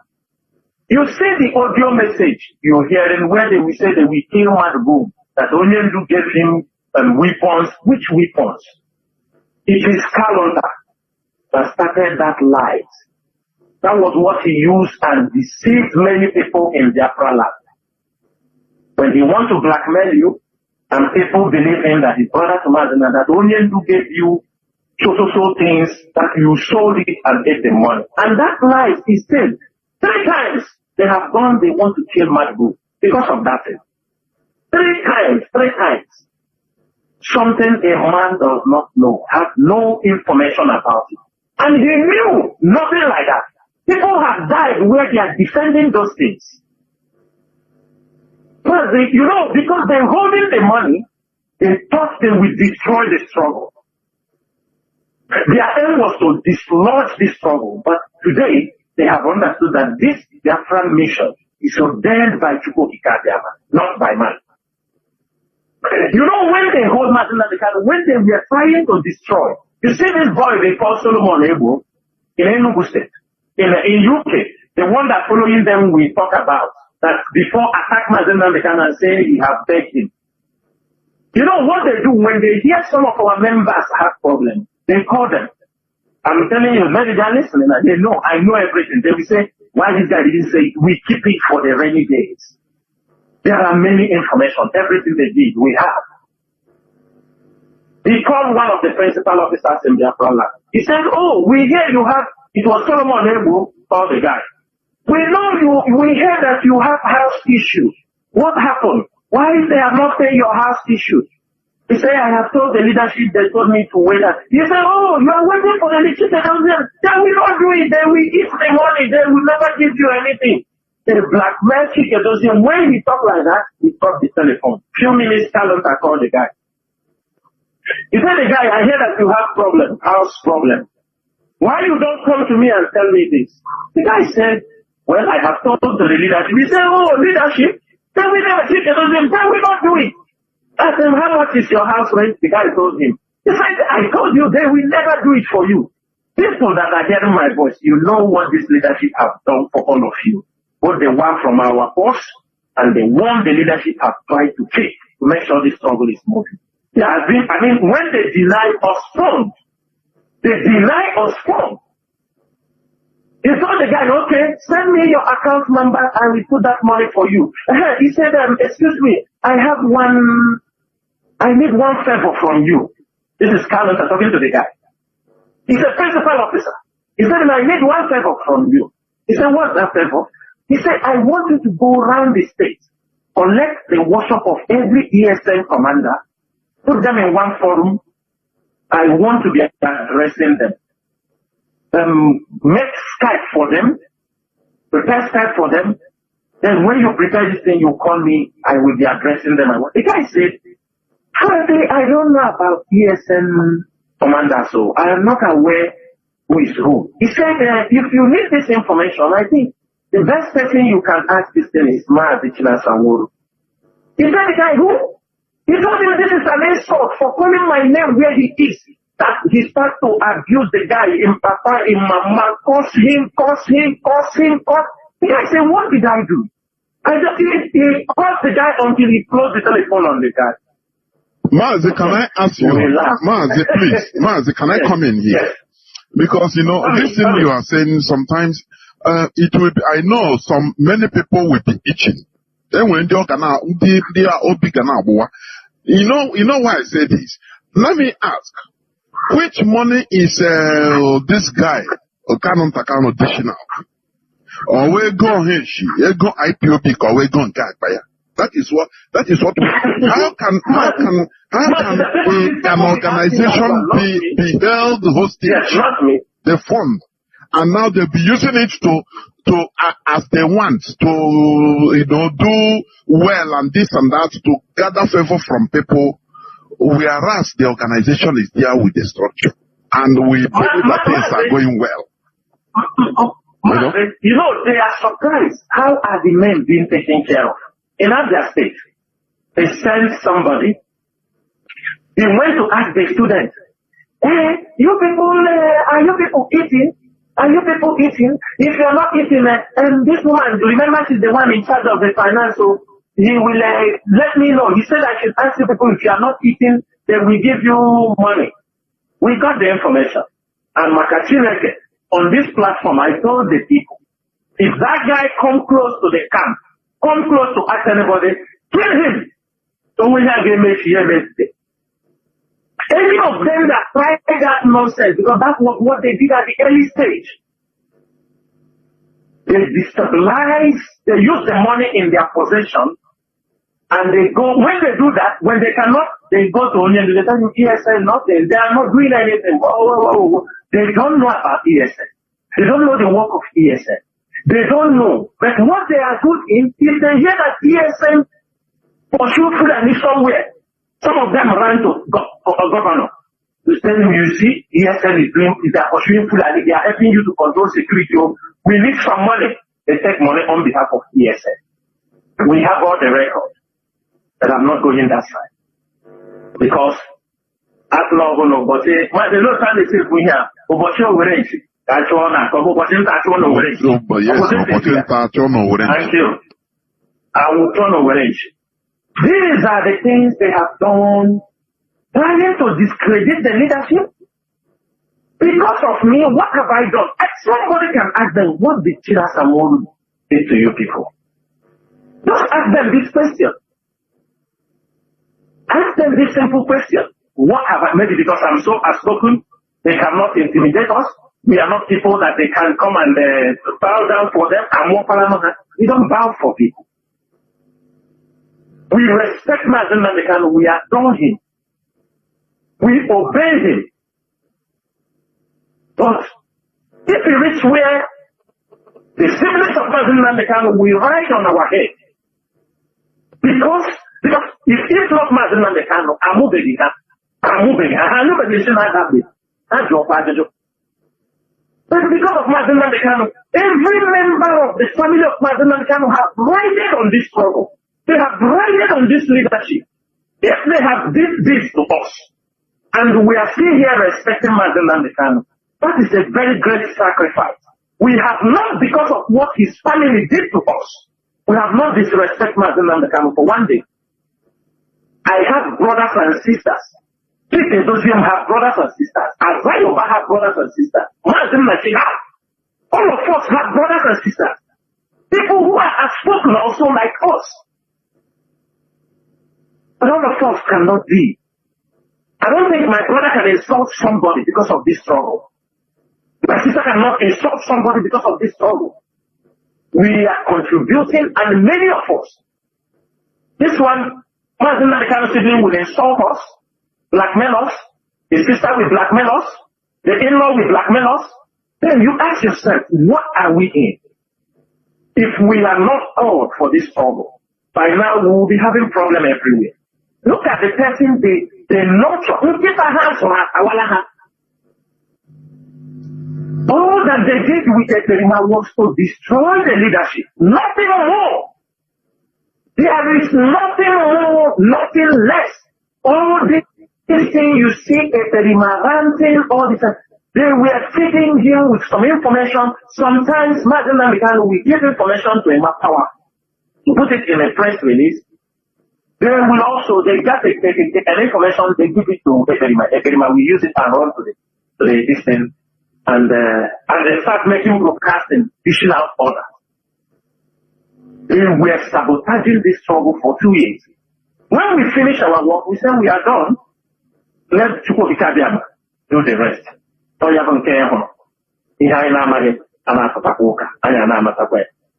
And that is the prayer everybody is supposed to be praying. And that is all.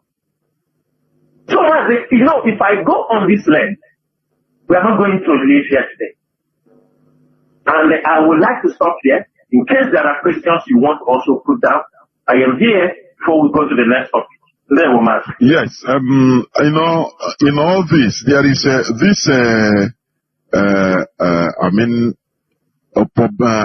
news headline. Are you there? Yes.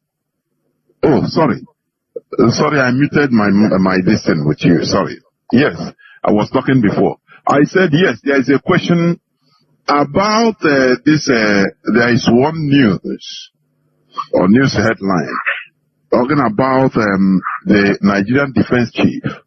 He said that IPOB that is going to finish IPOB. I want to know from you. Talk about it, please. What has brought this? Is it because he is a new, defense chief? Or is it because of maybe the way he saw things are happening with like what you have been describing with the Onyendu siblings and others, what they are doing? You know, what brought about? You say your days are numbered. The defense chief wants IPOB. What do you have to say about it?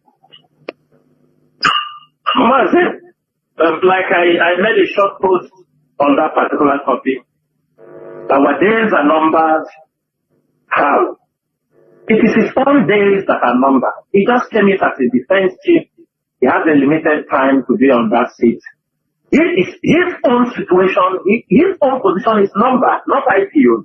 We are here for eternity because we die, our children continue. Biafra, you understanding me? It's not when Buhari came in, the dead Buhari. We fought him for 8 years and he's gone. And common the chief of staff is telling us our days are numbered. That's to show you the last knowledge of whom he's trying to fight against. If our days are numbered, why couldn't Buhari achieve it? If they think our days are numbered. For me, that's why we are fighting about the criminality in our land. Because they use all those things trying to step in. But you see how they are catching people who are using the name of IPOB, small boys, that they deceive. You understand me? Ignorance. So the few people he has caught these days, his shoulders are high. He thought he's catching IPOB members. And he will say they are IPOB. Because somebody somewhere, without no structure, no coordinator, just that people, he thought that is what, if we are not smart enough, the Kano is not smart enough, that's what we would have started. But we first built IPOB as a movement, an ideology. And that is why none of them can be able to destroy IPOB. Where will he going to destroy IPOB? In Abia State, in Imo State, and if, as we have found out now, we are going to convince somebody in his family who will start talking about IPOB inside his family, in his office. People who will be making arguments about him. That is very simple, man. People can come, he's the new chief of staff. He has right, talk is cheap. He can say it, and when he's finished saying it, the other ones that came in, Rabo and all this, they all said those things. So, we are not worried when he say our days are numbered. If he say our days are numbered, let him expatiate. He says he's going to kill IPOB members, kill the old Igbo people, or what? I will tell you something. Let me use this chance to think something. Our people don't know what is facing them. They don't know what the Nigerian government is doing against them. That is one thing you have to know. Our people thought that the struggle for the restoration of Biafra is about IPOB. No. In the international circle, in the government of the world, different governments, both in Europe and everywhere, what Nigerian government does is to blackmail the whole Igbo race. When they are writing anything against IPOB, they only put IPOB as a separatist group. But the whole blackmail, using the derogatory words, is against the Igbo race, against the people of the Eastern region.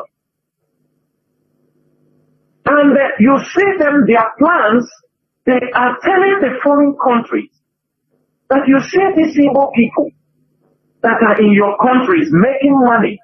These Igbo people that are making businesses, you see them that all their money is being pushed to Biafra land through the Hawala system or through a clandestine operation.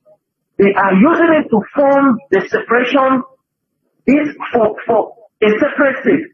That they should remember these are Biafran, so they should remember that these are Chinese, so Chinese of Africa. When they say these words to the Western world, they became careful because the Western world is always jittery. When they hear about Chinese, they know what Chinese can do. These are the kind of messages Nigerian government push out there to the foreign countries. So when those who are doing this job for them, tell them, don't worry, we are getting them, we are doing them this, we do them that, we do. And it is not only about the Igbo people, even some part of Edo, they put them inside. Everybody, some part of Edo, they will rule that area and they show you that they own. That is so. You know, people are just disturbing themselves. People are just out of ignorance. They don't know what is facing them. Our people have put their minds so much on this buying and selling, on what to eat, they don't even know the danger they are facing as a race. That every morning, if Nigeria has that capacity, if they can, they want to know every single money every Igbo man sent into Biafra land or sent into Nigeria because of IPOB. That's why many of them, when a chief of staff say this kind of statement, they're supposed to rise up against him. Because when they say IPOB, they think, oh, they're talking about these IPOB people. But how many people are being killed because of IPOB? Because you are evil. You are being profiled. You go to the airport. They know you as an evil. You are being profiled. Buhari did this in Malaysia.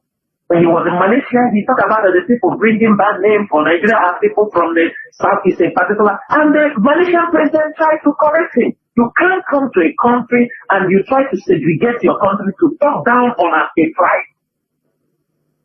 Our people must understand. They were here, Asari Dokubo lashed on them. Why won't the defense chief lash on them? Well, one thing I have for the defense chief. This is a war Boko Haram is dead. Their days are not numbered. It's IPOB in the southeast that their days are numbered. Well, I'm not going to challenge, but what we are doing is to debunk the rubbish that he has said. If he said that he is the chief of staff that nobody knows this, then the young one now, let him come. Let him come and they end IPOB. Or if he wants, I bet him. Let us bet. Let us bet. Everybody says, the chief of staff, I bet him. I bet him 5 million naira. Let him end IPOB and give us dates the day he will end IPOB. It's a challenge. Let us make a bet. Tell us when you want to end IPOB. In 1 year? In 2 years? I bet him. 5 million naira bet. Those who knows him, tell him that Charles Sanwo-Olu bet him to destroy IPOB. If he destroy IPOB 5 million naira, I will give it to him. Thank you, Mr. Chinedu. Ndewo Mazi. And before the lines are open, I want you to address all these things, all these issues too. These 2 points I want to bring out now. You know, it seems we have forgotten. We are in 2023. Last few months we saw the election in Nigeria. Before that, our people have been massacred.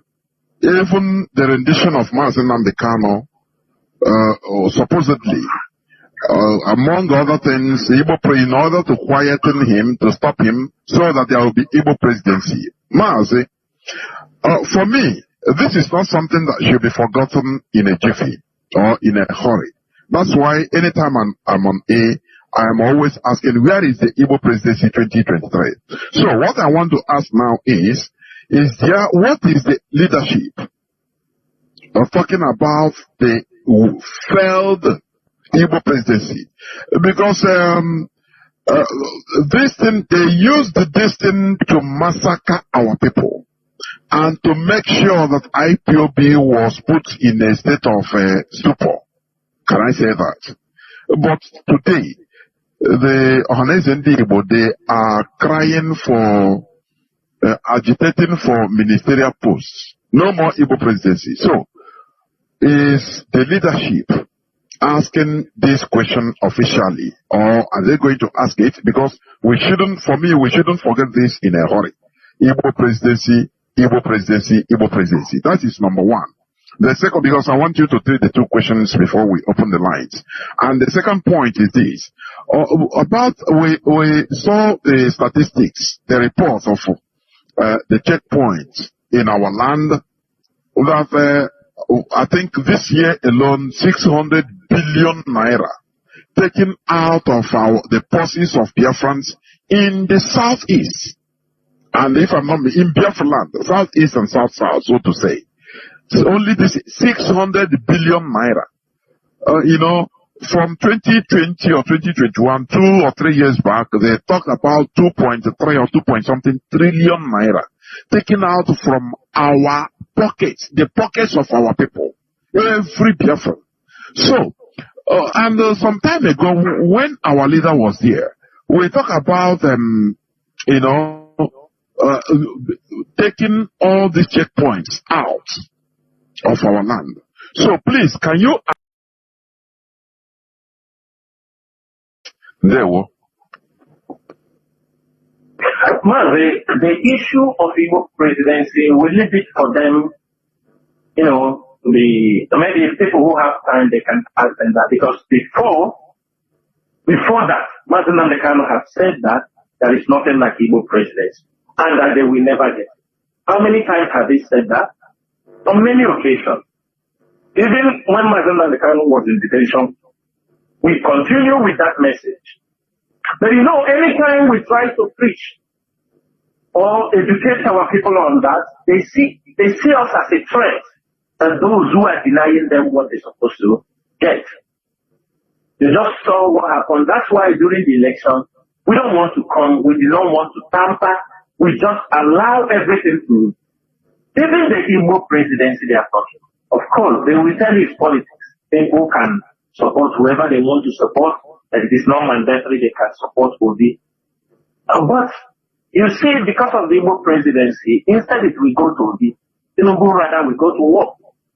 Because the Nigerian constitution made it very clear that if a president cannot be removed, especially if he engages in war, he cannot be removed. So the hope of even Igbo presidency, those hoping Obi or hoping for those things are just wishful thinking. It's not going to happen in Nigeria. And the earlier our people made up their mind and move forward to the restoration of Biafra, the better for them. If not, in the next 4 years, you see, one thing is that what both of them is doing now is what Joseph Carlo have done years back. Well, we were in a meeting the other day, one of our members said, he said, if this time is the time of Tinubu, this is his own time. When do you think our time will come, or the time of Joseph Carlo will come? That means we're talking about, if at 70-something is the time of Tinubu, when do you think will be the time of Ozodimma, or time of, you see the kind of people who are being given Nigerian presidency? Igbo presidency is a dream that can never be realized as long as we remain in that contraction called Nigeria.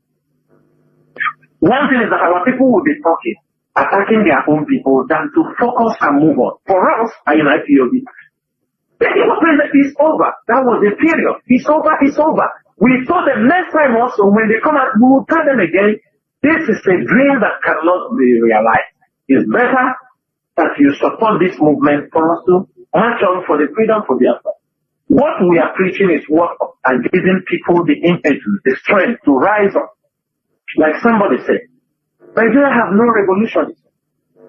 There is no revolutionist in Nigeria who can take up things and make it happen. You can only find them in the Sahel. That's why you see queues happening up and down.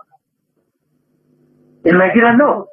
Even if a queue happens in Nigeria tomorrow, it will have a within the army circle, it's impossible. Because they already is a divided nation. It's a divided nation. If an Igbo man take up the power now, do a queue, what will happen? Enough will come against the Yoruba will come against him. You took the power because Obi, then if an Hausa man takes power now, they will say Yoruba will say, oh hey, you don't want Tinubu to rule. Who will do it? That's why any presidency, nobody will allow anybody to be able to rule him. You can't be a leader of another people. You can only be a leader of your people. These things they are talking, why not if Biafra is restored? Then you talk about you want Igbo presidency, you talk. Because if Biafra comes, it's Dr. Mazen Lambe. Maybe that time we will return to Anambra presidency or with a presidency. You know our people love division so much. They will remember, and the other presidency. These things are only when our people have learned the inability of our people to work as a unit, in unity, have caused them every simple thing there is division. Because people want position, they want to be acknowledged, people want to be in front, everybody wants to be the leader. That is the problem they have. And the Igbo presidency, people can cause those who want to remind them, we will always remind them about the Igbo presidency, so that maybe they will wake up. And secondly, for Mazi, what you said, the report about police extortion in our place, that's one of the evidence to show our land is militarized. That's to show it didn't start today. But we found out that it's something that is not going to go away very soon unless we restore Biafra. Because one thing is this, when you put pressure and remove the police or the army along the way, some of them remove their uniform because they cannot be able to extort from our people. They take mercy and they start to attack and kidnap to make the road, you understand me, for the commuters not safe. There was a video circulating since yesterday, some Fulani people that was arrested. They were part of the people that attacked that sister along that Enugu Express. And there's some ESN officers who were assigned in that location managed to capture 2 of them. If you watch the video, you hear what the guy, when they're asking them, where are those guns you people are using? He says with the Oga. Which Oga? He said the gun is used to give, is the military that give it to them. Then we make operation. Cause havoc along the road, return the gun, bring commission. Our land is a land of exploitation.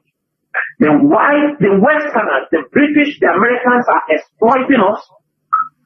The Nigerian police is exploiting us.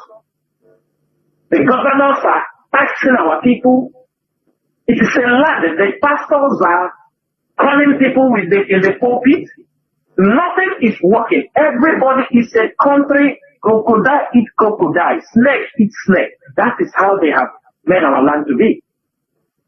So, it is very, very difficult because the moment you remove them from taking that 50 naira, taking that 100 naira they are taking with their POS, because they see it is the safest way to make money, oppress the people, to intimidate them with the gun. The government knows. The governors, they don't know. They know. Some people, let me tell you, people are buying the road. People are buying the road. Leave this road for me. It was like when Mama Joseph Carlo was alive, or I think the mother is still alive.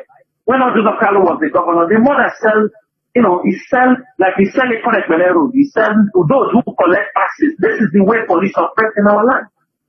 Tax force. That's why that time you will see like a correct road, tax force people who are collecting money. They maybe he bought it from Mama Joseph Carlo, pay cash for the month. Every month is returning, and they go with army, go with police, collect money from people. The same way they are doing on the highway. This road to this road. Let me get this road. All the returns have somebody they are accounting it for. Where can I leave this road for me? All against our own people. Do our people understand what we are into? Do they know that we are under bondage? Do they know that that is not the way people live? Why the police will be extorting, nobody wants to talk. Nobody can even ask questions. Instead, the people in the car will tell you, okay, give an amount, we they go. Give an amount. In a transport, somebody is in your car, you are traveling, the army will bring him down. Take him down, the driver moves. It's not his problem. You are bringing somebody from Lagos. You can't even ask anything. They tell him, bring your bag. A young man, maybe they found money in his account. The driver will not even, I'm coming with this guy from Lagos. No, they will not. They will just hand you over and the people will say, they follow them. If you have any problem, go and settle with them. This is the attitude our people have developed. And this is a very destructive way of life. Highly destructive. What you are saying. Highly destructive. The person will be left alone to be slaughtered or to be, and they got their way. Nobody cares. Slave mentality. When they start this guy down, maybe in the middle of expressway, maybe from Delta State to Onisha. Maybe the guy don't know even anybody that place. He don't have anybody. And that is how that person, they can be killed, they can stop everything. He can't say no. This is a passenger. We pay. He didn't do anything. He didn't rob the car. Sometimes somebody don't even know anything, but maybe they found money in his hand, they found money in his account, and they are ready to do anything. And our people, so it has become very difficult. But we must continue to speak up. That money is just for a year.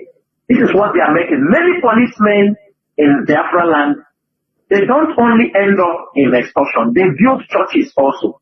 Why they extort you on the road, they extort people also in the churches. If you go to about many policemen own churches. They own churches. The people, they will pray and come on the road, they control. This is how, and nobody says anything because some pastors are one side exploiting the people and people are happy.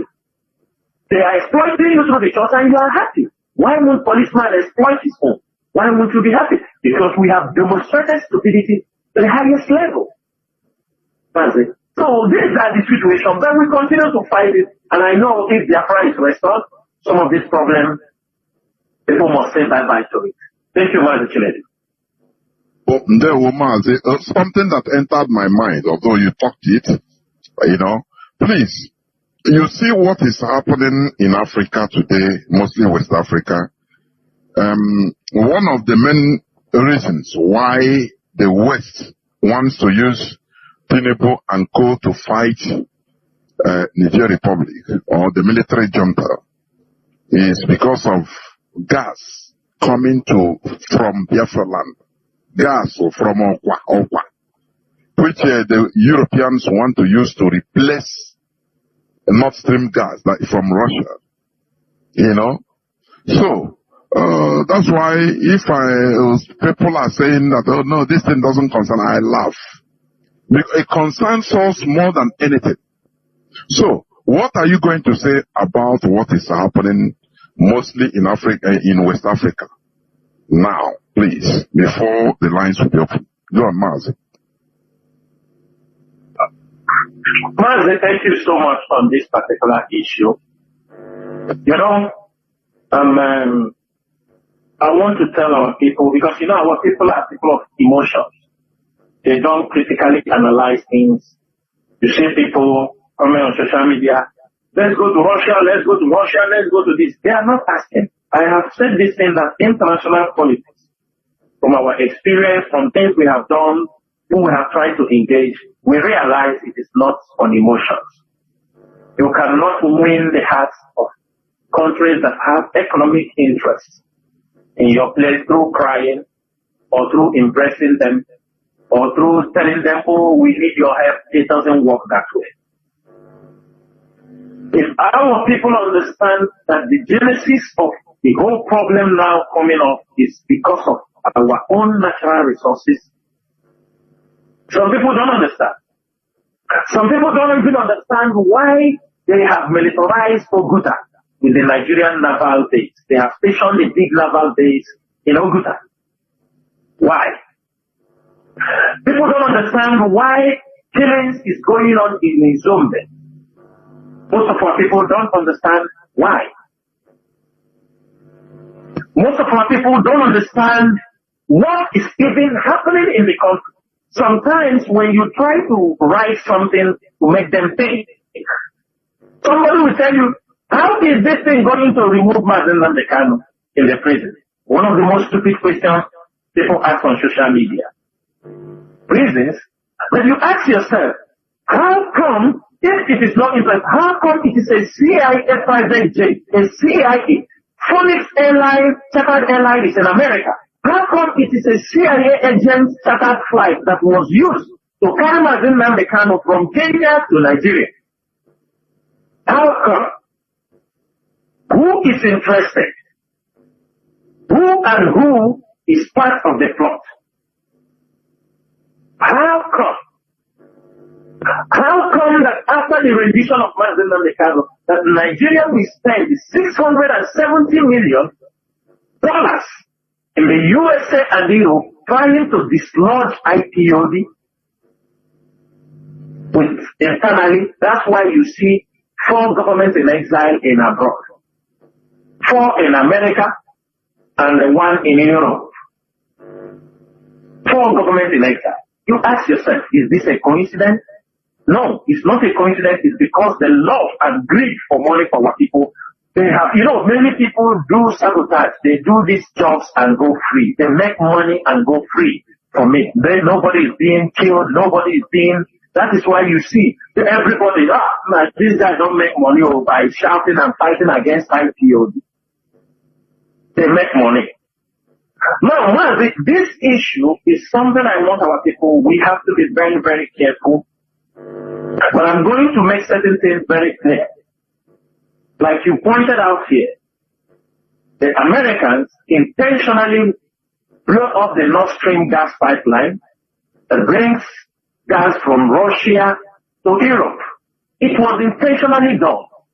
And they denied it. And that's why I said here at the beginning, I said denial and shift of blame is a war tactics.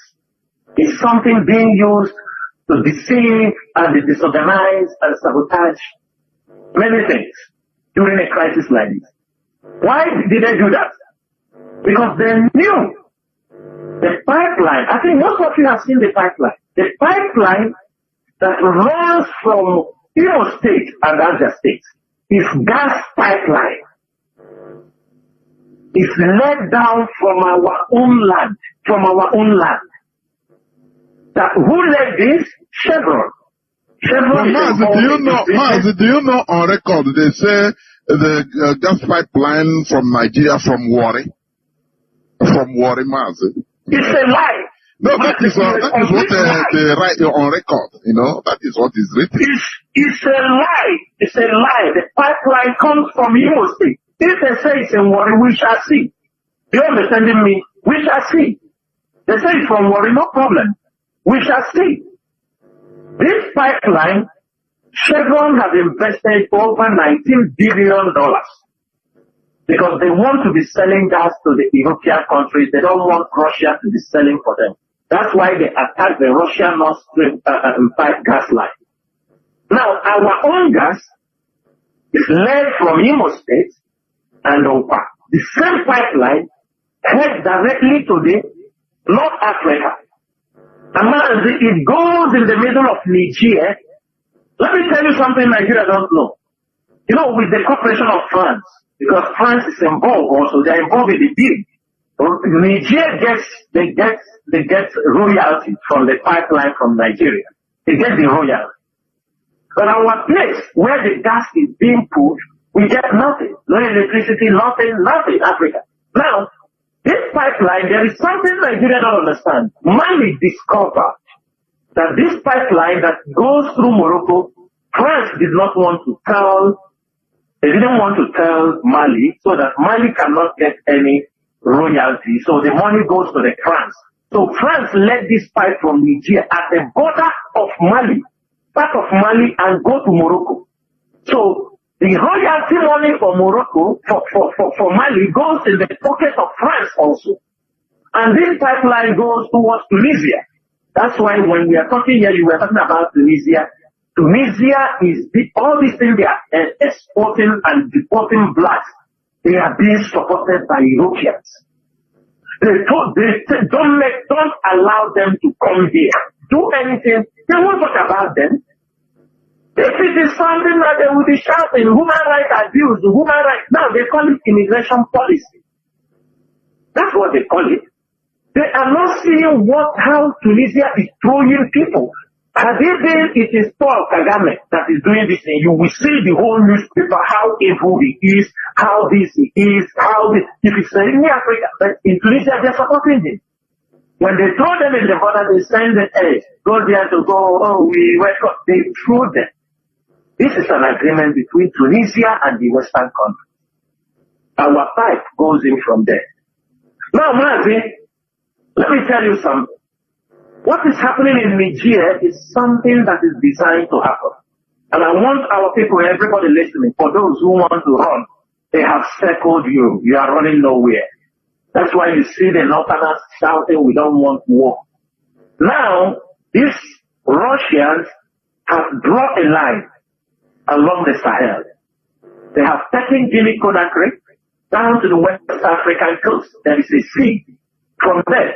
Guinea-Conakry with Mali. Mali, Burkina Faso. Burkina Faso, Niger, Chad, Sudan till Port Sudan. So they have crossed, and there is war in Sudan. Now, if there is anything happening in Nigeria, people cannot run to Chad and go to Sudan because that route, maybe they want to run to Saudi Arabia, they want to escape. No, they are not escaping because there is war in Sudan. Now, from Gamborungala, heading to N'Djamena heading to the border and head to Niala in Sudan, Niala to Khartoum to Port Sudan. They can enter the ship to go to Saudi Arabia. This route, because there is war in Sudan, is closed. Now, Niger has become the center of everything. Can Nigeria go to war? If Nigeria go to war, they will be sabotaged. That is something our people have to know. They can never go to that war in unity. Mazi, the former president, which is Bozum, he is from the Fezzan tribe, a minority tribe in Libya and a minority tribe in Niger. Yes. He's from the Fezzan tribe. This Bozum, a couple of months back, you saw there was a clash between verbal oral abuse by the Mali president and Mali officials calling him a foreigner, an Arab, coming to pick up. And now, this Tachini, who is the president, the true leader, who is now in charge of Mali, he is from the Hausa tribe. And you know the Hausa people, this is first-time power is falling in their hands at this very critical stage. And most of the Hausa, you see them also down in Nigeria, in Kano, in Katsina, in all the 7 northern states. So, if Nigeria tries to go to war, automatically the Hausa people will sabotage that war. They will sabotage it. And now, Russia has stepped in because Russia wants, and let me say it, the Sahel countries want to humiliate Nigeria. If Nigeria go to the war, they will be humiliated. This tag the British put on them, the giant of Africa, will be removed. They will be torn apart. You know that border, as long as the Russian mercenaries are there, people will be massacred. So for people who want to go Libya route, we are going to Libya, all this route is crossed. You see what is happening in Burkina Faso. But man, this I'm saying is a normal thing that is there. But I'm telling you how it's going to affect our people. Number one, all our people coming from Europe, all the flights from Europe, the ticket fare will jump, it will skyrocket. That is what is going to happen. Because now Niger has closed their airspace. Every airspace, every flight moving from Nigeria to Europe, the shortest route to go to Europe is from Niger, Tunisia. They head to Rome, they move either to UK. That is the shortest route.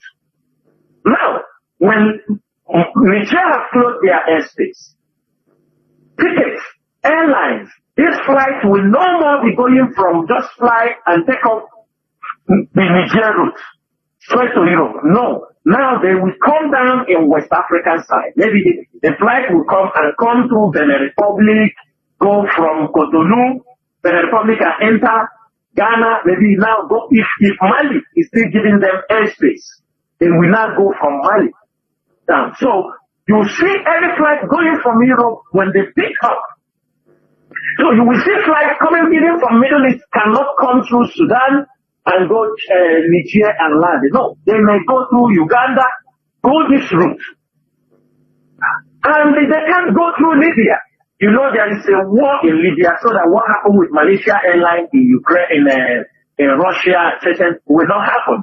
Because passengers airline, Libya, there is still war in Libya. So there is no possibility of passengers plane going through this route from Libya going to Europe. So if you're buying a ticket before from Europe down to Nigeria by $1,000, I am sure you'll be buying it by $2,000, $2,000 something dollars. If you are buying airline before 1,500, be ready, you are going to buy it like $3,000 because the routes will change, everything will change, but the gas will be always be pumping from your place down to Europe. But now, when they burn the Russian pipeline, don't you think that Russia knows that Britain and America, because they are enemies, you think they want that pipeline to continue to fly? That is why you see America shouting, do this, don't do that, democracy, democracy, democracy, because of the pipeline. Because Chevron invested a huge amount of money. Then you come to Biafra land. People thought that the British petroleum have left. No, they are there. They are British gas and oil exploration. They are using this global, Sterling Global, an Indian company. This Sterling Global, they are specialists in oil bunkering. They are the ones stealing our oil under the pretext of the British gas and exploration company. So contract, they will give it to them. But the mother is the British gas and oil exploration. So you won't see their name. You will only see Sterling Global. They are stealing in Onka, stealing in Obaru, stealing in everywhere to tap. Because sometimes people don't understand. Can you imagine pipelines that pumping oil? Somebody will go on the high sea and tap and fix his own pipe. Who can do that if you are not connected with the shipping lines? If you are not connected with the companies? Who is shutting down the main flow station for him to put in his own pipe? This is what they are doing in our place. And they are not ready to go unless we kick them out. And to kick them out, all of us must understand what is happening in our land. We must understand that they are exploiting us. We are not saying people should not do business in our place. We are not saying people should not do that. They are not doing business. They are ripping us off. They are ripping us. I mean, I don't know another adjective to qualify this. They are ripping everything we have. That is the situation in Niger. And let me tell you, it is very, very complicated. Very complicated. One thing our people have to know is what the Americans and the Europeans used NATO and did in Ukraine, it is going to repeat. That's why they are trying to drag this ECOWAS to see if ECOWAS will be that, that baby boy they can use to manipulate and go proxy so that they can fight in Niger Republic. That is what they are doing. Tinubu himself, for me, he ran so fast and joined the international politics when he has not even picked his cabinet. Now he is trapped. He goes to the war. For me, he will be the biggest coward if he didn't go to that war. Thank you so much, Mazi Chimedi.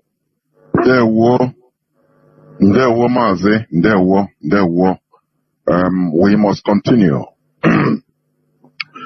I think we'll go into a few minutes breaks, Mazi, so that when later we shall open the lines. I think it will be the best so that we open the lines.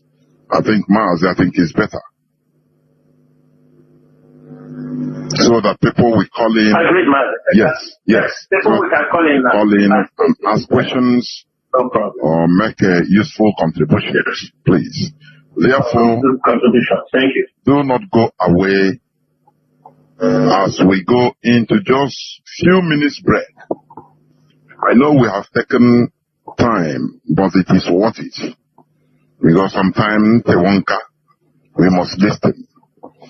We'll go into a few minutes break, and when we come back, our lines will be opened so that we take calls. Please do not go away. We'll be right back. Welcome back. This is Radio Biafra House of Service coming to you through Radio Biafra London. My name remains Maz Jonathan Chinedi from Alu Province.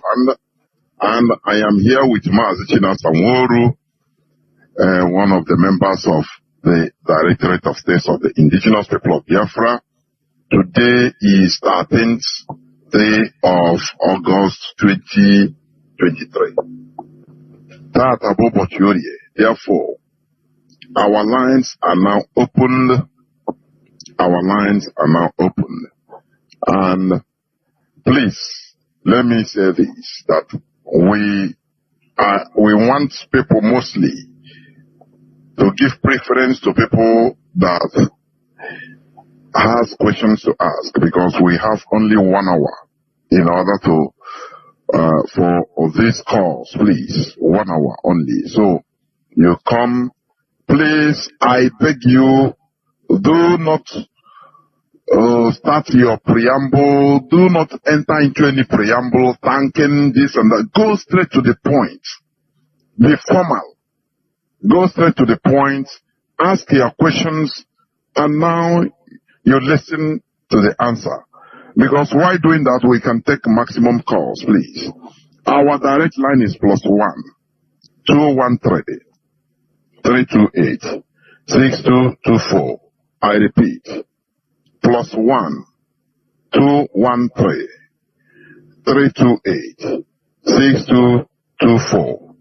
Our WhatsApp and Signal number on the line is +61 405 142 547. I repeat, +61 405 142 547.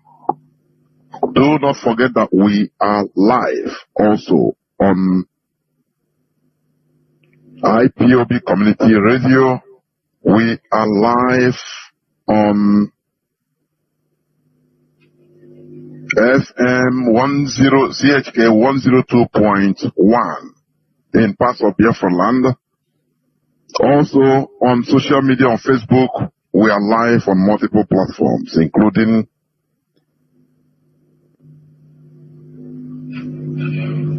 Radio Biafra House of Service.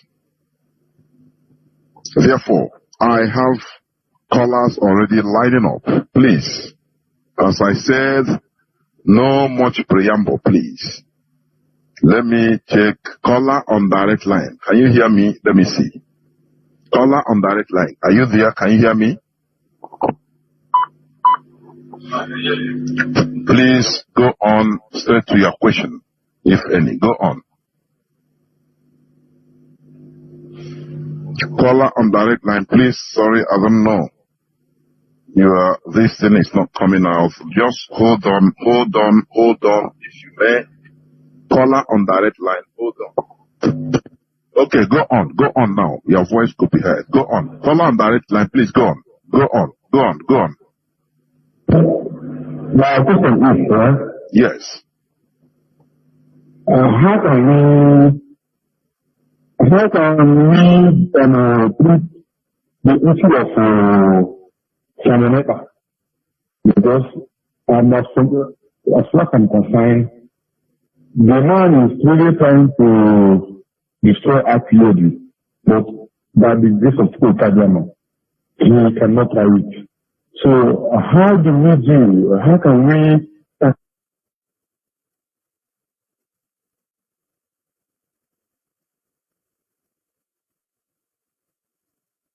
the issue of Samoneta so that he can die a natural death like the former saboteurs like Ricky before and others? Please. It's really giving me concern. Mazi, I hope did you start following Mazi? So that's my question. Mazi, did you start this program right? I hope so. Do you? Oh, I don't know. Mazi Chinasa Nworu.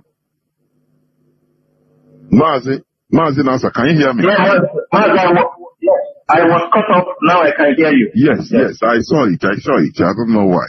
So, you heard what the caller said, although I was trying to interact with him before he went. It's just a call on direct line. So he asked, how do we treat the issue of Simon Ekpa?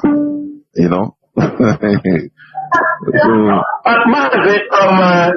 Already, one of the best things to do when people are blackmailing and doing is, we have the people who are responding, who is, putting the story straight, who are trying to debunk the disinformation. That is the first thing we have to do.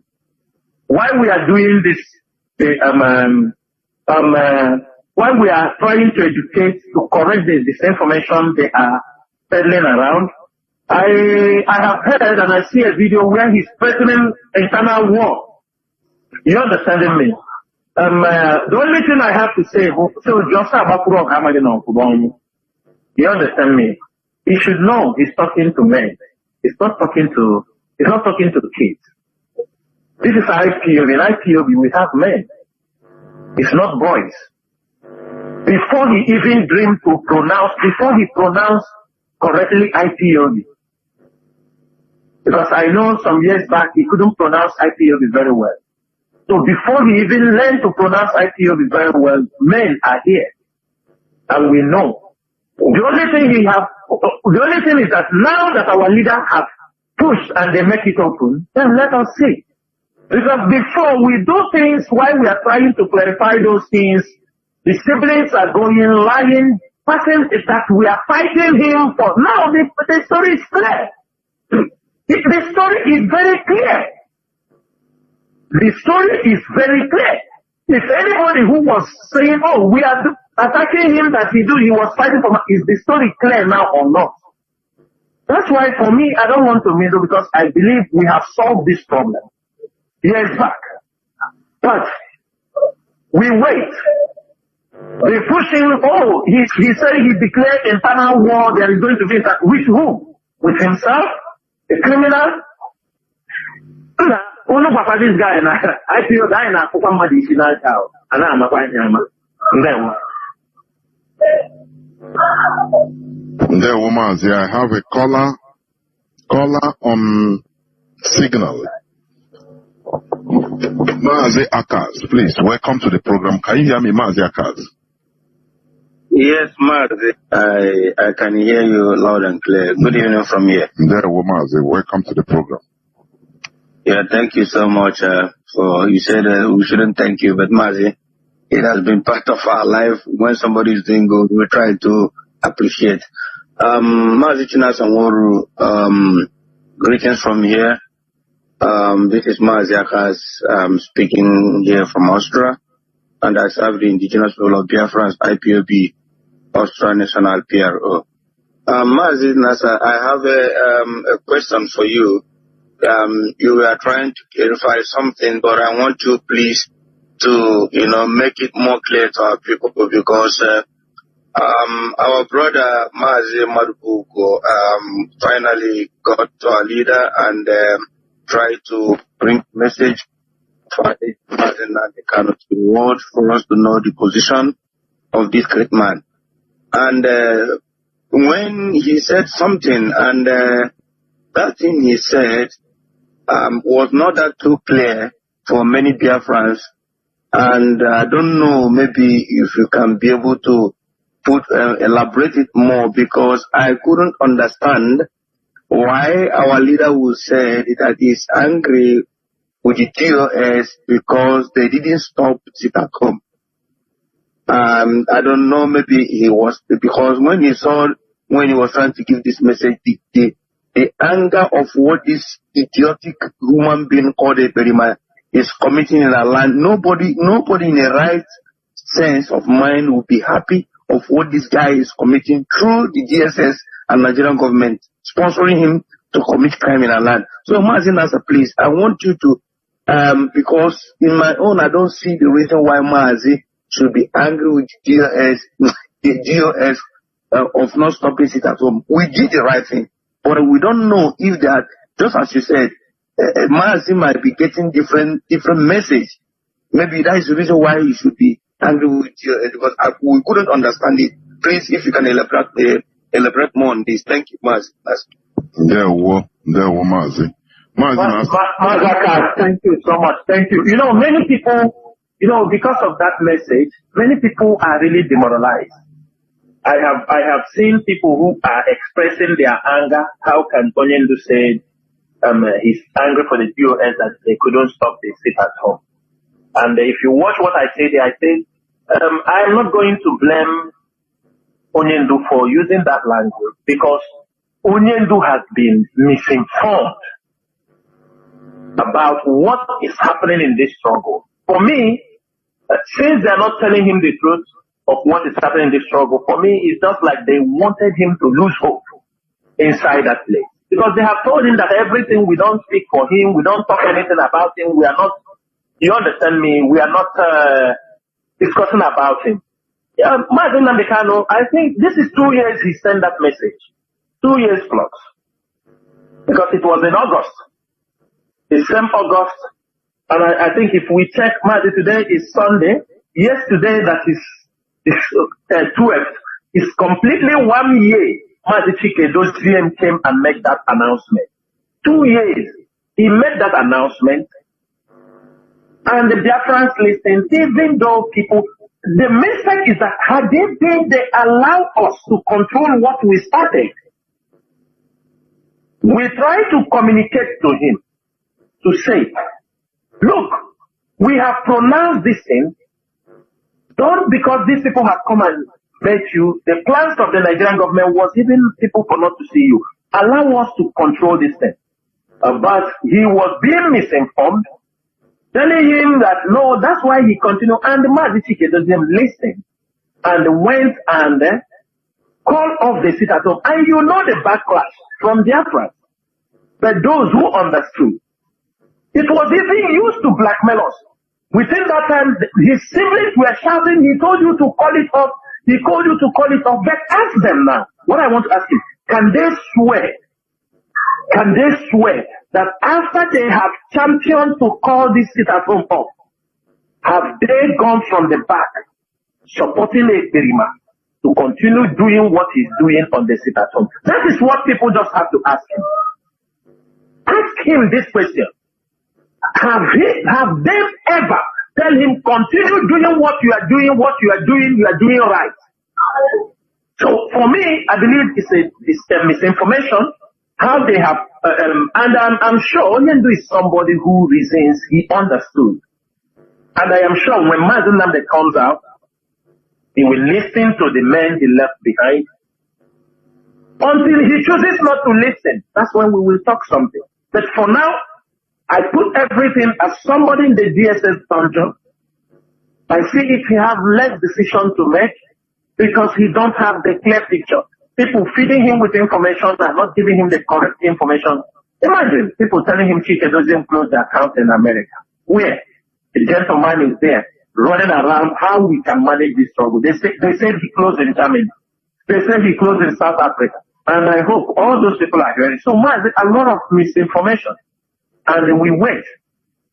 And also people should be fear God, as people used to say. If you pay money to bury an IPOB member, you turn around and say you give Chinas and Wuru money. Is coming on the way online.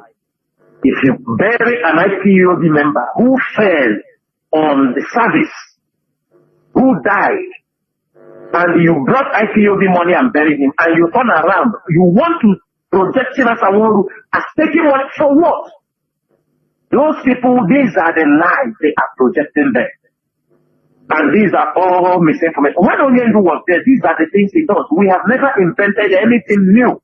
It's the same responsibility. People are going to school. September is coming. People, I don't want to even say something. I don't want to say go that area. But, because if I say it, some of you may start looking for where they are and lynch them for what they are doing. Then we leave. Mazin Nambekano will soon be out, and as soon as he's out, many of these issues will be settled. Then, until then, I consider everything as misinformation.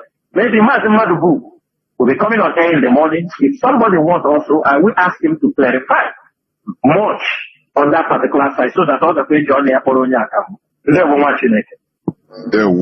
were Mazi. We continue. Oh. Caller on direct line, no, it's off. Caller on WhatsApp. Can you hear me? Welcome to the program. Caller on WhatsApp. Are you there?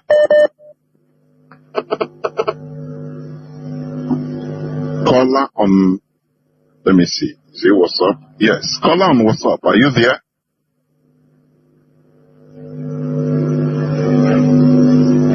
No.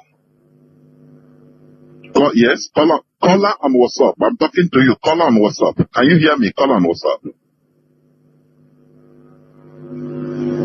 Somebody calling from 97, please. Can you hear me? Plus 97.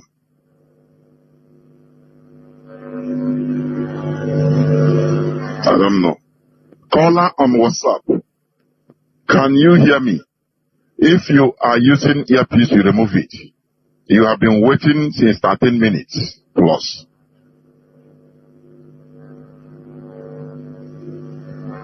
Let me go again to caller on signal.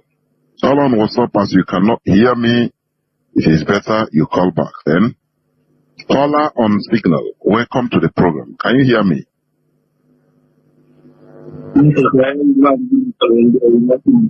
There were. Mazi, please, you are sounding muffled or somehow. Or if you are using any earpiece, please remove it.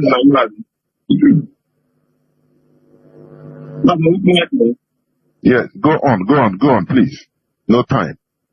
Thank you.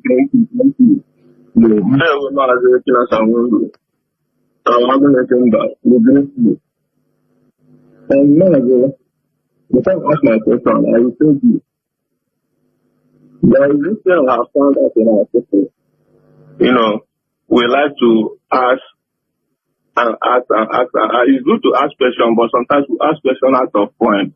You know, and to our leader on the platform, sometimes explanation.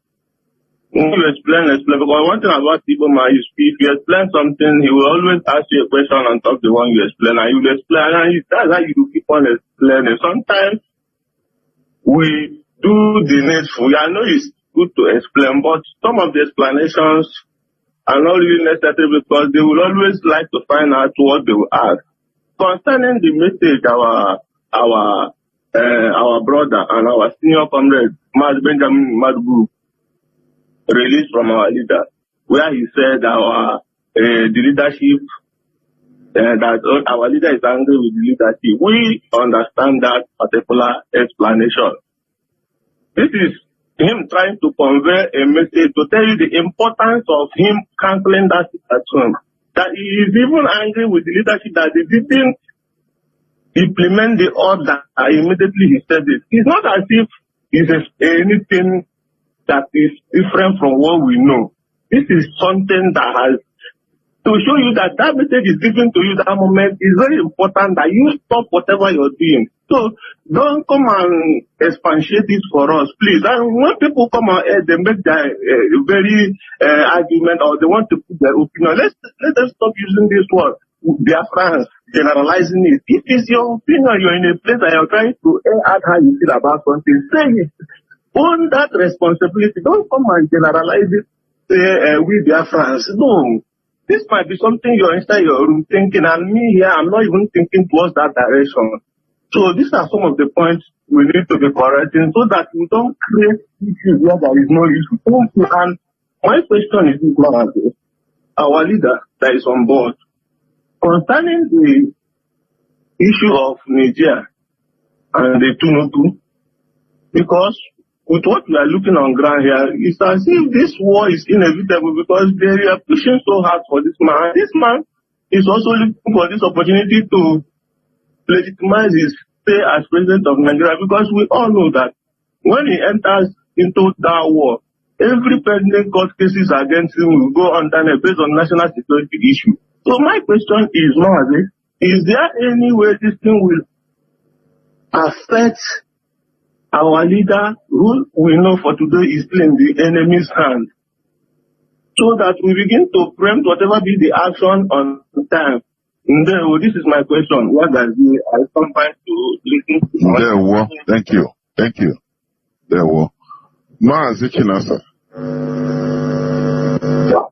Mazi, thank you so much from your narration you made on that particular issue, the question what our leader said. Is well understood. I think you have added more flavor what I answered. But the side of Nigeria will have multiple effects. Will have multiple effects in anything that is going to happen in Nigeria. And I want to make it very clear because, our people are very emotional and they talk at a point. Onyendu is coming to court next month. That is just the day they said that is when the judiciary will be back, because I'm sure now they are on holiday, they are annual leave. They will be back by September, and that will be the first sitting, the hearing. It's not that is not the day they are going to give their judgment, if I'm very right, and I'm sure I'm right. That is the day the case is being expected. They will hear the case and now set out a day for judgment. And with what we know from what we hear from they have a maximum. They can set up a day for mock judgment after 2 weeks, after 3 weeks, but they have a maximum of 90 days to deliver their judgment. So we are hoping all the best. One thing with this issue is that our people fail to understand. Sometimes when we jab the British, jab the Americans, they say, don't talk. They are the people holding us. Sometimes when you want to talk, when they try to level IPOB, the Global Terrorism Index, they made it very clear that some people in the US State Departments were part of those that lobbied for those things. They lobbied some of them in the State Department. And they lobbied from the UK, Lord Ahmed of Liverpool, prominent among them. Now, if something goes wrong, if Tinubu goes, because he wants to legitimize his presidency, if he goes to this war, I cannot on this radio now tell you what is going to happen. Because this is like a game of the chase. Why they play this angle, we have to play. We have to allow the judiciary also, we have to allow our lawyers also to do their own legal job. But for us, we are looking at it from the geopolitics. What will be the effect? Like I have told you, the war happens even now. They have not gone to the war, just cutting the electricity from Niger. Niger closing their airspace is already having a very devastating effect on everybody. On Nigerians who are in Europe. It's our people. Our people are in Europe. They will receive it hot. The thing is, when it happened, it is about IPOD. Now, some of them planning to come. Ask them. Let them confess. How much is the ticket fare? So there might be consequences, but I cannot be able to say it here. But it's as the things, as this show goes down, we will try to watch and we try to examine what will be the advantages, where is it going to affect our leader, and anywhere we found that it's going to affect our leader, we'll also come on air and inform our people. Because the most important thing there is to inform our people, let them have the accurate information, and stop peddling lies with people. Because when they are pushing you, imagine there is a war coming to Nigeria. ECOWAS want to station, and people want us to start talking about No, let them talk about those ones. Or somebody wants to tell us about sit at home. And the war is at your distance. The Western world want to keep us busy. They want to keep us busy with something so that we cannot be able to focus. That is what they want to do. And we are not going to fall on those tracks. Because we have fought this for 2 years. We need to focus. That is one of the things there, man. So as we move on, if there is anything we see that is going to affect Mazen Nandekano, we will come out here and make it. And even before we come out here to say it, we will make sure that we did something and make sure that Mazen Nandekano is being protected. That is one major thing you have to know. So if anybody thinking that we are not going to stand up if anything goes wrong, that person is lying. But what we don't want to make our people lose focus on what we want and what we don't want. I'm here with joined by Mazi Anye. Mazi Anye Kings, can you hear me, please? Go on. Mazi Anye. Mazianye, can you hear me?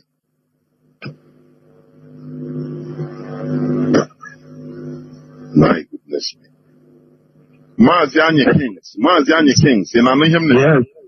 Please go on, Yes, I'm hearing. There, we'll go on. Okay. Time no day. Yeah, there we go. Yeah, good evening, dear friends. I'm greeting from here. Yeah, having listened to you on the detailed analysis on what is happening in our border and the Western war in Africa. So my question now is, this particular war that the West is pushing for Africa, it's very clear that they are doing this for their own interest, so that they can be able to exploit the resources in Africa and mostly in Biafra. Now, our people are not talking about this. When I'm talking about our people, I'm talking about the so-called leaders, the traditional and political leaders in our land. Either they are not aware or they are not knowledgeable of what is going to happen. Because while the Russian in the other side, then the West in the other side, when this war is going to happen, it's going to affect our people, and many is going to be a victim. Well, these people, when it's going to escalate, there are a lot of weapons that these people might like to test in Africa, which is not testing, which the Europeans did not allow them to test in Ukraine. They will test it in Africa, and many and our people will be saved because of the victim. So my question is now, what is the assurance from the leadership that IPOB is capable of securing our land when this kind of circulation happens? Because we only have having hope on the leadership of on the IPOB, not in any of all these our political leaders. That's my question. There were Mazianye. There were Mazinasa. Yeah, Mazi, thank you so much. Mazi, I want to make something very clear here. People might be thinking, as long as the Europeans and the Westerners want this war to go ahead, that's why you see Alassane Ouattara talking about that they are going in there to release the man. They're going in there to release him. It's a terrorist attack. They go there and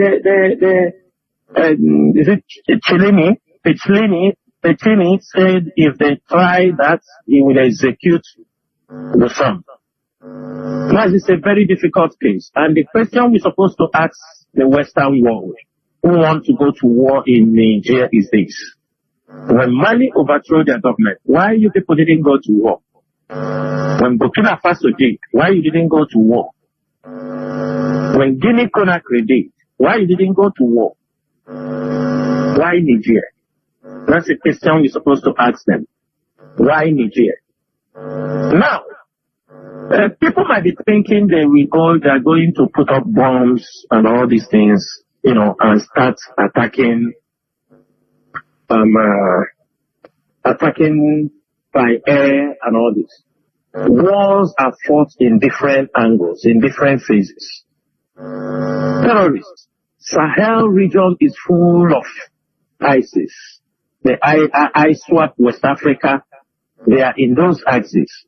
While you are waiting the war to go on, Mali and Russia can push all these people down in the porous border, 7 borders between Nigeria and Niger. 7 borders. And I am sure the Sultan of Sokoto do not want to go on exile. The Emir of Kano do not want to go on exile. All of them, Sanusi will not like to go on exile. That is why they will do everything they can, because Niger is normally a place all of them can run to. But now it will be very difficult. They have cut diplomatic ties. There is no more ties between Nigeria and Niger. The embassies have been shut down. Even the Nigerian embassy in Niger, there was a rumor that they wanted to attack them, but I hear that it's presently is being protected. Mazi, the IPOB leadership, or IPOB in general, our duty is to make sure, because without having the accurate information to know how it's going, you cannot do anything. We are making the necessary contacts we need to make. We are pushing things in the angle we are seeing it, with the intelligence we are gathering, to make sure that if anything goes wrong, that our land will be protected. As we are planning, the enemies are planning. Nigeria on one side will be scared if we go to war. Biafra may rise up to strike. All these things, that's why I say it's a game of the chase. We need to be more strategic. We need to be very, very careful. That's why you don't expect us to come and say certain things. As things are going, it's our duty to lobby. Your interest may not be the interest of your enemy.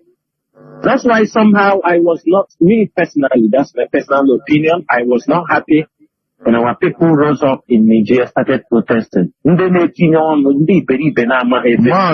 only you. I saw that thing. They are very stupid set of people. I'm telling you. Most of them living in Nigeria today were chased from the northern part of Nigeria during the Kanu riots. They didn't come down. They ran towards the desert area, and they remained. That's how some of them are doing spare parts business. Most of them are people being chased from the Niger, from Kanu, from Kaduna, from Sokoto. They ran. And Maz, one thing people don't understand, you see people living in those borders. They don't bring cars from the Nigerian port. Most of the northerners, majority of the northerners don't pay custom duty for Nigeria. That's what people don't understand. They prefer to pay it to Benin Republic because they pay in Benin Republic. Then we drove the car up north of Benin Republic, enter from Benin Republic, they go to Niger. From Niger, 7 borders, they enter to the north. They don't contribute even anything. In the south, what I'm saying is something that is happening. Most northerners that import cars don't bring them into Nigeria. They don't pay the custom, they just pay it in Cotonou. They will drove the car in Benin Republic, go to Niger. From Niger, they are not ready even to come into Lagos and take their car driving to the north. No. They go that route. They don't pay anything. They bring in their cars. And that has been their way. And our people who are in Niger Republic quickly come out to protest. Stupid people. Do they know what Niger is to our people during the Civil War? Go to political calculation. They do something out of emotion. Honestly. They just come out because of the small spare parts they are selling in Niger Republic. They're thinking that when the war breaks out tomorrow, they will be killed because Niger supported Nigeria 100% and massacred Biafran children. If your parents are alive, that they witnessed the Biafran struggle, the Biafran war, they will tell you they were northerners, told, they call them Dogo. They were brought in from the north, from Niger in thousands. They came down and massacred our people. People from Niger. So it is not something when you hear something happening, you just rush. First, you have to make your calculation. You hear information. You think. We are not in a quarrel with Niger for anything, but we don't have to stick our head. Because those think what happened to us when our people come out to support, in 2016, come out to support, what's his name? Donald Trump. Donald Trump in Iguata. Some of them are still in prison till today. They came out and celebrated Donald Trump this thing, and they are still in prison today. Did Donald Trump finish from this? Did he even care? Did he even? But I'm telling you, we have to be very calculative, not emotional.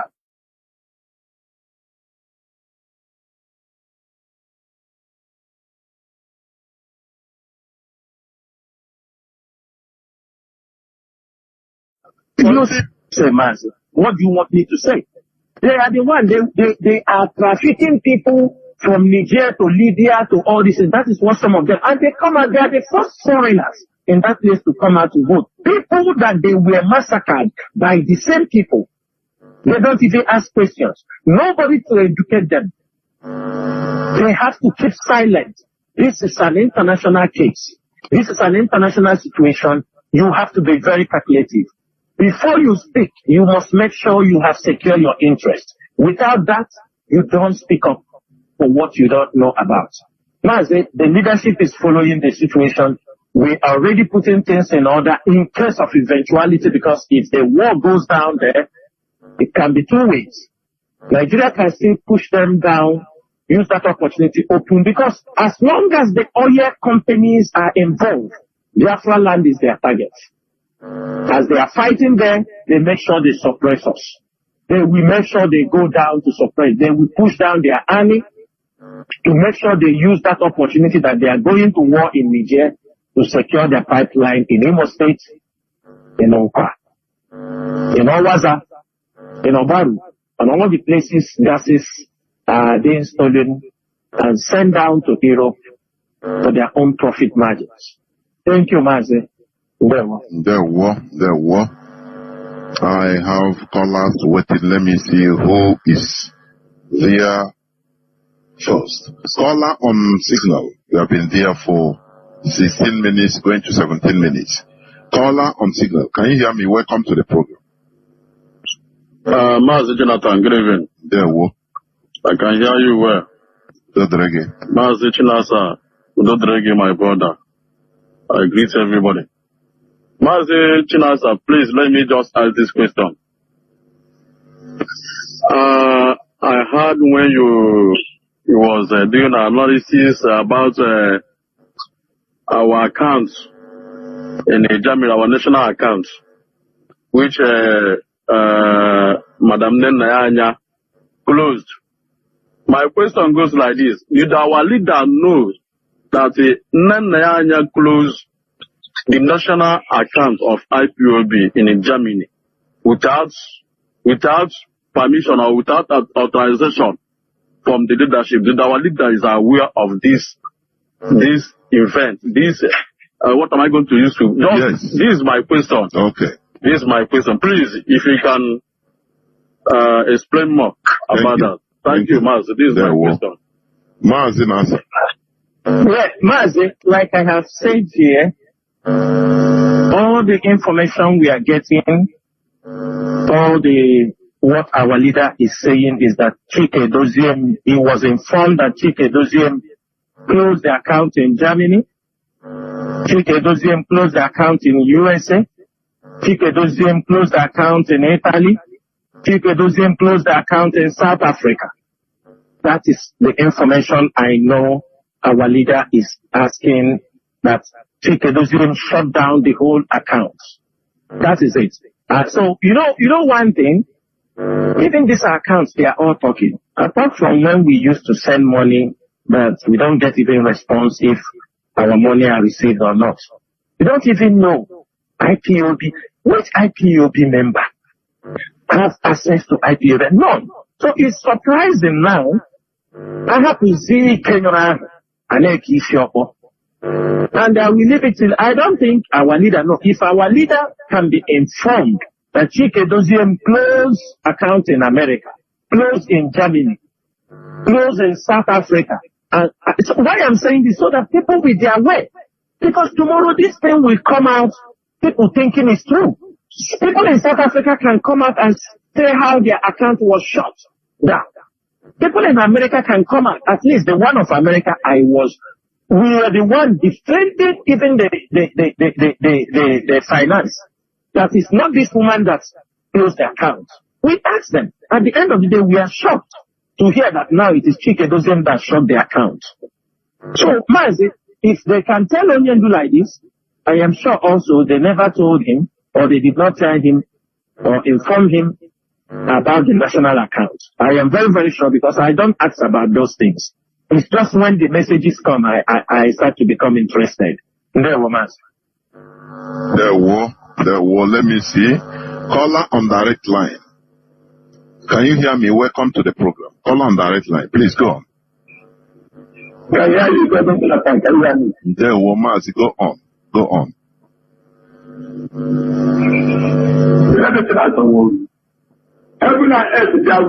Mazi, I went to somebody that has questions. Mazi, I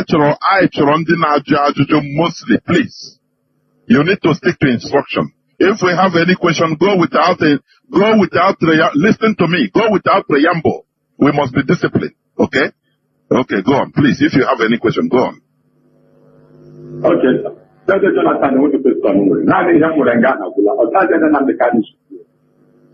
Let's be upfront. Let's also run for the respect of these people have come in. They are agents of what I did. They have come in. What is that? I wish you. Everything that I want to say is completely true. That the whole world wants to give me their price. And our leaders have the mind. I will try there. I will mention that I'm here. I'm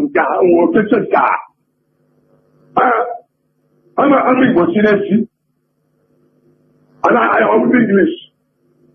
Let's pretend the president said, and let America the president, because we are human, we have the right to this. That is freedom.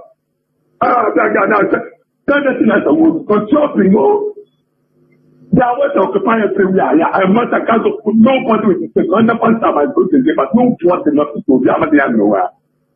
They are seeing it going on, and not allowed. Protect yourself. I feel you are people you say what it is because is it that right? Let's that the person that goes there and to trouble here. Let him bring that at the camp. And the people thank you very much. Caller on WhatsApp. I didn't know what was happening to the WhatsApp, but it's okay now. It wasn't connecting. Hello? Caller on WhatsApp, please go on. You muted yourself. Hello? Yes, caller on WhatsApp. Oh, okay. Yeah, Mazi, good evening. There we go. Good evening, Mazi Chinasa, Mazi Chinita, good evening. I'm so excited to actually be picked up today to ask my questions. Please, can you introduce yourself? Introduce yourself first, please. Yeah. Yeah, okay. My name is Chichi. I'm calling from the United States of America. And am I coming clear though? Go on, please. Okay. So I have a lot of questions, but because of time, I'm just going to narrow it down to 3 questions. The first question that I have here is about the new Radio Biafra.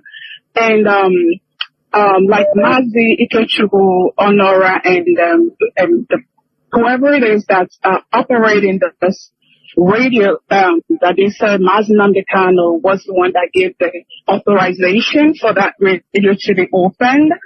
Can Mazi Chinasa, please, can you let us know? Because a lot of people are kind of confused, like asking questions like, how can Mazi give another order, even though we know there's a lot of blackmail and lies that are out there on the social media? Does Mazi, do you know anything about this new Radio Biafra? Does it have anything to do with Mazi Nnamdi Kanu? If you don't know, that's fine. So that's my first question. Then my second question is, I saw you release a memo, whatever, the memo that you had sent to some man, I forgot the name though, telling him to let the media houses in Nigeria to refrain from connecting the agent provocateurs to the IPOB family.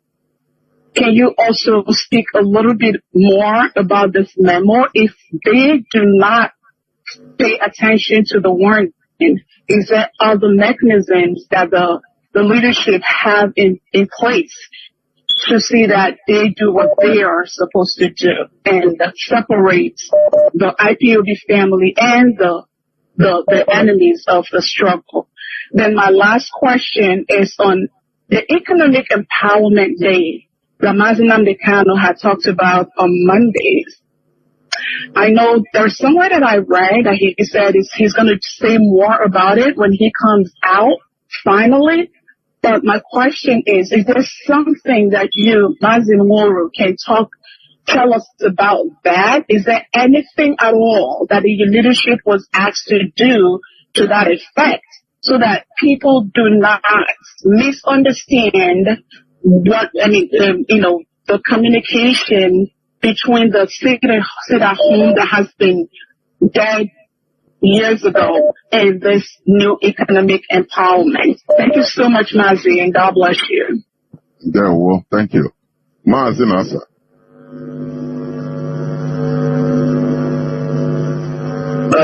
Mazi, let me thank you, my sister, for asking this question.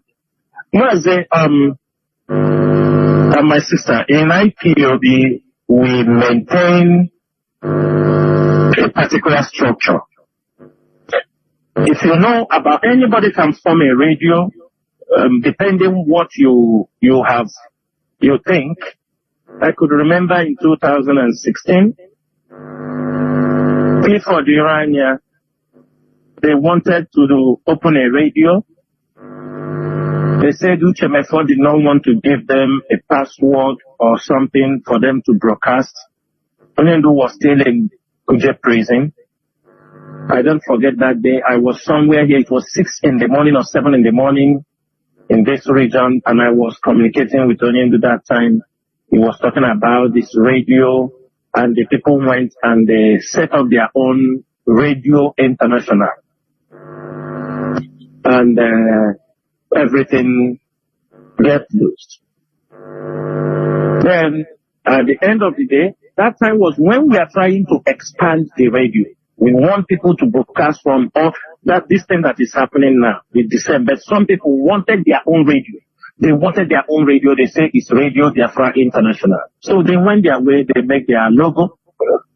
Then, come during the time of Uchemefo also, you remember Radio Biafra most times when Onyendu's coming on air, it was having too much problem.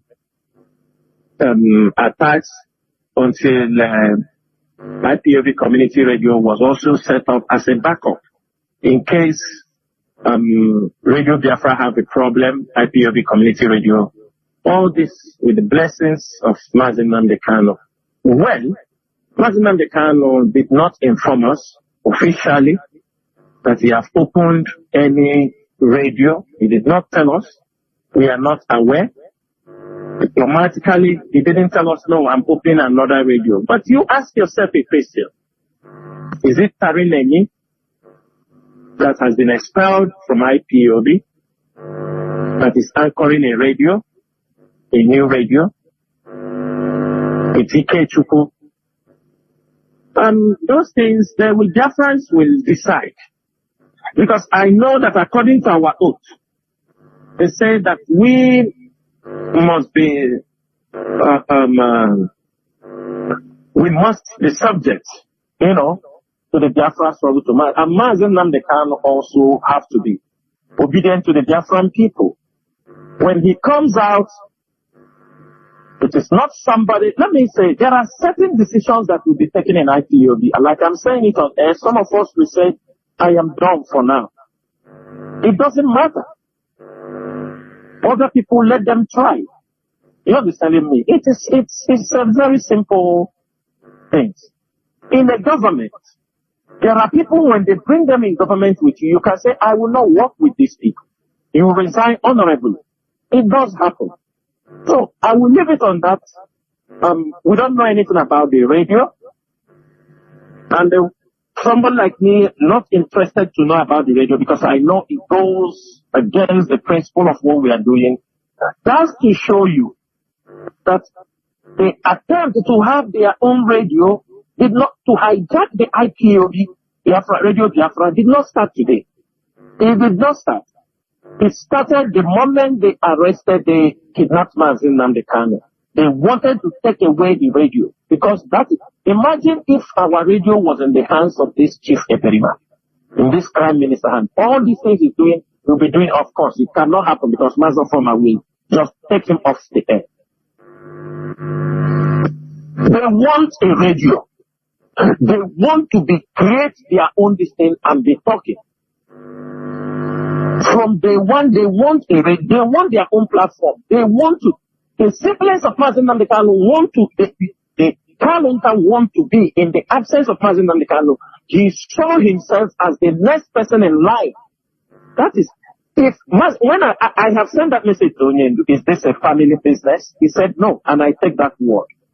That's why I continue. If he tell me it is a family business, tomorrow I step down from this struggle. Because I did not come for a family struggle. I came for the Biafran people. They want a radio.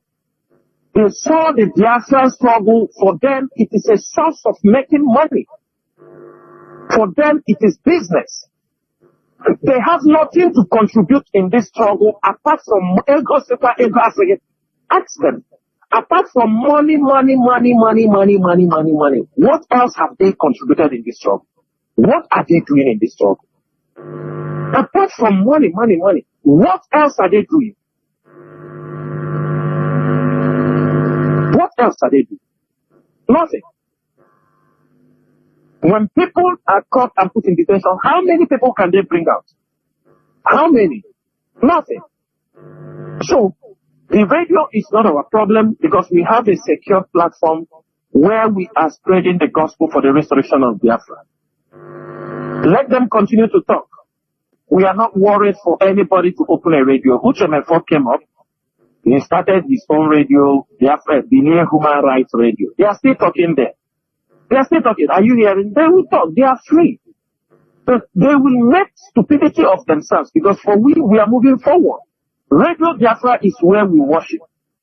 Radio Biafra is where we disseminate information about the restoration of Biafra. So we are not worried for anybody. That's why I told you anything can happen because Onyendu is being misinformed that IPOB have abandoned him. Nobody talks about him again. The IPOB media don't talk about him. They were informing Onyendu, I'm saying it on radio, that it is only a Perima. That was what they were doing, that is talking about him. The secrets of Onyendu were passing this communication to him.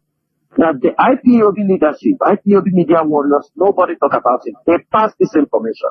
Can they swear they were not passing this information? Can they?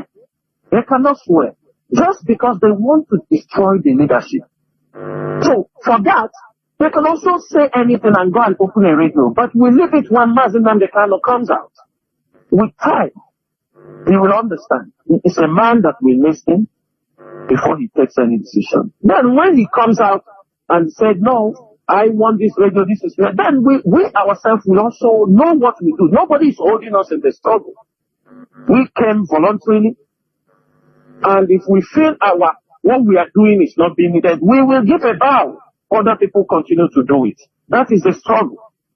But one thing is sure, we are not going to abandon the struggle because of these refracts, these inconsequential human beings, greedy people who have taken the struggle as a personal business, taking it to harass, seduce women, destroy people, girls because of their selfish interest. We are not going to allow that to happen. We have come here and we make sure on this platform our people will get the gospel for the restoration of Biafra. And after we have come and gone, as our leader has said, people will wish that people like this will come again. And the second point you spoke about, talking about people, Maz, I'm not sure whether I'm getting it right. No, Agent, you say about the memo about Agent Provocateurs or something like that. The memo that Onyendu just released? I think so. Yes, I'm sure. He said, what are we doing to make sure that we separate these agent provocateurs from... We have been doing a lot before now about these agent provocateurs. That's why there are certain things we know. When it comes to the table of the DOS, we said no. We are not saying no because of what? It's because we have some information about that. Maybe before you even come, we are aware of that.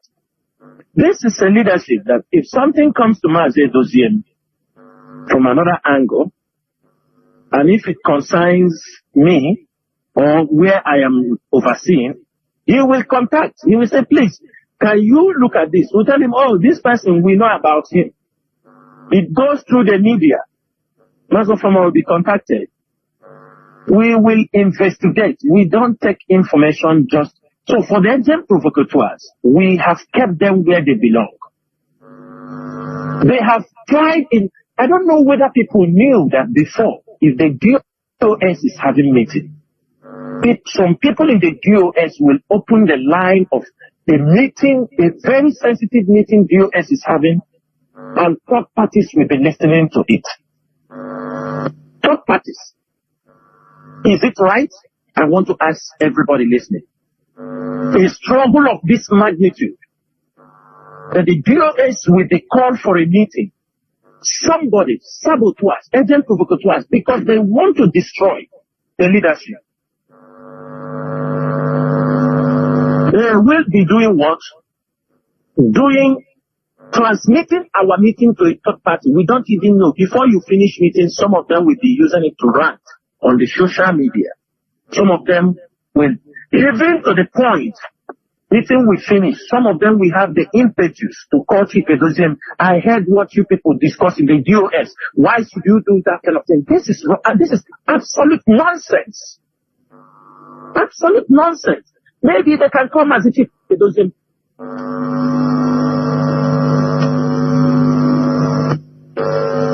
And pull his tongue. I will do that. We are in a struggle where any decision we make, it have the consequences. Also, somebody have just reminded me about the memo we gave to the media house. Yes, this memo, before even our leader bring out the handwriting, I think that memo has been released and to the public. Even before our leader brought his written message, before our leader gave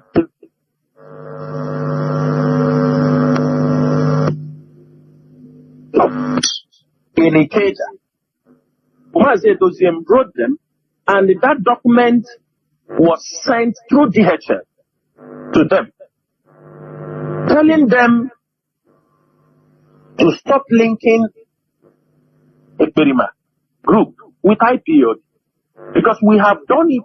But if you find out Daily Post, we are going to blacklist Daily Post, because there is something we are working on. Daily Post, because we found out that if this criminal make a tweet, if he threatens Mazi Nnamdi Kanu, they have somebody in Daily Post who is promoting what he is doing.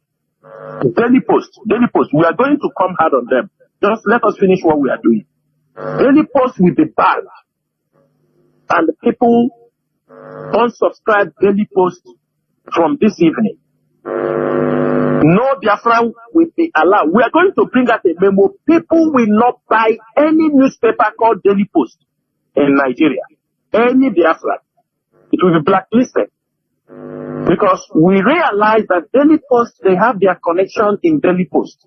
That even if he tweets and insult, like Mazi Nnamdi gave the instruction, he will insult Mazi Nnamdi Kanu, Daily Post will be the one to take it and they promote.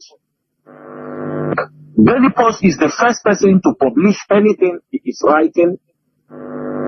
As crime is going on, it's Daily Post that will tell you he is not the one responsible for the crimes that is happening in Biafra land, and with no evidence, with no anything.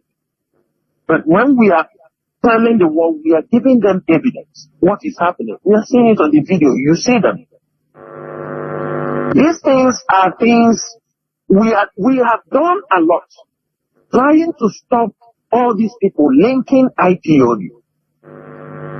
If you could remember some months back when I came on air, I told them if you take Biafra flag again, And we are ready. We have already instructed Biafrans even to buy Nigerian flags and keep. If they use Biafra flag to display with criminals, there will be a burning of Nigerian flag in 100 and something countries. We will put up a day to burn Nigerian flag and they disgrace the flag. If they dare use the Nigerian flag to place these criminals, to show the world the Biafrans are criminals, if they dare it, and we are watching them very, very carefully, because we have asked people, buy Nigerian flag, keep it. Any day you see, we will flood the social media with burning of Nigerian flag. I think the Nigeria was just crying a few days ago, asking people from Niger, please don't burn our flags. They were begging people in Niger, please don't burn Nigerian flag. You see, it's telling them. Imagine when IPOB will take up that. And since that time we said that, they have reduced by parading these criminals with the Biafran flag. The letter, the memo given to them, we waited for them for a change. If you look at the date, it's long time that memo has been given to them, and they are not doing anything. That's why the leadership make it public.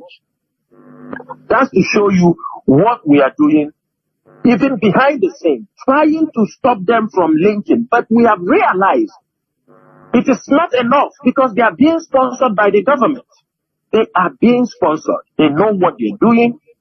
They know they are using him. It is the same daily is calling and call him the Prime Minister. Mazi Nnamdi Kanu has been there. They never call him the Prime Minister of Biafra. They don't call him. They don't call him. It's difficult for them to call him the leader. Mazi, do you remember we started simple name director. Thank you. Director. We started even, they refused. Even if they call him Mazi Nnamdi Kanu, they will call him leader of the proscribed indigenous people of Biafra. Are you understanding that? Leader of the proscribed indigenous people. You remember in the court last time when Mazi Nnamdi Kanu said it is not proscribed. He's not a leader of the proscribed indigenous people of Biafra. He's the leader of indigenous people of Biafra. Some of them twisted it that Mazi Nnamdi Kanu have denied IP Biafra in the court. But this person, they call him the Prime Minister of Biafra government in exile. This is what Nigerian newspaper is writing. Because they are being paid to project him. You see their flyer, he put himself, the same thing he did is what Tony something, I don't know, Tony Monye or was doing. He was doing it in UK and this thing. We put Ojukwu, put Nnamdi Kanu as leaders. He is now the Prime Minister. Eperima is doing the same thing. He put Nnamdi Kanu, he's leader of indigenous people of Biafra. He is the Prime Minister of Biafra. You understand the point? So, we are doing these things, and we are not going to end only by the media. We have other clandestine ways we are handling these issues that cannot be discussed even on the social media or on the radio. It is left for the leadership. We know because the more you say what you have, the more they go to counter it. You're supposed to know that.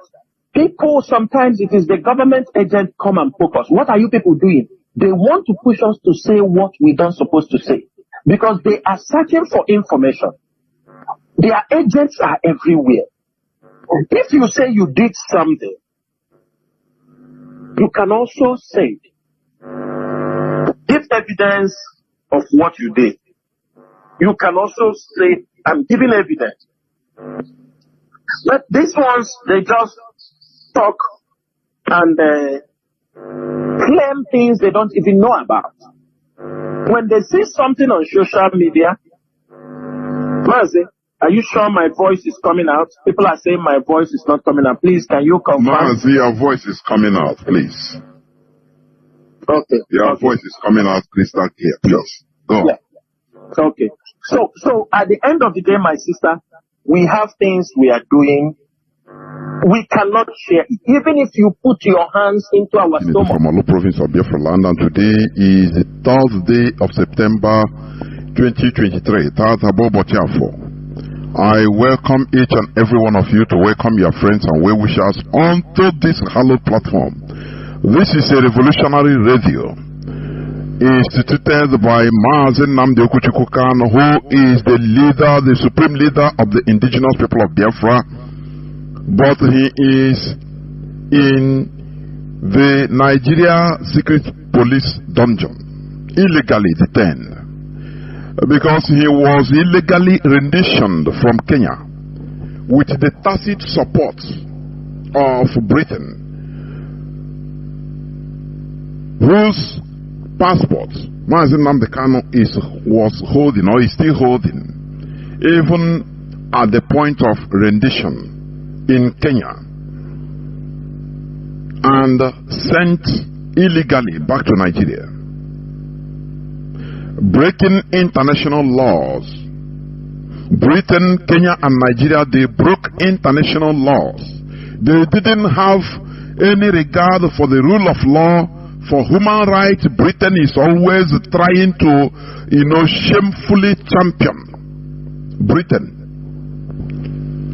They always tell us or give lectures on human rights and the maintenance of the rule of law. But Britain directly involved in renditioning one of our citizens, Mazi Nnamdi Kanu, right from a third country, Kenya, to Nigeria.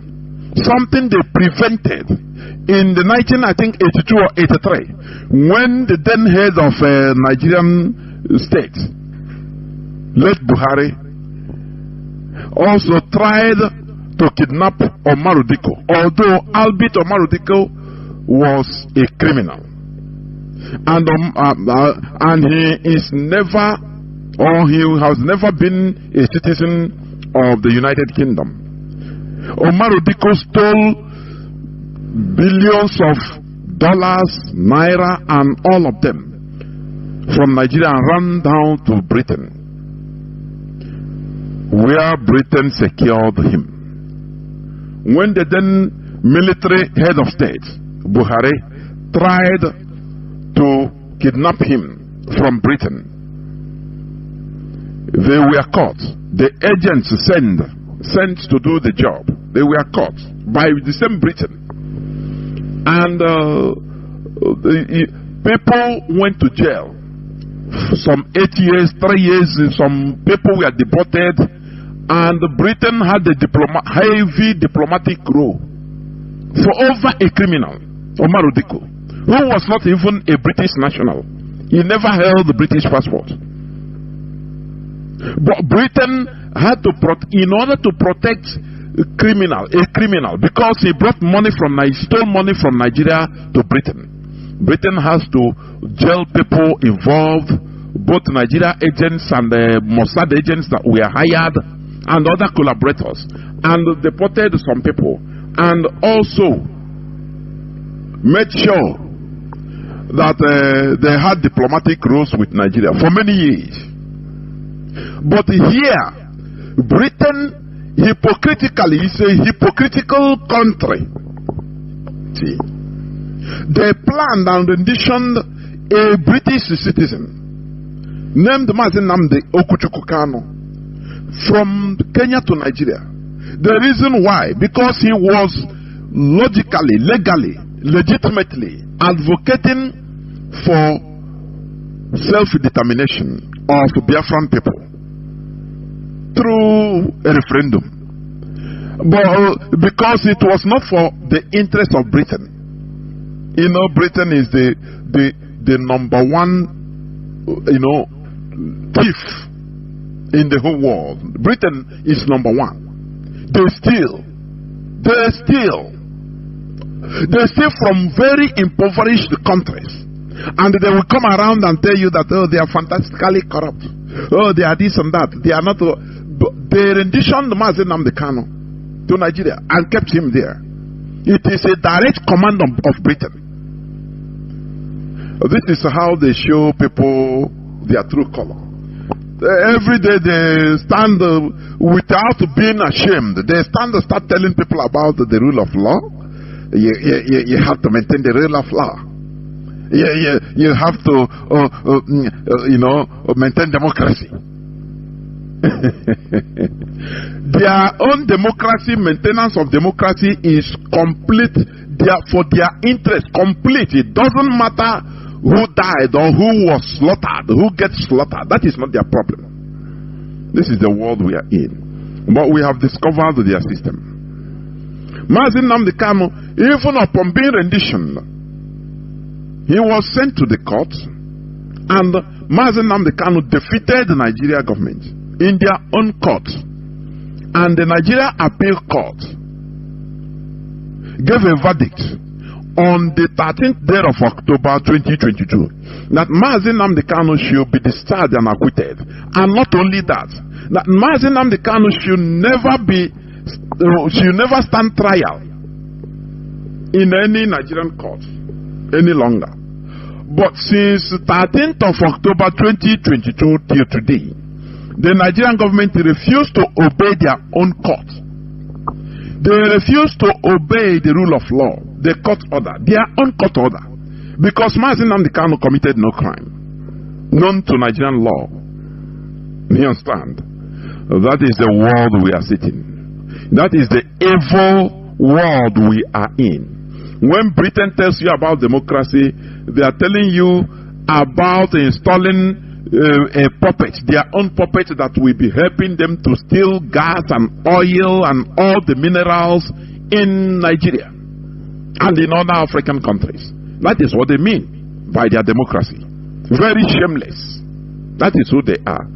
But Mazi Nnamdi Kanu say we are going to defeat Britain with superior arguments. That is what we are doing. Because what is good for the geese is good for the gander also. Remember that Britain, Margaret Thatcher called Nelson Mandela when she was MP, Member of Parliament, during the ANC struggle. British government called ANC a terrorist organization. They labeled Mandela a terrorist, an international terrorist. If you understand me. But they didn't stop apartheid to be kicked out of South Africa. Do you see it? I could remember when Theresa May came, when she was the Prime Minister, he came to visit South Africa, and on the way to Robben Island, a British journalist. That's why I love them anyway. When they are talking about their politics, internal politics, these Western journalists, you see them bring their, their profession, exhibit their profession without fear of favor. Once they are dealing with their internal affairs, they don't miss words. But once, if they are dealing on international politics like African politics and news about Africa, it is there they try to deceive, polish news in order to deceive. The man was asking Theresa May. He said, "Now you are going to visit a person that you labeled a terrorist during your time. I think as a member of Parliament in the UK government. What are you going to say about it?" I watched it. Even the woman, the British Prime Minister as of then, Theresa May, some years back, was not comfortable. She was a kind of stuttering. The man was asking if he want to get out from the question. The man will bring him back. He said, "Now you label this man a terrorist, but now you are going to visit his solitary confinement in Robben Island."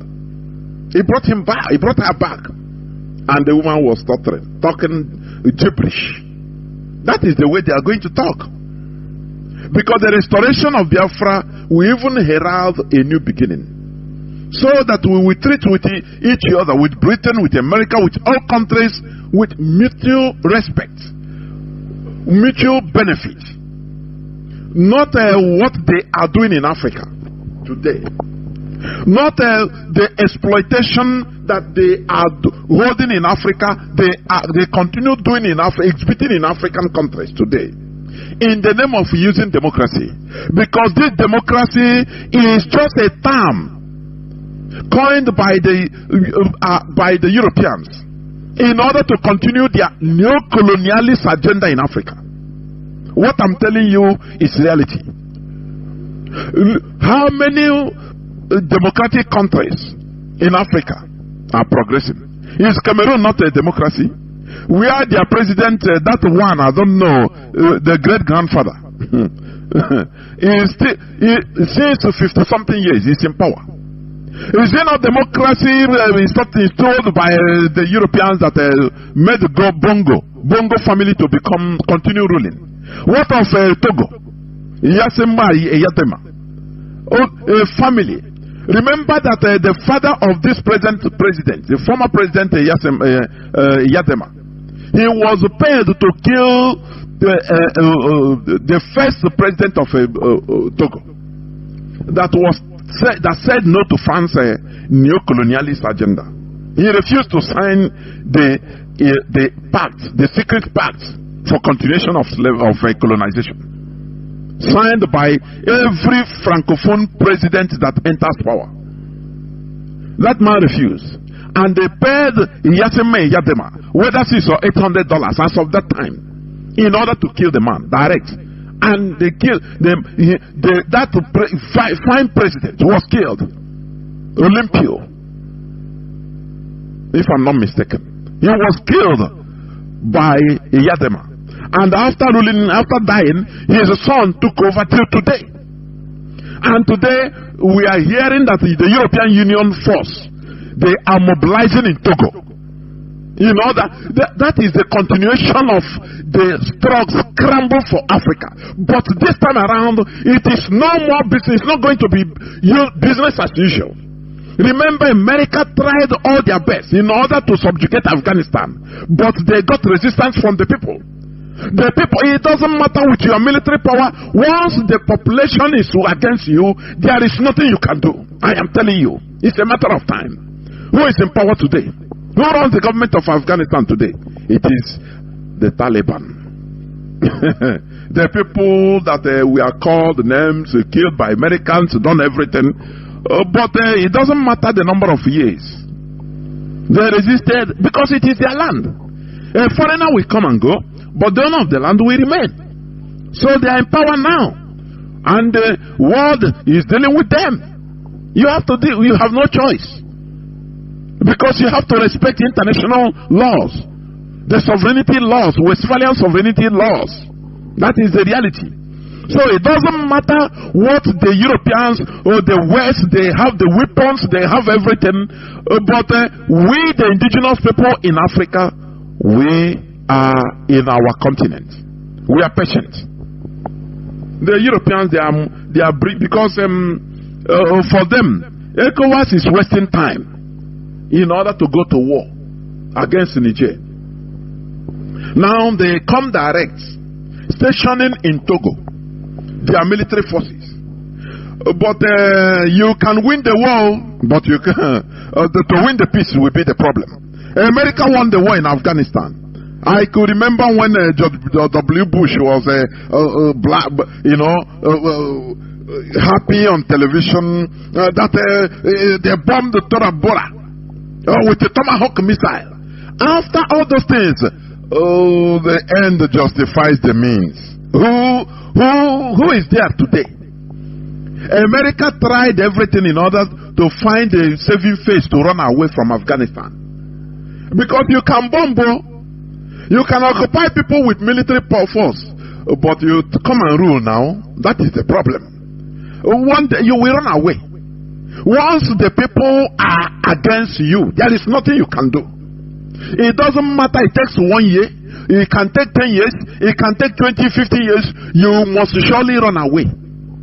That is the reality. Because the population, African populace, is now opening eyes on our suffering in that continent. That, they smartly installed people, that are representing only their benefit in the name of democracy. Today, Africans are waking up. You understand? That is why today I'm going to talk on a topic that says genuine Pan-Africanism. That is the topic of our discussion today. Therefore, I want each and every one of you listening to me to invite your friends and well-wishers onto this hallowed platform. This is where we preach the gospel of liberation. The gospel of genuine Pan-Africanism. It's not making mouth service. No. We say it the way it should be. so that we shall progress, so that Africa will restore its space in this beautiful earth we are in. Because we have been a people cajoled, subjugated, enslaved, in any way, continuous exploitation till today. But it is time to say no. And we are doing it systematically. That is why we are agitating for the restoration of Biafra. IPOB is championing it. And our supreme leader is Mazi Nnamdi Kanu, who is still in the enemy dungeon. Albeit being released, ordered to be released, discharged and acquitted by the Nigerian court. But the Nigerian government, they don't obey their own law, their own court order. And it's a democracy, isn't it? Very ironic. But they are the people that are trying to go to restore democracy in Niger. Britain is using them. France is using them. The West is using them just for their interests. Do you see? I continue saying this. History is repeating itself. Africans were used to conquer Africans. During the transatlantic slavery. What started this transatlantic slavery? When the Portuguese merchants, they were coming to West Africa, buying and selling, bringing their goods and taking African goods also in exchange. Buying and selling, normal. Until they came one time, I think in 16th century, 15 something. Now the 15th century is 14 something, 1400s. The seller of that ship say, no, let us try to enter inwards in order to look for other type of merchandise. And he ventured inside in the interior of present-day Mauritania, and they captured some people there. Some people, Africans, about whether 10 or 100 of them. They captured them and secretly took them to their ship, and off they went. What happened when they arrived in Portugal with these people? These people started pleading that, look, spare us, do not take us, do not enslave us. We will rather help you become your agents in Africa, so that we will capture our brothers. We have people that we have been waging wars. They now remember their enemies, the other African, tribes that are their enemies. We will help you conquer them. Now we become your enemy, your agents. You empower us. And that talk, they found favor in the king of Portugal that time. And after signing some treaty with those people, either 10 or 100 of them, I couldn't remember, but it is either 10 or 100. Either 10 of them. Now, do you know what happened? The European, the Portuguese, they brought back these slaves. Instead of arriving in the shores of Africa and turning against them, these people fulfilled their promise and carried them to other tribes with their arms. Their then guns as of that time, and used them, guided them, used the Portuguese now, guided them, and went at either clan or other tribe, and captured a whole people. Now the Portuguese were happy, but inside them they were surprised. What type of people are these? People that can sell their brothers. And they remarked that thing, that mentality. And that is what they have been dealing with. When you talk about black race, African, they label them in the black book, the Europeans, the West. People that can sell their own, for their own private interest. It never changed it today. And they empowered these people. And they become their agents. And all other things were history. That was the start of transatlantic slavery. They are still doing the same thing today. And let me tell you also, do you know why? When they established the first church, the Roman Catholic Church arrived first in Onitsha in 19th century. 1857 to be precise, if I'm not mistaken. Why they accepted them? It is not because of any other thing to worship or no. Onisha accepted them because in order for them to use them as foreigners with a power to be dealing with the Obosi people, Obosi. All this I'm telling you is they are historical facts, because they have been having skirmishes with their neighbors, their own brothers, Obosi. You know, these clannish problems, that is common, which is normal. But the mistake Africans are making, or made and are still making, is collaboration with the white people, with strangers, in order to deal against their own. This thing made the European other races to label Africa as traitors. Till today, it is in all their books, all their secret books, that Africans are traitors, self-traitors. You understand? Something that other races don't do. When the Chinese were in their civil war, they were fighting each other. Normal, because every race in this world, there are problems everywhere. In Europe fought tribal wars more than in Africa. I used to say this. I want you to research whatever we say here on Radio Biafra. It's not we don't say things because we just say it. No, these are historical facts.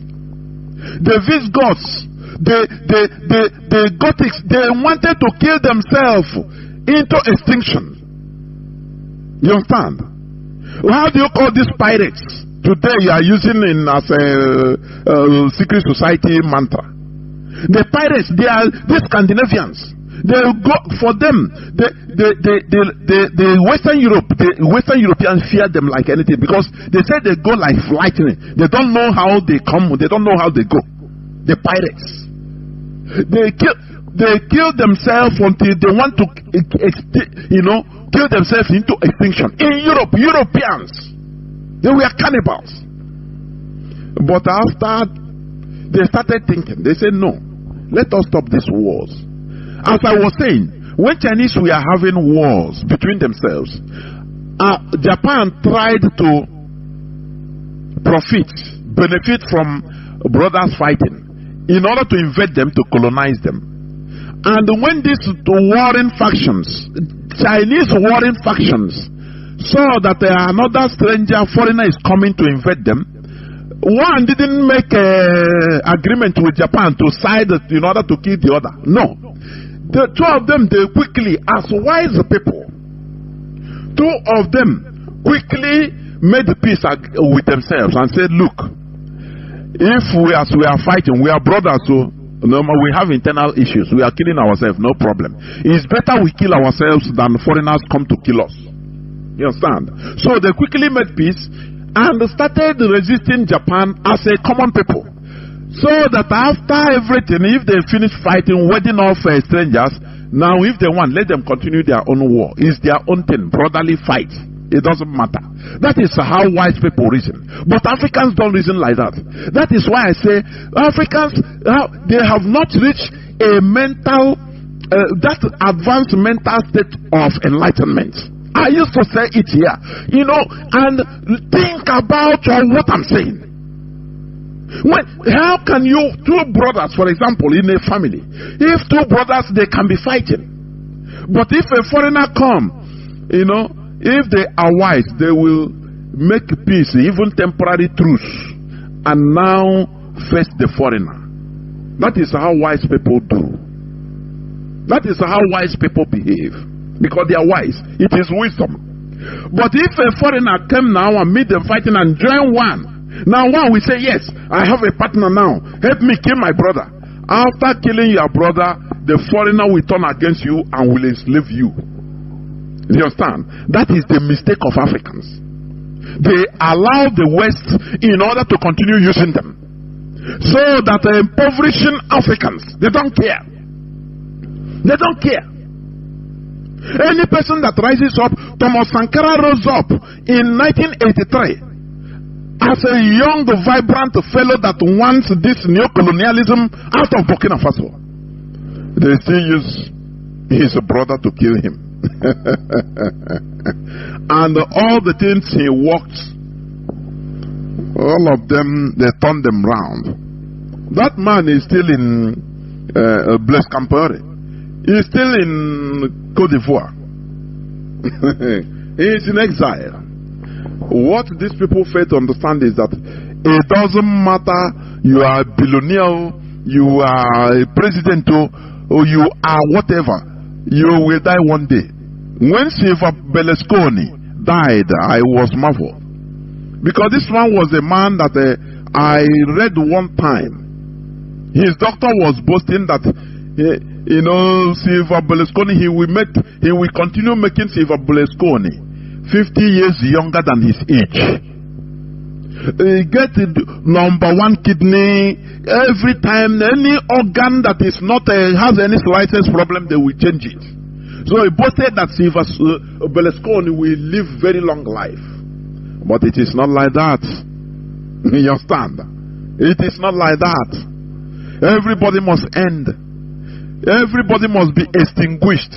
This oxygen you are breathing, one day it will no more function. You will no more breathe it. The heart will stop. What matters is the legacy. Because everybody, the ultimate end of every human being is death. The problem is, what legacy did you lay in this planet Earth? That is the thing. But all these African politicians, they don't care about it. They don't care. They don't care. They don't care. Look at Paul Biya of Cameroon. Shamelessly, Macron used to stand up, welcome him. That man is no more living in Cameroon. He lives in Switzerland. He comes to Cameroon. They carry him to come to Cameroon only during election time, election period. That is only time by his great grandchildren. He don't know what is happening in Cameroon, but the Europeans are having field day over there. They made the beer less costly than water. Water is more costly than beer, alcohol in Cameroon. Drink yourself into stupor. Dance makosa. Do any other thing, but don't talk about politics. That is Cameroon for you. That is the truth. That is the truth. And France is happy. The Europeans, the West, they are happy. Oh, it's democracy. It's democracy. They're promoting democracy. Africans, we need to rise up and take our space. Take charge of our destiny. It's not going to be palatable. We have forces to contend with. It is going to be a strategic war or fight. Strategic fight. Fight of wise fight. You understand me?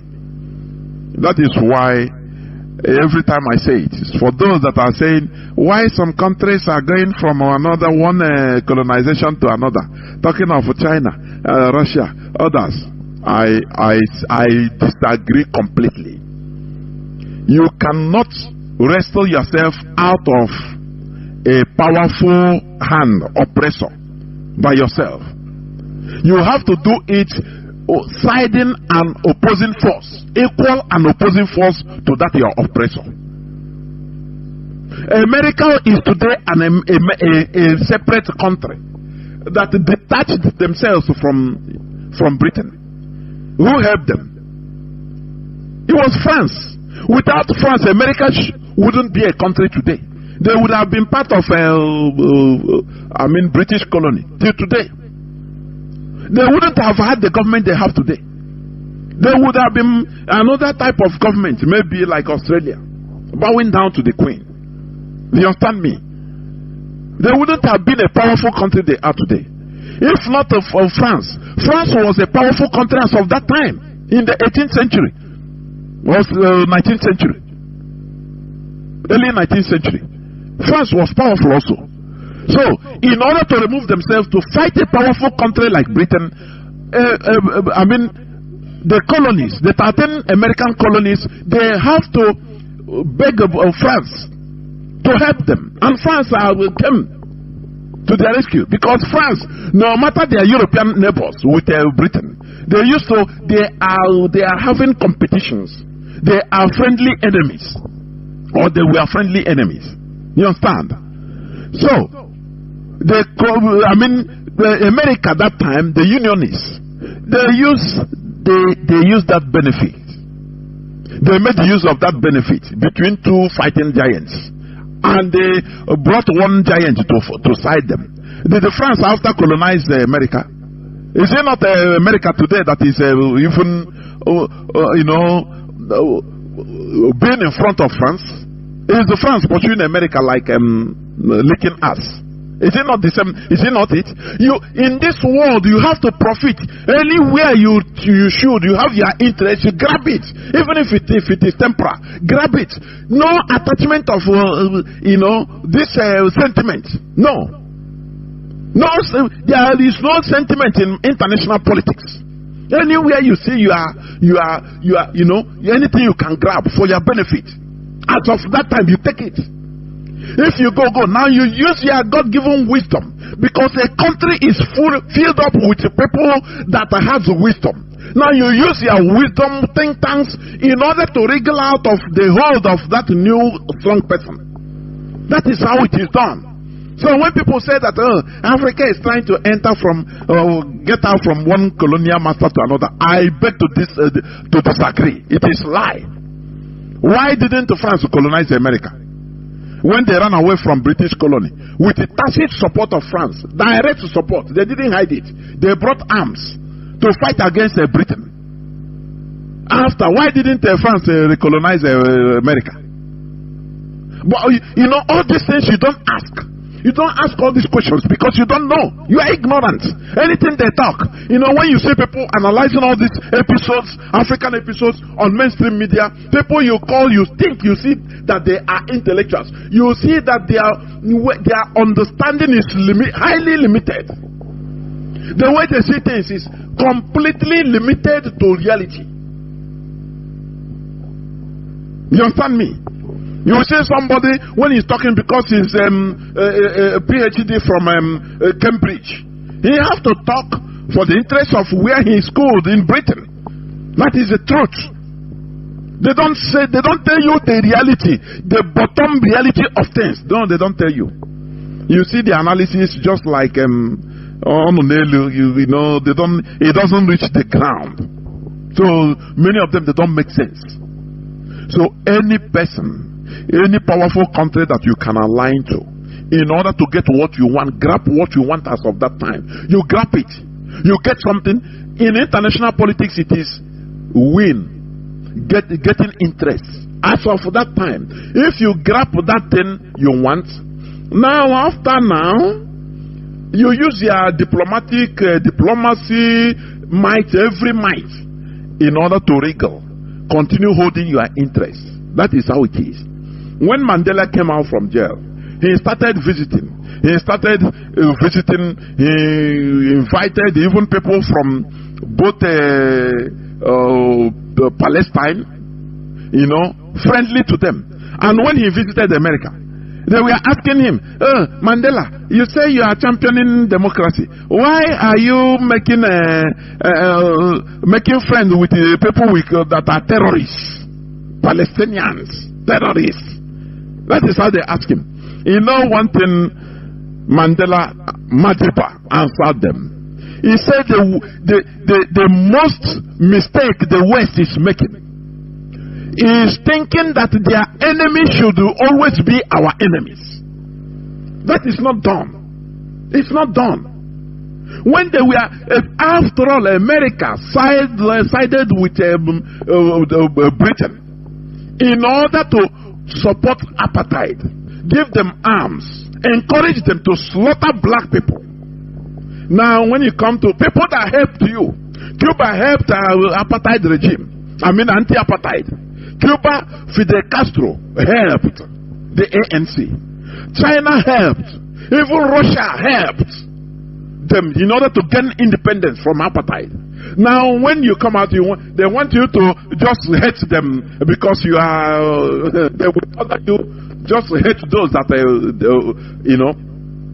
that helped you. Does it make sense? And you will just blindly accept. This is a world whereby we are all equal. In this world, equally created, all of us came out nude. No human being came out from the mother's womb with a clothes or with any other thing. No. The same way everybody came out. The same way I come out from my mother's womb is the same way Joe Biden, the American president, came out from his mother's womb. Everybody in this planet Earth. And all of us is going to die. So why do we feel inferior? It doesn't make sense. Before I go to the subject matter today, I will just read I think 1 or 2 headlines. News headlines, please. Okay. Days when Naira will be stronger than US dollar is coming back. Redeem the Church Overseer Pastor Adebayo predicts. That is, let me see, September 3, 2023 news headline. Are you seeing it? They are selling stupidity to people. This that the GOs, this so-called God of men or men of dogs, I don't know. They are selling stupidity to the people, to the population. Days when Naira will be stronger, the US dollar is coming back. All these things is once they made an agreement at the backyard, secrecy. Tinubu will call them and tell them, look, you have to brainwash people to support my government. And they will come and start prophesying. Oh, we are predicting, we are prophesying. It will be so. The Komoyi have been saying that Nigeria will be paradise since 1986, praying for Nigeria till today. The same thing. But the problem is the people that are going on all these things, the people that are believing all these things, they continue acting like animals, believing. You don't ask this man, say, Oga sir, how is Naira going to be stronger? When you manufacture nothing, when your source of foreign income is only natural resources like petroleum. Even though you don't refine petroleum, you drill it but you don't refine it. How is it going on? How? When you import everything into Nigeria, you import everything. So you are working for other countries. The whole citizens are working for other countries.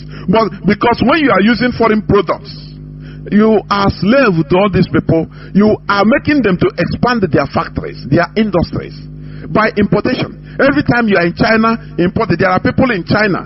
No need of traveling to and fro. Our people now, they know.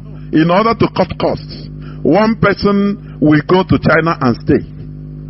Others will be in Nigeria. Just they will transmit money and he will buy goods and import. So, we are just, you see that we are just doing boy for Chinese, mostly. And only taking commission. Because everything you import, you don't manufacture nothing. So how are you going to earn your reserve? Foreign reserve. How? Foreign currency. How? I read one time, last time, I think they said the foreign reserve, Nigerian foreign reserve is either $3 billion only.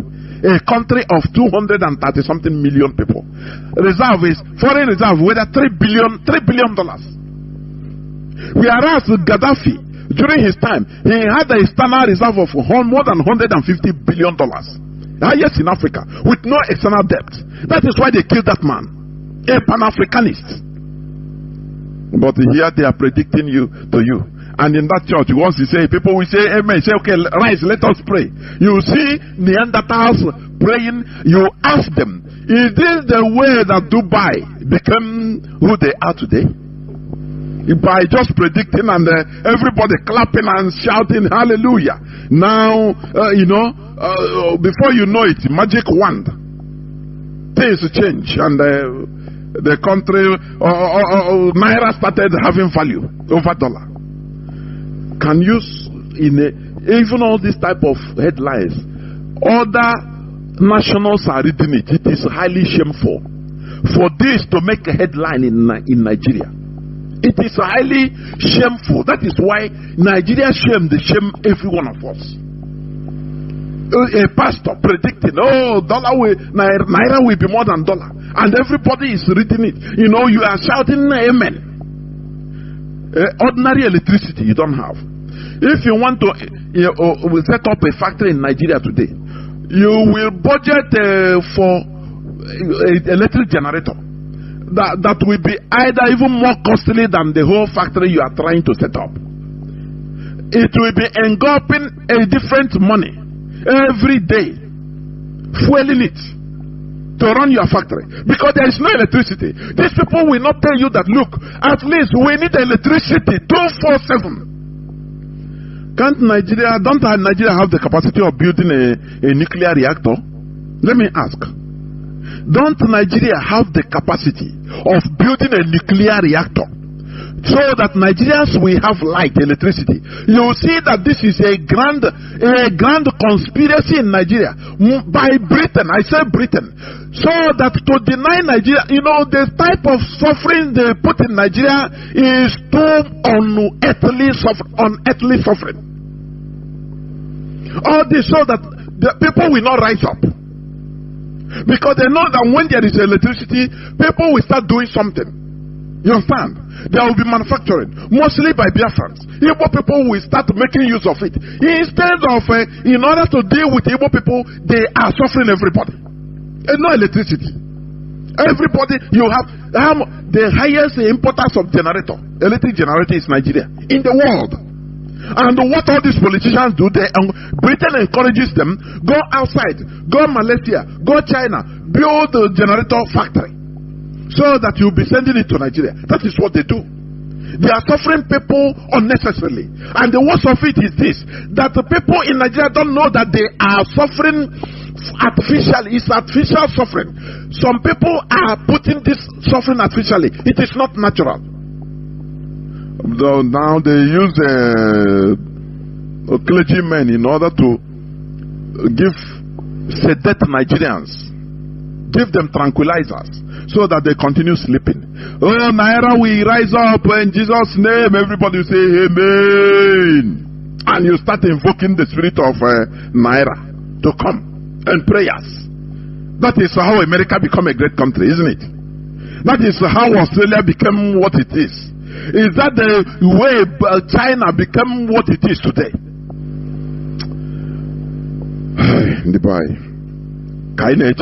Because sometimes what is happening and things that is happening in Nigeria. I don't blame one of our brothers. Yamegide program is one of the media warriors. Yamegide program like this, he will be the comic in order to laugh. Otherwise, I'm telling you honestly. Otherwise, he went heart attack immediately. Because the stupidity of Nigerians has no equality. I am telling you. Now people have said amen. Naira will be stronger than dollar. His son, said by who? By Redeem the Church Overseer at the Pastor Adebayo. They know that they are con men. They are deceiving people, and they are doing it with seriousness, alacrity, all in the name of making money. All in the name of making money. They are scamming people. The worst part of it is that police, the Nigerian police, they will be looking for all these Yahoo boys, small boys that are looking for what they can get and eat. I am not condoning any of them, any evil, but why not go for all these big scammers that are sedating ordinary people with a so-called word of God and prayers? No, they don't. They will not do it because it's serving their purpose. That is the reason. We must continue. I will go straight to the topic of my submission, which is genuine Pan-Africanism. I want to just define a literal definition of Pan-Africanism. It's a general term that have as their common goal the unity of Africans and the elimination of colonialism.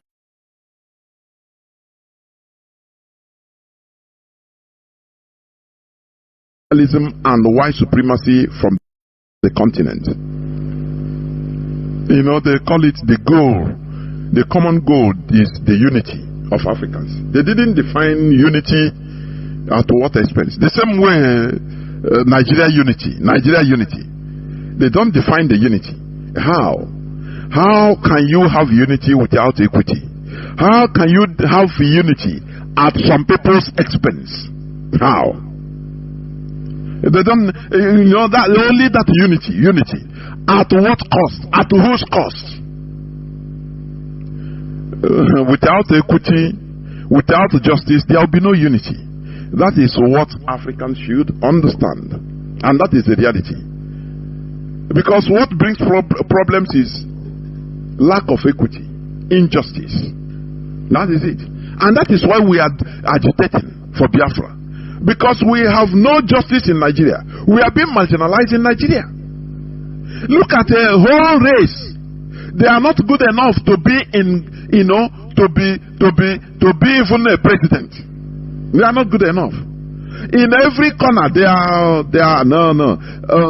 Igbo people, they are not good in Nigeria. But anywhere, in every other place in the world, we are making waves. We become the best. But in Nigeria, no, we are not good enough. We don't have no seaport in our land, no international airport, no. But we want peace to reign. Oh, peace, shouting one Nigeria, peace, unity.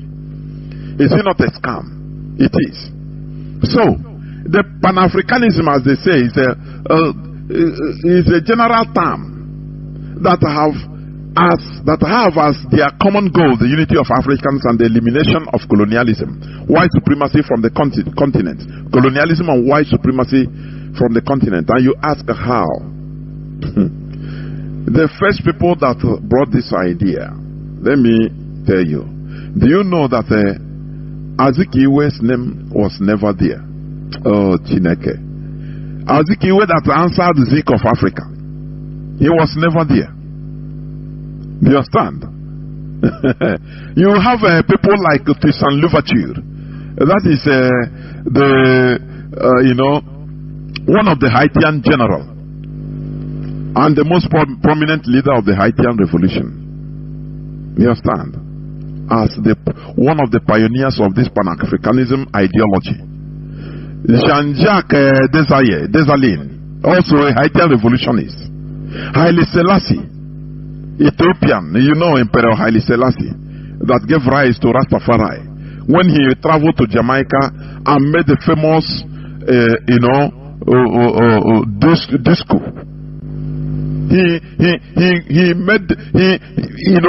He came out and said that a time will come that Africans will come back home, and the whole Jamaica caught fire. And he started this movement of Rastafari. You understand? Also, one person they called Edward Wilmot Blyden. He was an American Liberian educator. You listen, no? Patrice Lumumba, Julius Nyerere. Are you seeing it? Of Tanzania. Robert Sobukwe.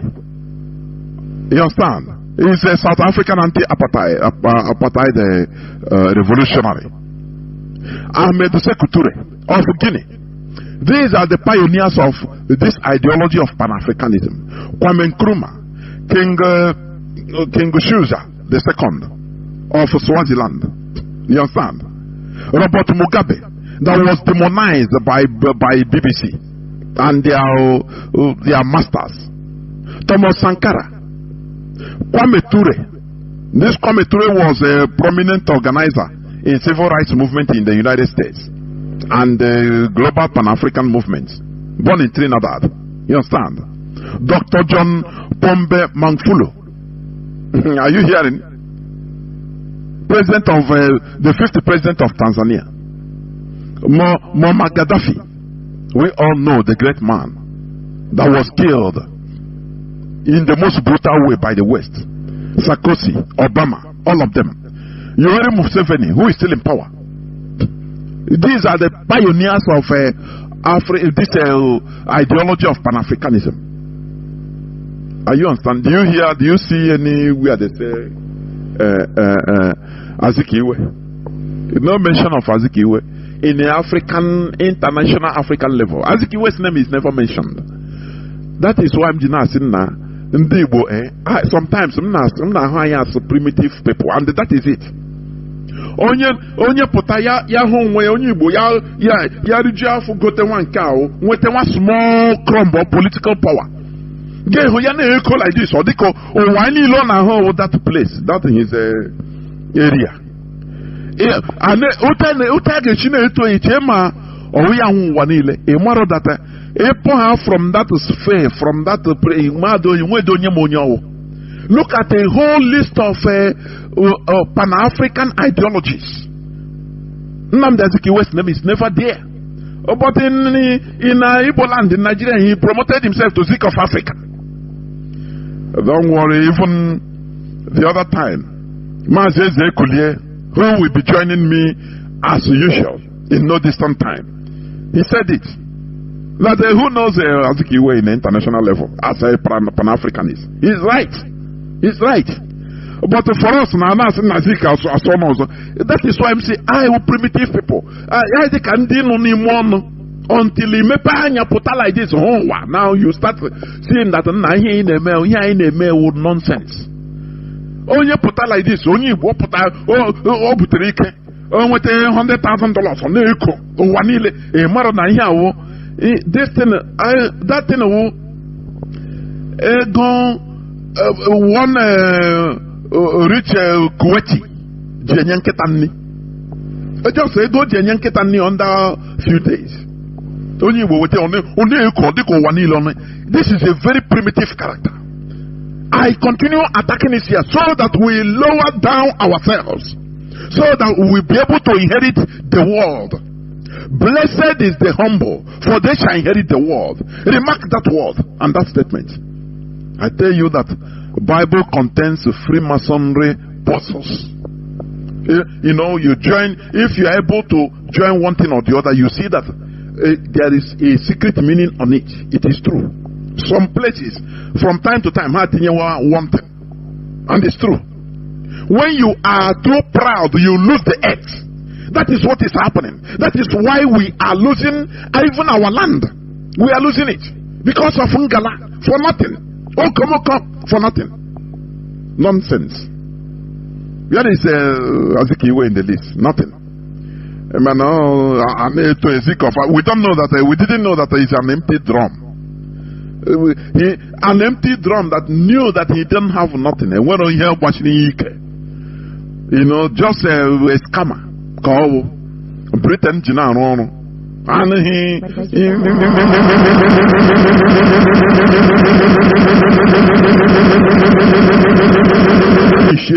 I will need limousines to be moving around so that my people will be seeing me as a big person. They say no. You are looking for 2 limousines. Don't worry, we'll give you 5. I see the limousine. It's British M16. If they are manipulating you, you will not even understand. But you cannot control the situation. You understand me? That is why today, what we are seeing in this struggle, I have come to understand that many of our people are being manipulated without knowing. Some of them they know, some of them they don't know. Because the West is nourishing that your selfishness. They nourish it. That is the work of the Secret Service. Look at how they are putting criminality. They want to use criminality in order to douse IPOB, the struggle, legitimate struggle we are doing. They put criminality. And the author of that criminality is joyously staying in his house, being used because of his personal interest, his selfish interest. Without thinking, from time to time, you have to think as a human being, saying, nah, this road I'm going, how will history remember me? How can I be torturing our people that we are trying to save? It is the work of Western intelligence. They will be using you. Sometimes you might know, sometimes you will not know. You think that because they can use their agents, on the line, the third or fourth agent, in order to recruit you, and you feel that you are doing something. Living fine, you'll be living fine. Protection, they will tell you, don't worry, the government will not do you anything. Don't worry. You are invincible. Don't worry, you are doing everything. Hey, the government you are will protect you. Oh, Bina Zage, you continue doing what you are doing. You don't know that you are being used for their interest. Remember, I'm talking about Pan-Africanism. But let me define Pan-Asianism. Asia. Pan-Asianism, their own definition, is an ideology aimed at creating a political and economic unity among Asia people. Do you see? They defined it precisely. Political and economic unity, not general unity. Because when you talk about general unity, that is why many people are calling for a United States of Africa, whereby Africa will be a giant country with one president, and it's laughable. Now, Pan-Americanism is the principle or advocacy of political or commercial and cultural cooperation among all the countries of North and South America. Do you see how they precise it? They bring about that, yes, Pan-Americanism, we have different countries. We have to come together politically. Advocacy of political and commercial and cultural cooperation. When you talk about cooperation, you talk about respect, mutual respect. It's not about slave and servant relationship or slave master relationship, as Fulani used to say. They say their relationship with Fulani and Yoruba relationship is slave master and slave relationship. So the Yoruba should not forget. That is how they have been their relationship. But do you see how Pan-Americanism, they define their own? The same way Pan-Asianism define their own. But when you come to Pan-Africanism, they say just the goal is unity of Africans. You don't know, unity is very, very broad. At whose cost? Here they say, in other places they say political and economic unity, advocacy of political or commercial and cultural cooperation among all the countries of North and South America. Then Pan-Europeanism is the concept relating to all European countries or the advocacy of political or economic unity among European countries. Do you see it?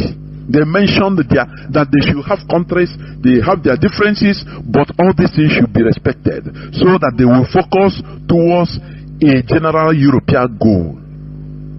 But Africa, Pan-Africanism, the definition is very, very broad, very crude and broad. Unity. What kind of unity? At whose cost? That is why there is problems in Africa. Because many people don't understand the definition of this. Because it's too crude and unexplained, undetailed. Let me tell you, there will never be genuine Pan-Africanism without respect to our ethnic diversities by granting independences or independence to various ethnic nationalities to avoid unnecessary frictions. Peace and unity comes with mutual respect, justice and equity. That is what we should understand.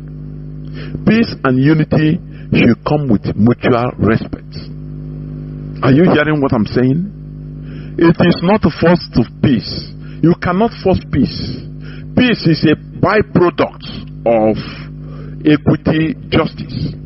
It's just a byproduct. Do you understand me? It's a byproduct. It's not the starting point. It is a byproduct. Don't talk about peace. Pursue justice and equity. Once you get justice and equity, at least, now the resultant effect is peace. You have solved it. But when you start going unity, you fail it. You fail it. That is what Nigeria is. Unity. Oh, peace and unity. Even in their national anthem. Oh, peace and unity. Forcing every unity at the expense of some people. Fulani are on the rampage. They are sponsoring them. And you want others to keep quiet. Oh, for law-abiding citizens. Oh, be law-abiding citizens. Let there be unity. It can never happen. It's just a pipe dream. You understand? Nigeria, for example, is the amalgamation of different nations under gunpoint, only serving the interests of the colonial creators. Do you understand me? You know, I had some people, when they talk about, oh, what is going on in Africa, let it, Nigeria, let there be revolution, let there be coup, military coup. I laugh. I say, how many military coups have Nigeria gotten? How many military coups? Does it change anything? Does it change anything? It has been there. No, there shall never be any general revolution in Nigeria. It is impossible. Because of the way Nigeria is being structured by the Creator. When this side say yes, the other side will say no. When the other side say yes, the other side will say no. Look at the end-SARS protests that should have gotten revolution in Nigeria. The Northern you say no. They are even supporting SARS, the Nigerian police and army, killing Southern. They call it. How can you amalgamate different countries inside one place, one amalgamate, one construct, and you think that things will be okay? You are looking for unity. I want the Pan-Africanists to think about this, because I'm sick and tired of when with some people, some ill-informed set of people about Pan-Africanism, when they hear about Biafran agitation, they say, we want Africa to be one country and you want to divide and separate and form another country. I look at them with disdain because they are naive, ignorant. You cannot. Nigeria is a case study. They force different nations, on undergone points as hostages in one entity, and carry power and give to the West is because they know how to do it. You know, they carry power, give to the most brutal, to be brutalizing others, so that there will be friction, endless friction in the country, and they have access to your natural resources direct. You see how they put what is happening in Haiti. Do you know that America is stealing a mountain of iridium? Do you know that? A mountain of iridium in Haiti. Now they made since in 1986 they discover one extraterrestrial stone that fall there, and the iridium is highly costly. But America now they find a way to put confusion. Gangs, is ungovernable Haiti as of now, as of today. But they carry their agents as United Nations soldiers, military, put there, and be mining and taking away everything. That is how it is. Exploitation is allowed in the world. After all, if you are going on Serengeti Forest, you will see where lion is pursuing zebra. Poor zebra that didn't do anything, that was looking for his food, only peacefully. And one lion just from nowhere start pursuing it and catch it and tear it into pieces. It will be a gory sight for you, but that is the reality of the world. That is how the world is created, where the strong press on the weak. Are you here? That is exploitation. It's allowed.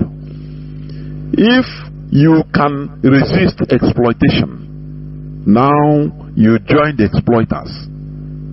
You have peace. But when you are peaceful, yesterday I talked about, I said I will make it a discussion one day, an interaction, that this Igbo, we as Igbo people, we always praise ourselves. Oh, we didn't conquer.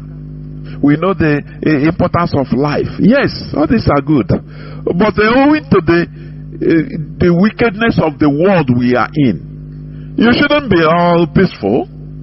If you are peaceful as a people, you suffer. And that is why we are suffering today.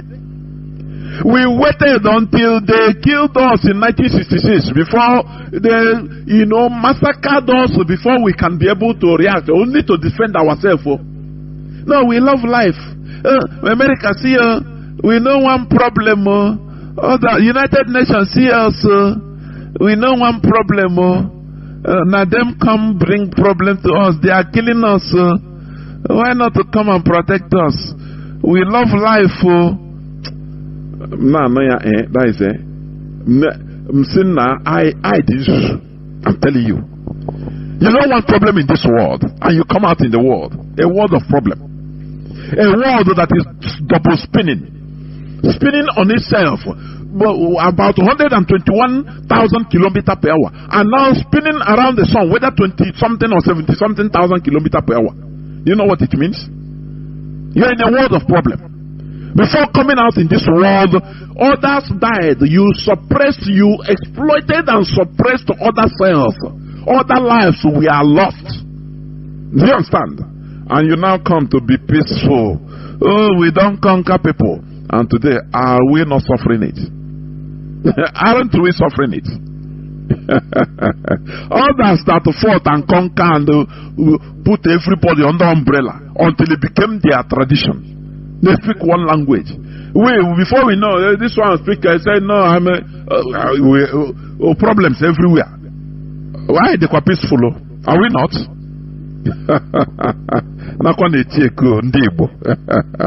I'm telling you, we must continue. Peace and unity comes with mutual respect, justice and equity.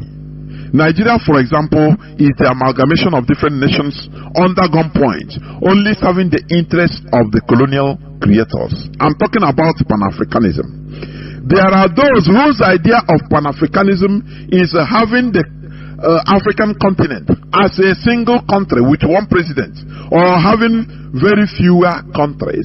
This is simply not the genuine Pan-Africanism. The scenario will only result in eternal frictions and turmoils, thereby hampering development. This is simply anti-Africanism. The only way to have real Pan-Africanism is allowing people to express their nationhood, to develop as they can, to take charge of their destiny. Not, in October 12, 1960, Ahmad Bello said that their domineering set, the Fulani, that they should continue, they should now take this new Nigeria being formed by Britain as the estate of their great-grandfather, Ottoman Dan Fodio. They have another idea of Nigeria. That they should make sure that power does not depart from them. That they will always use the northern minorities as useful tools. You understand? And make sure that power does not enter the south. That they will make sure that not only that we shall never rule over them and never to take hold of our destinies. In 1960, few days after independence, so-called flag independence of Nigeria, and we were laughing over it. Our so-called political juggernauts and so-called intellectuals and elders watched this thing and kept quiet. They didn't react in a way it should be. Because when you kill that person, you never kill the ideology. That word, only that word should have horrified Nnamdi Azikiwe. Not even to kill the Ahmad Bello, because it's an ideology that has been there. So Nnamdi Azikiwe should have tried a way in order to separate immediately from that unholy union or holy marriage. But he didn't do that because of his selfish interest. He was there, don't worry, Namib physique of Africa, let the Europeans go, I know how to handle everything. And when Europeans go physically go, whereas their shadow is still there. Now they show Azikiwe how to manage him. It was not him handling them. Instead, they show him how to handle them and the Igbos and the Biafrans. Till today, they are handling us. That is why when some people, what they want is for the leadership now to come and start now we will do many people very primitive set of people. We will do this. We will do this. Water. Just making sure. Mazi Chinas and Wura have said this. That the leadership of this struggle is not content creators. They are not brand stars or content creators. To tell you, to make you happy. Whereas the reality is different. They will tell you as it is. Now, the thing difficult but we are fighting it. It's a strategic war. It is not something we come out on the open to vomit anything we want to do. No. But the result is what you'll be seeing. That is it. Check it out. And the people that want to watch a show, in the show, that is why I and they make show. They go, they say, nah, nothing they happen on DSS, on the OS side. Now this IPO, now let me look for where things are happening. Ha gaonye name show, pushing her some antiquity. Brew champagne now, hasn't onya wax some man now. Very backward thinking set of primitive individuals we have in our land. I'm telling you honestly. And after they will be deceived. And before you know, they'll forget everything and say, nah, I beg. And their suffering continues. You understand me? How can you turn Africa into a giant country whereby you have one president and you think that everything you have solved, is some African mentality. We solve the situation. You cannot. For your information, you cannot. Let me give you an example. Singapore and Malaysia was a single country at one time. The state of Singapore was one of the 14 states of Malaysia from 1963 to 1965. They were one country. They merged themselves. Malaysia was formed on the 16th day of September 1963 by the merger of the Federation of Malaya with the former British colonies of North Borneo, Sarawak, and Singapore. This marked the end of the 144 years British rule in Singapore, which began with the founding of modern Singapore by Sir Stamford Raffles in 1819. At the time of merger, it was the smallest state in the country by land area, but the largest by population, just like Biafra land. You see that? Singapore was like that, the 14th state of Malaysia from 1963. We have examples everywhere abound. They will be telling us, oh, you don't have enough space. Singapore has the highest population when it was even part of Malaysia. He has the highest population there, but less land. That is why in Singapore they build skyscrapers everywhere to accommodate them. And today they are developed. You see that? The union of Malaysia and Singapore was unstable due to distrust and ideological differences between the leaders of Singapore and of the federal government of Malaysia. When these problems were going on between Singapore and Malaysia, they didn't say no. Asia Union, please, we want unity in Malaysia. Please stay like that. Join together, no problem. You will overcome your differences. Britain didn't tell them, oh, your diversity is your power. Your diversity is your tenacity. I used to forget how they say it. The Britain didn't tell them like that. As they are telling Nigeria, oh, you are suffering. No, we are being marginalized. People are being killed in the north by the Fulani. Villages are being swept away. The demographics are being changed artificially. Britain said, no, don't worry, stay like that. It's okay. Your diversity is your strength. They didn't tell it to Malaysia when they were having all these problems among themselves. You understand? Because they were unstable as a country due to distrust and ideological differences between the leaders of Singapore and the federal government of Malaysia. They often disagreed about finance, yes, politics and racial policies. Singapore continued to face significant trade restriction despite the promise of common market in return for a large proportion of its tax revenues.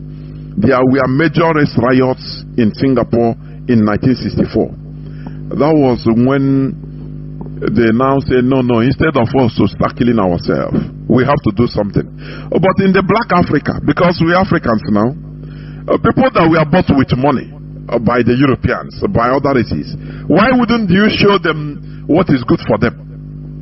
We are dying in Nigeria, killing ourselves. They say, no, Britain will come. Say, no. Your diversity is your unity. Don't worry. Continue. It's okay. You will get over it. And the people bought into this rubbish. No, every time they are singing unity of Nigeria. Oh, unity, unity, unity. As if by invoking it, by talking about unity, you will get unity. You know people that have been brainwashed into speak a word and it will come to pass, as the Bible says. That is what they believe. That is why some people, they want us to come here and start shouting, Biafra will come, Biafra will come, Biafra will come, Biafra will come. Biafra will come. Very primitive way of thinking. Because they have been brainwashed. Speak a word. Dollar will be less than naira in no distance time. Amen. Their word is powerful. Now they believe that when you come on Radio Biafra, you start singing, Biafra will come.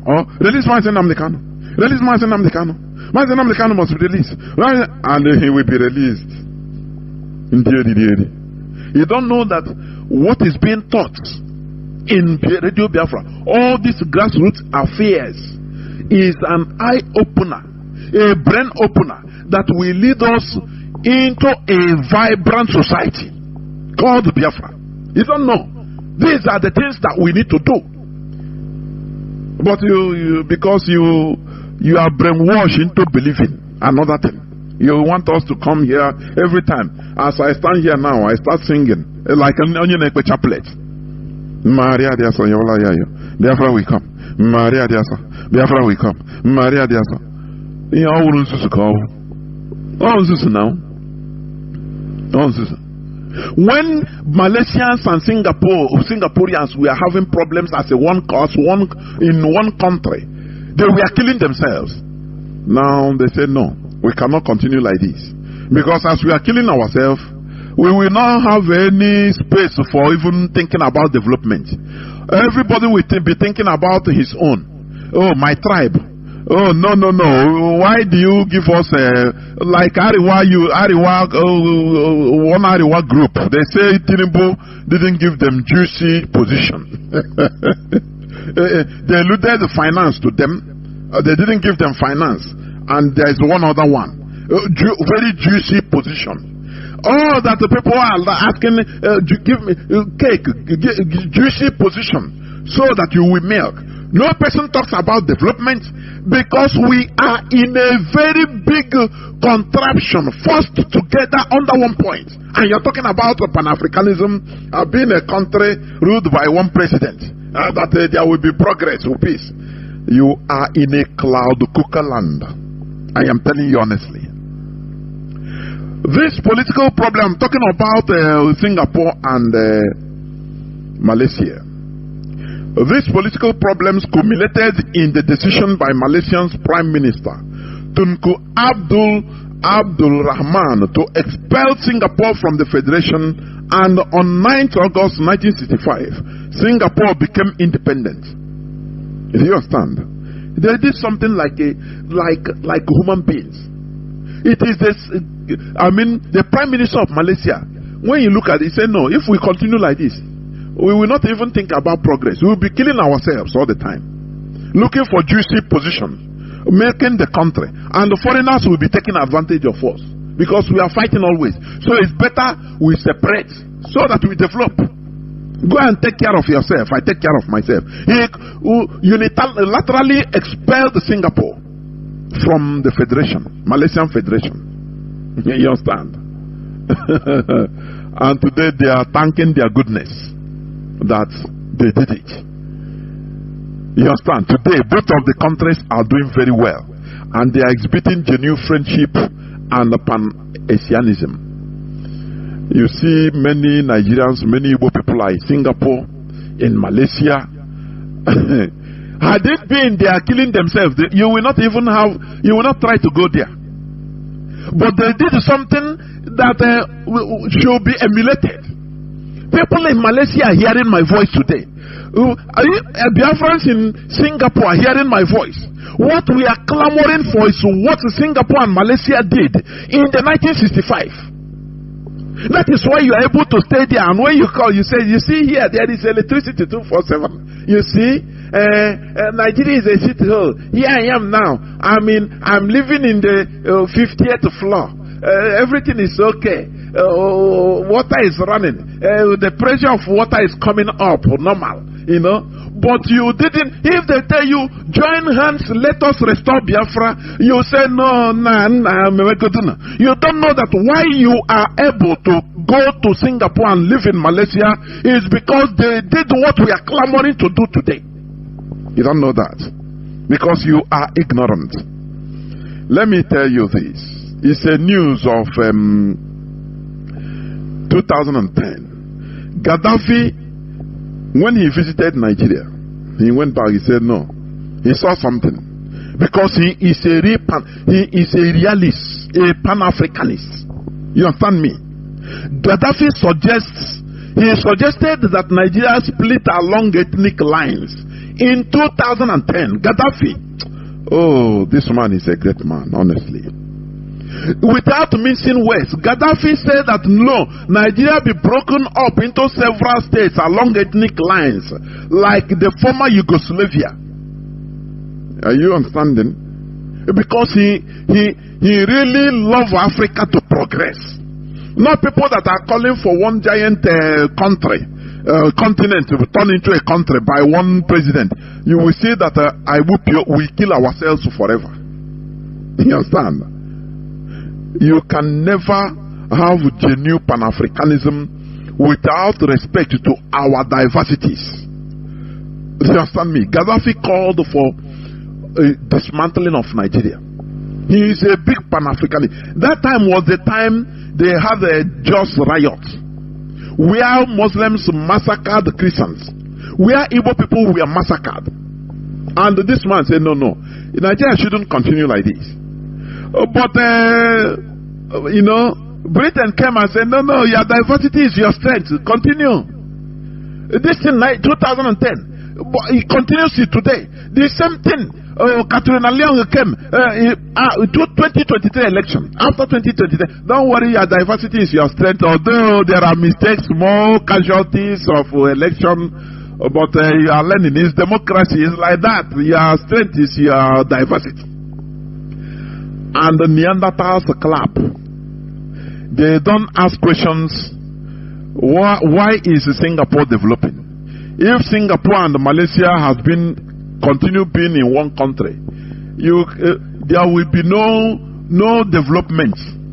They will be killing themselves to the advantage of European countries or the West. But they took the bull by the horn. They said no, we shouldn't be killing ourselves. Why? It's better we become separate. We become separated. And we become good neighbors. And today, Malaysians are in Singapore. Singaporeans are in Malaysia, doing well. They are exchanging in mutual respect. That is pure Pan-Asianism. Good neighbors. Now you can remove visa restrictions in order to, facilitate commerce among yourselves. Free movement of goods and services. That is how it is. But first of all, you have to take your destiny, different destinies by your own hands, and develop yourselves according to your paces. Singapore went into work because that time, the first Prime Minister of Singapore came back, was crying when he was making an announcement that they have been sacked from Malaysia. He was shedding tears on air. That they pursue us now. What are we going to do? We have to take the bull by the horn. That is the time you see human being. You understand? When you are pushed the wall, now they have a country. Their country is looking at them. They need to now work. That is why we are clamoring for the restoration of Biafra, so that we, as a people, we go into work.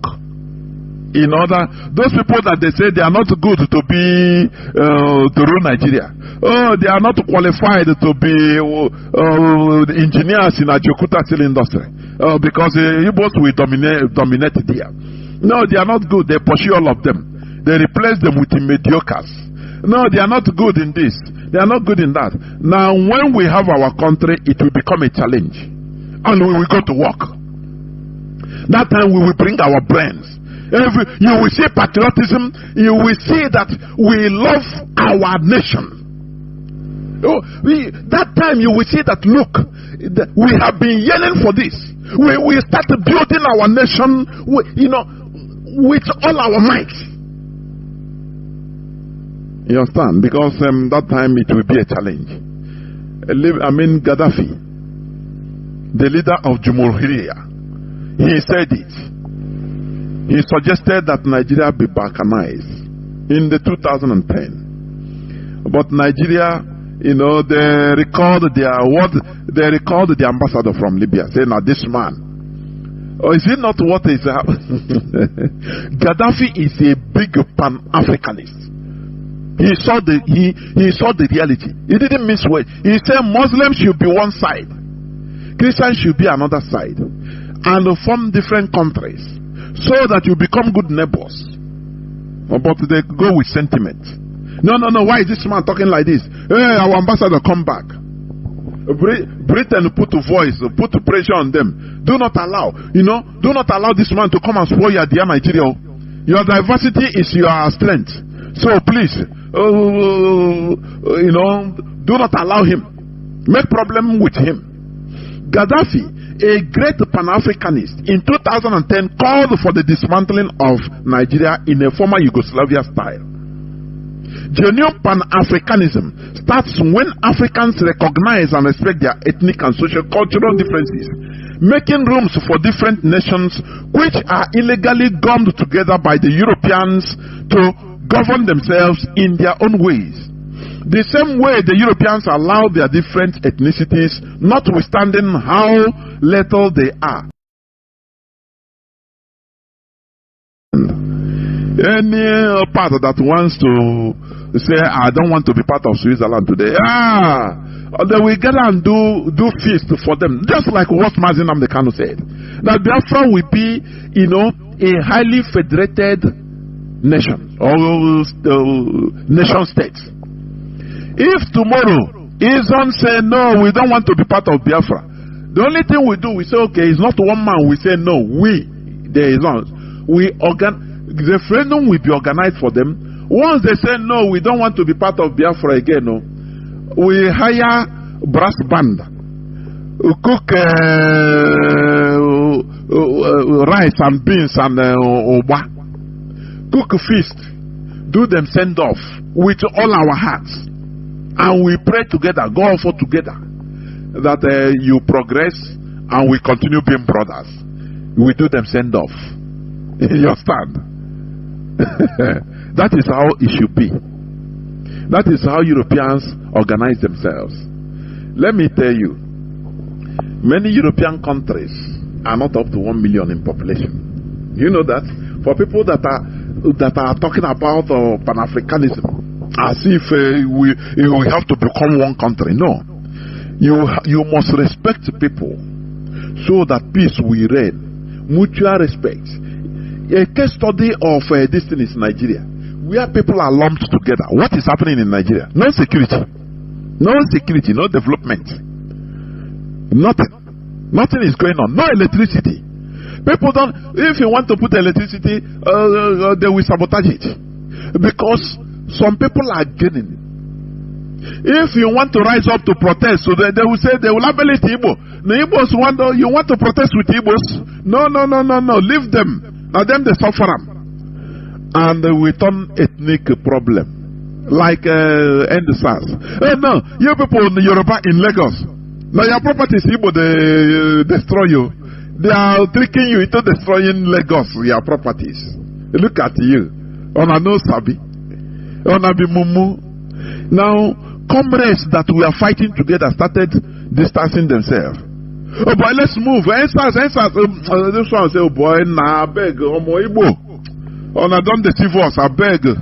Which kind of instance? Me wanna go on, it shall go do them like that. Here in Lagos, in our land, they put a crack because they know that Nigeria, there is nothing like a revolution. It can never work. It's impossible because of the way they structure issue. The politicians are 100% in control. The few 0.5% of the population that are politicians, they are in control. If you want to rise up, they will put ethnicity on it. They will put a tribe or say an Igbo tribe. You know they had them now. Any person, any other tribe in Nigeria that hear about Igbo, hey, they look back. No, one Igbo to dominate on. They say, no. Instead, make a politicians, make a Britain, make a Fulani kill everybody instead of Igbo to dominate. They use the hatred they have developed against Igbos in order to destroy Nigeria. And everybody is suffering it. And that's why I'm happy. Because everybody is suffering it. Everybody. You know? If people want to write, just like what the Jews did in the situation of the Jews. During in the Tsar era of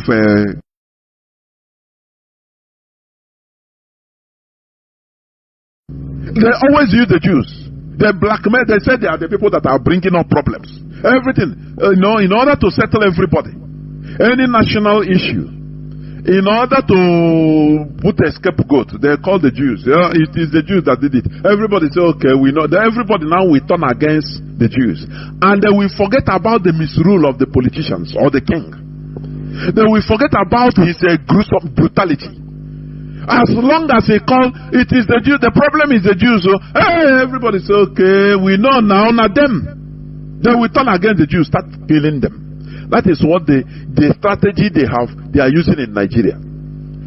Anything that happens, people to rise up in order to fight for their rights. The politicians will rise up. They will use their agents and spill out on social media and the media and tell them, Igbo people want to use on now. Now them they will cause this problem.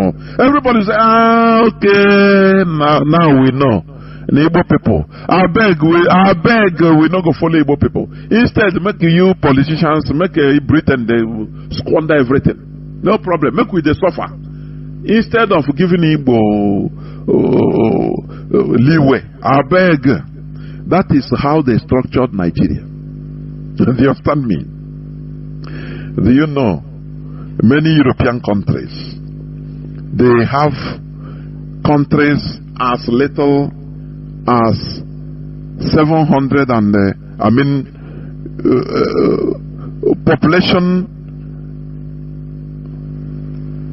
population of Vatican, whether it's up to 200 in Vatican. But it's a country. What of Luxembourg? It's an independent country. What of Iceland, Latvia? All these small, very tiny countries with tiny populations that are. Iceland is not up to 500,000, 365,000 people. Iceland. But they are independent, running as a country. They have respect. That is how peace reigns in a continent. That is pan-Europeanism. When respect is accorded to everybody. When people are allowed to take charge of their destinies. Now, the end product, the result is peace. This peace. Because you respect me, now I respect you. I call the same respect to you. You don't look down on me, say, Onyamiri, kill Onyamiri, Onyamiri want to. No. If you do that, how can you have peace? When you don't want me to even rise up. Because of me, you want to punish everybody. And when I want to bring up people to protest, you say, you deceive them and say, no, Igbos want to do something, or it's Igbo that is causing it. They will fall back and say, Igbos, we know, they will turn against the Igbos. Do you see what we are suffering in Nigeria? Even in the Americas, let me tell you, there are some population, some countries in America that are very, very little. You understand? We have little countries. Guyana is 743,000 people. 743,000. A country. Suriname has 590,000. A country. Belize have 419,000 people. Not up to 500,000. A country. A complete country. Bahamas. All these countries, go there, you see Biafrans, they're full there. Bahamas have 393,000. Where you go on holiday, spend money. It's a country. 393,000 people. You understand? Barbados have 288,000 people. Barbados. You understand? St. Lucia have 178,000 people. St. Lucia, a country. Grenada have 113,000. a country. St. Vincent and the Grenadines have 110,000, a country. You understand? Antigua and Barbuda have 99,000 people, but it's a country respected by United Nations. Dominica has 72,000 people. Cayman Island, although this is a part of the UK, I will not say it's a complete country. St. Kitts and Nevis have 54,000 people. You understand? And many more. Many more. Do you understand? Now, when you come to Europe, you see people that are less than 5 million, less than 2 million, 3 million, you know, Armenia, 2.7 million, Lithuania, 2.7 million, Albania, 2.8 million, you see Kosovo, 1.6 million, a country that is not up to one local government in Biafra land. Estonia, 1.3 million. Luxembourg, 639,000. Montenegro, 627,000. Malta, 526,000. As I'm talking to you, there are Biafrans in Malta. Maybe they will call. Iceland, they have risen to 370,000. You see that? Iceland. There are Biafrans that are seeking asylum in Iceland. We have, I think, a family in Iceland.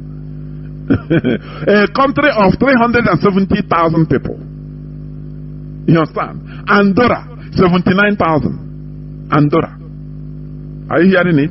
Liechtenstein, 39,000. Monaco, 36,000. Gibraltar, although it's UK. San Marino, 33,000. But we as the black people, as Africans now, people that we are bought with money, we don't have right to our independence, to rule ourselves. I know for be a boy. Britain will come and say, no, your diversity is your strength. But in Europe, they don't tell them that. You don't tell them that. They respected everybody, and everybody have free hand, independence. Now they called for, you know, association, mutual economic association, European Union. And that is when they will be talking to each other with respect, not dictating for you. As we are in a country, look at Nigeria. The Igbo politicians now are requesting, Tinubu, help us now with at least 2 more ministerial positions. Help us now. And they say, come on, shut up. What I give you, you're okay. You should be okay. Thank you, sir. Not that we know, you love Igbo people now. They have sing love for Buhari until he died, and the impostor, he has gone. Now they are singing again. Tinubu should prove that he loves Ndi Igbo. Give us another, the little you have done very well, by giving us ordinary or just 5 ministerial, but add another 2 or 3 now. Add now. They tell you, shut up if you talk. Sorry, sir. Wait for 2027. You will have another. Sorry, sir. Sorry, sir. How will you have peace? How will you expect peace and unity in a country like this? Whereby, if we have our independence, we will take charge of our destiny and be developing, and we'll be talking to ourselves as equals. Nigeria or Iriwa will come, we will be competing, healthy competition on development. If they have car factories manufacturing, made in Iriwa car, we try to imitate them, emulate them and produce aircraft.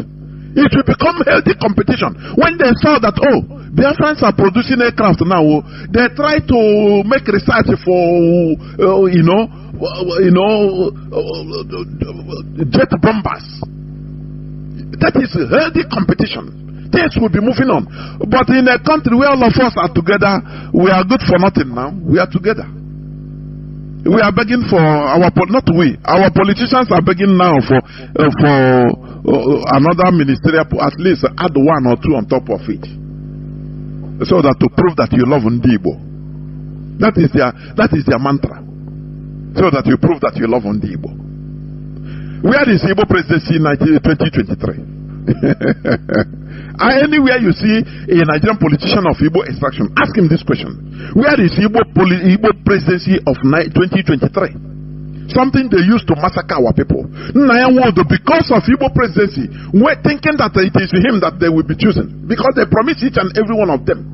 Very primitive Neanderthals. Their Alhajis went there and they promised, you are our man now, you know, we will support you for Igbo presidency, you are our man. They will go back and tell the same thing. They went and tell Nyesomuike the same thing. They went and tell Chibrikam the same thing. You know you're an Igbo man, you just know now. I'm a Igbo now, I'm one Igbo. We support you. Now, Naiwood went and started singing praises for the killers of our people. Therefore, they sponsor him to form a Bubago. Remember, you remember 2023, you are our man. So, form a Bubago and kill all these Biafran agitators. This is your youth, kill them. He jumped in to say, don't worry, I will do it, I will prove to you. Where is Igbo presidency? For goodness sake. You think we are going to forget it? We will continue asking this question in this platform. Where is Igbo presidency 2023? Where is it? Today, you have done as if nothing happened. You are forgotten, but we don't forget. We don't forget. If you don't give it to us, we know that you have pushed out of Nigeria. If you don't give it to us, we are going to join IPOB in order to look at these very inconsequential idiots. That is why they have been relegated. Igbo politicians are now relegated to nothingness, irrelevancy in Nigerian politics because of their behavior. They don't understand politics. Politics is about local, your people. Being at your back, not killing your people, making enemies against your people. Where is Igbo presidency? That is a question that you need to answer. All these countries I mentioned, European countries, American countries, some are less than 100,000, but they are countries. They are different countries that are managing their lives, living fine. If you go to your country, if you go there, you will even see Biafrans, see Africans hustling there. Seeking asylum there, begging for asylum there. But let us go the way of these people. You say no. Nigeria, my Nigeria. And what is your Nigeria doing for you? Why are you running away from your Nigeria? Gaddafi saw this and he suggested for the dismantling of Nigeria. They came against him. Britain pushed their idiots, Nigerian politicians, in order to come against Gaddafi. Today, Nigeria is still where Nigeria of 1970 is even better than today. Are you seeing it? And people are walking happily as if nothing is happening. They don't care. No electricity in 21st century, they don't care. They don't care. The clergymen are in one place or another side giving them sedatives. That all will be okay. That your problem is a demon. It is the devil. It is a demon. Pursue him. Cast him in 100 days fasting. Cast him away. And the people are following this primitive way of reasoning. Outdated.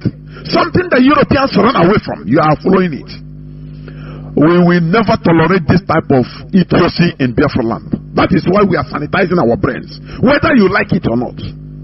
We must make sure that we sanitize our brains in order to enter into our country. Because with this dirty and compromised brain and of primitivity, superstition, it cannot work.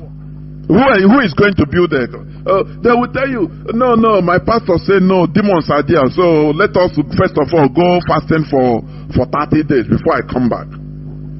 Is that how you are going to build a country? Hey, I will continue. I will open my lines in no distant time.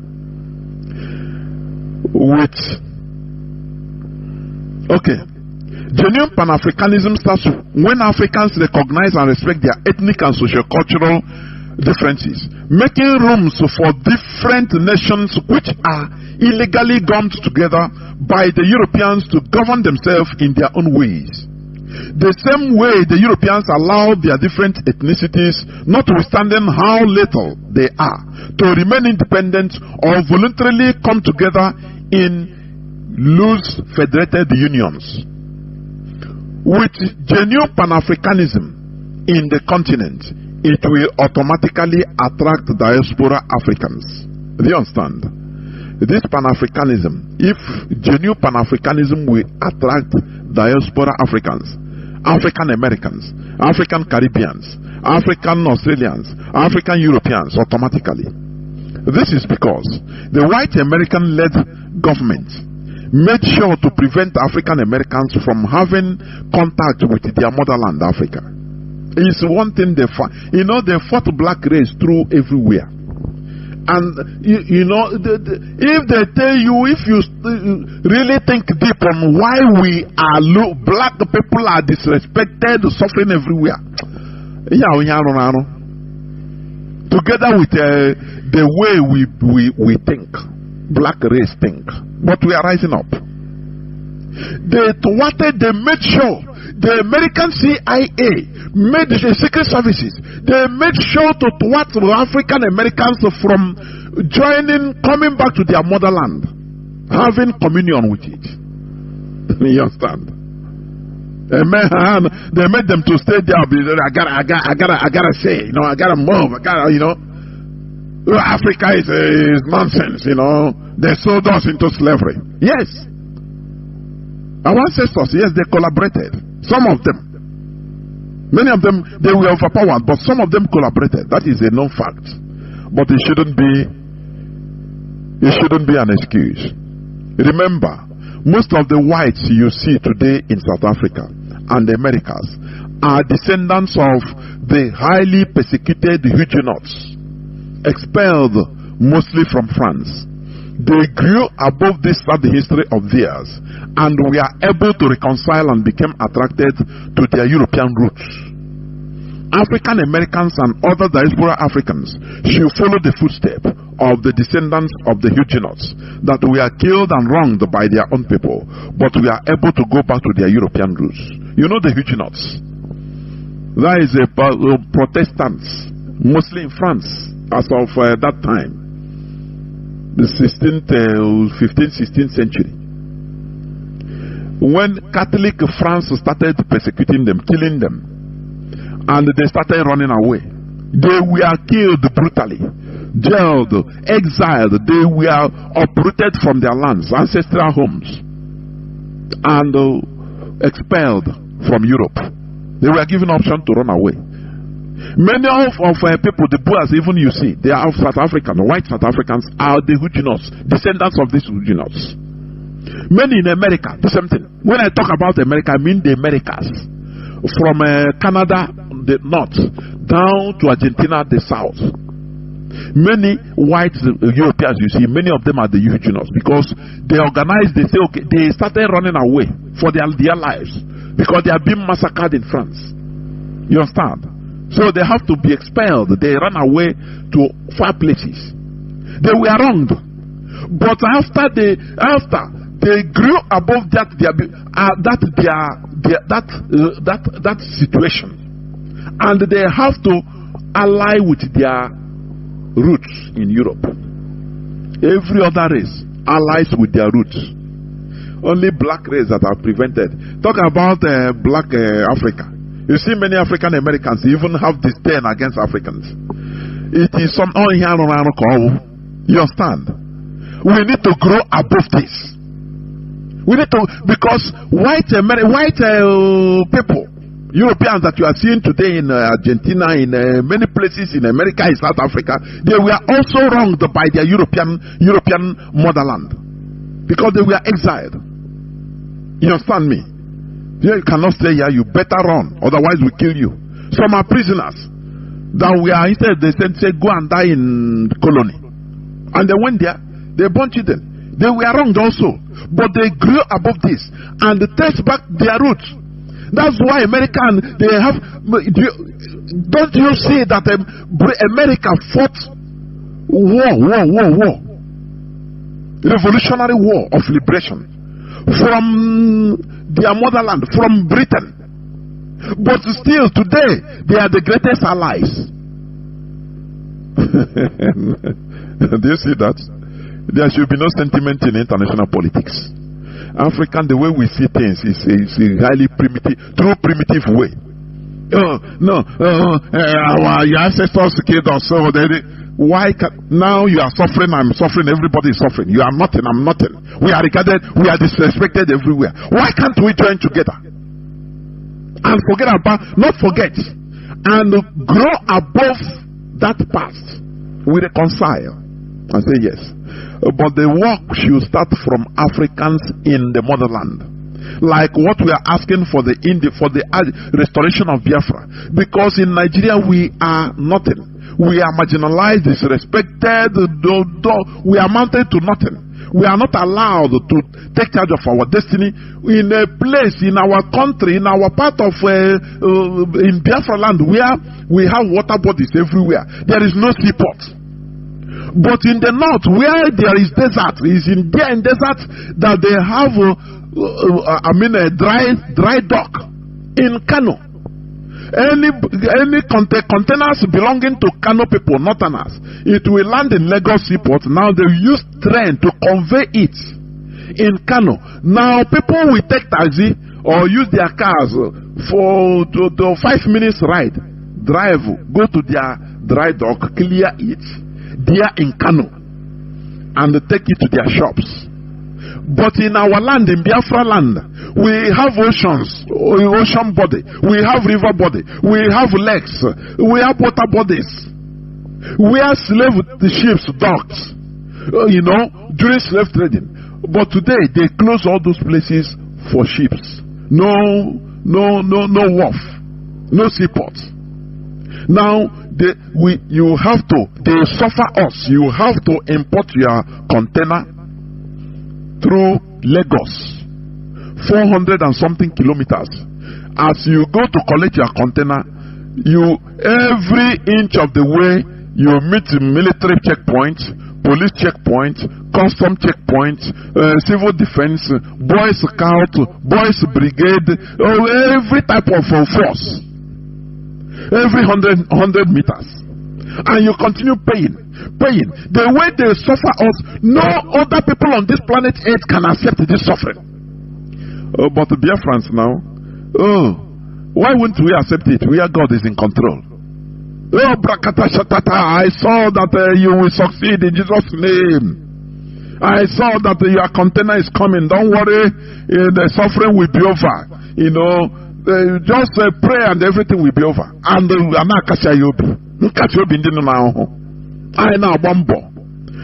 take our container flying on the road. They continue ripping us up. According to report, the last 2 months, only the military police and military checkpoints in Biafra land, they report 600 in year never end. 600 billion naira. 600 billion. Do you know what it means? That we are giving to police and military, settling. What type of agony they put us?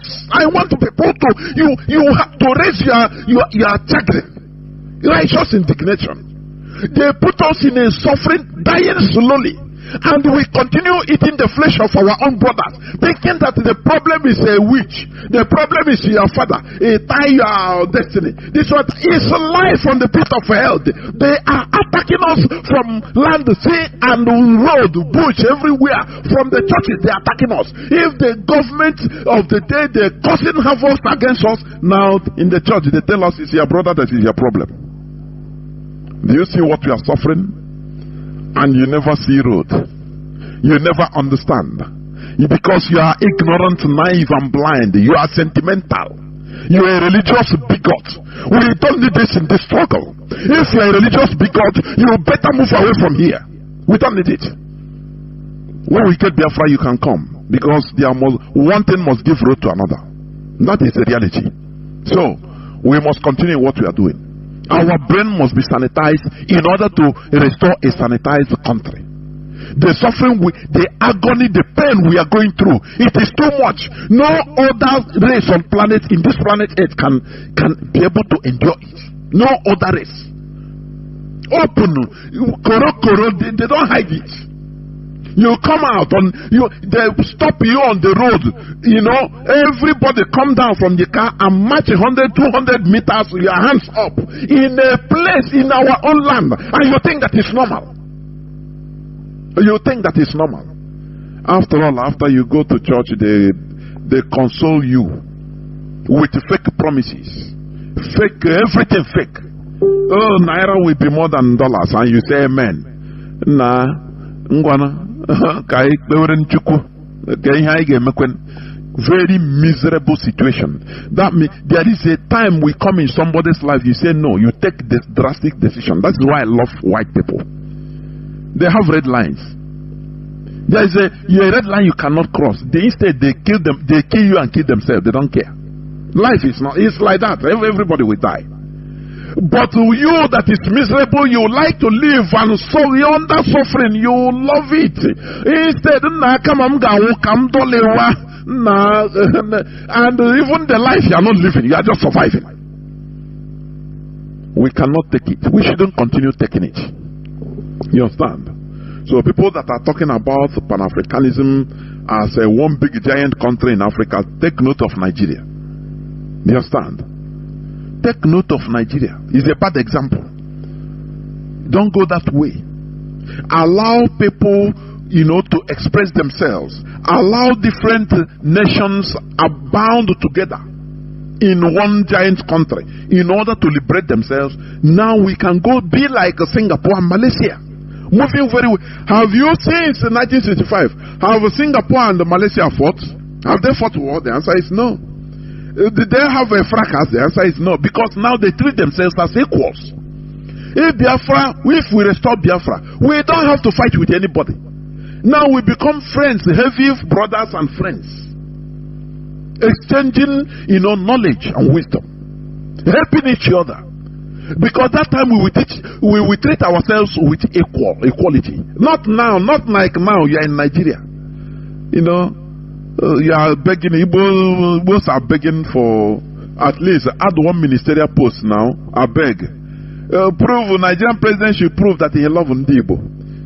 Very demented,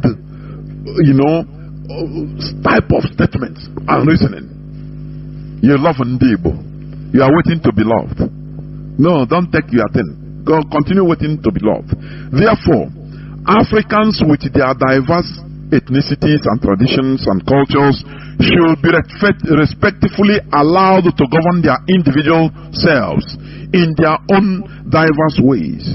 This will usher in mutual respect, understanding and development, and the end product will be genuine Pan-Africanism. This is where I'm going to stop.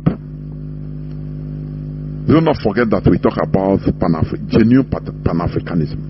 Not all these ones they are garnishing. Not all these ones, please. What we are doing is for us, once we succeed, our continent will succeed. We develop and advance. Do you understand? Not through sentiment. We say the reality as it is. Do you understand me? Therefore, I will go into a few minutes break so that when I come back, I will open the lines so that people will start calling in. Please do not go away. Also lost Kainawa. To the extent even the Fulani, they know our character now. Okunle and Alhaji leaked the conversation. The Alhaji said they know Igbo people now. Just bring them near, give them sense of belonging as your friend. Near him, he will vomit one thing that will make you survive. That they know. Just give him small thing and he will just okay. Do you know that I have phone number of my customer that used to buy me AC? He's a senator, Alhaji. Very primitive element character. Ndibo is still never depart from us. We need to shed it because we are on the 21st century. That is why now follow Mugo everywhere. In no cow, now and this come as an apple and the native doctors. So now the different things I will now follow victim. Because I want to see a church. I'm telling you. But we must continue. I have a caller. Caller on Signal. Welcome to the program. Can you hear me? Caller on Signal. I can hear you, Maz Jonathan, and good evening, watching it. Udodrege watching it. Maz Jonathan, thank you. This is Biafra Radio. I'm happy this now that I'm part of this historic moment in the life of Biafra. You know, because you ask a very pertinent question. You keep on asking that question, and that's going to do the impact. Where is Igbo's presidency? Because the time now I speak my thing where it concerns me, most especially because when I am able to we the Igbos, we need a very special decolonization. In fact, after the restoration of the sovereign state of Biafra, we the Igbo as a people, because Biafra is a nation, Igbo is a nation under Biafra, other nations are there. That is reality.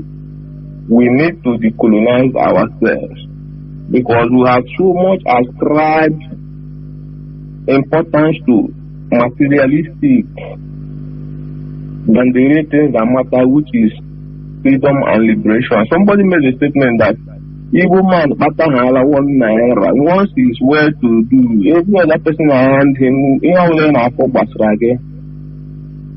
and this is a very bad mentality that has made it even in our lives today. Sometimes we blame the rich ones and the politicians. We should actually blame our people, because our people has proven that even if you know what it takes to liberate or to give them what they need, as far as they don't listen to you. And this is where I give kudos to our own Ishmael and understanding for being able to penetrate this very hard race to convince, because Igbos, our race is very hard to convince.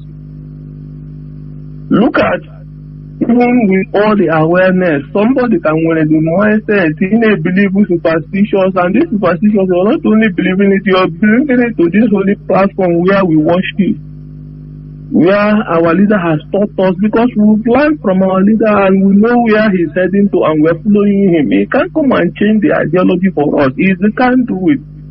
We have awakened and there's nothing you can do to change it. We don't believe in superstitions. Anything you're bringing to us, let it come with facts.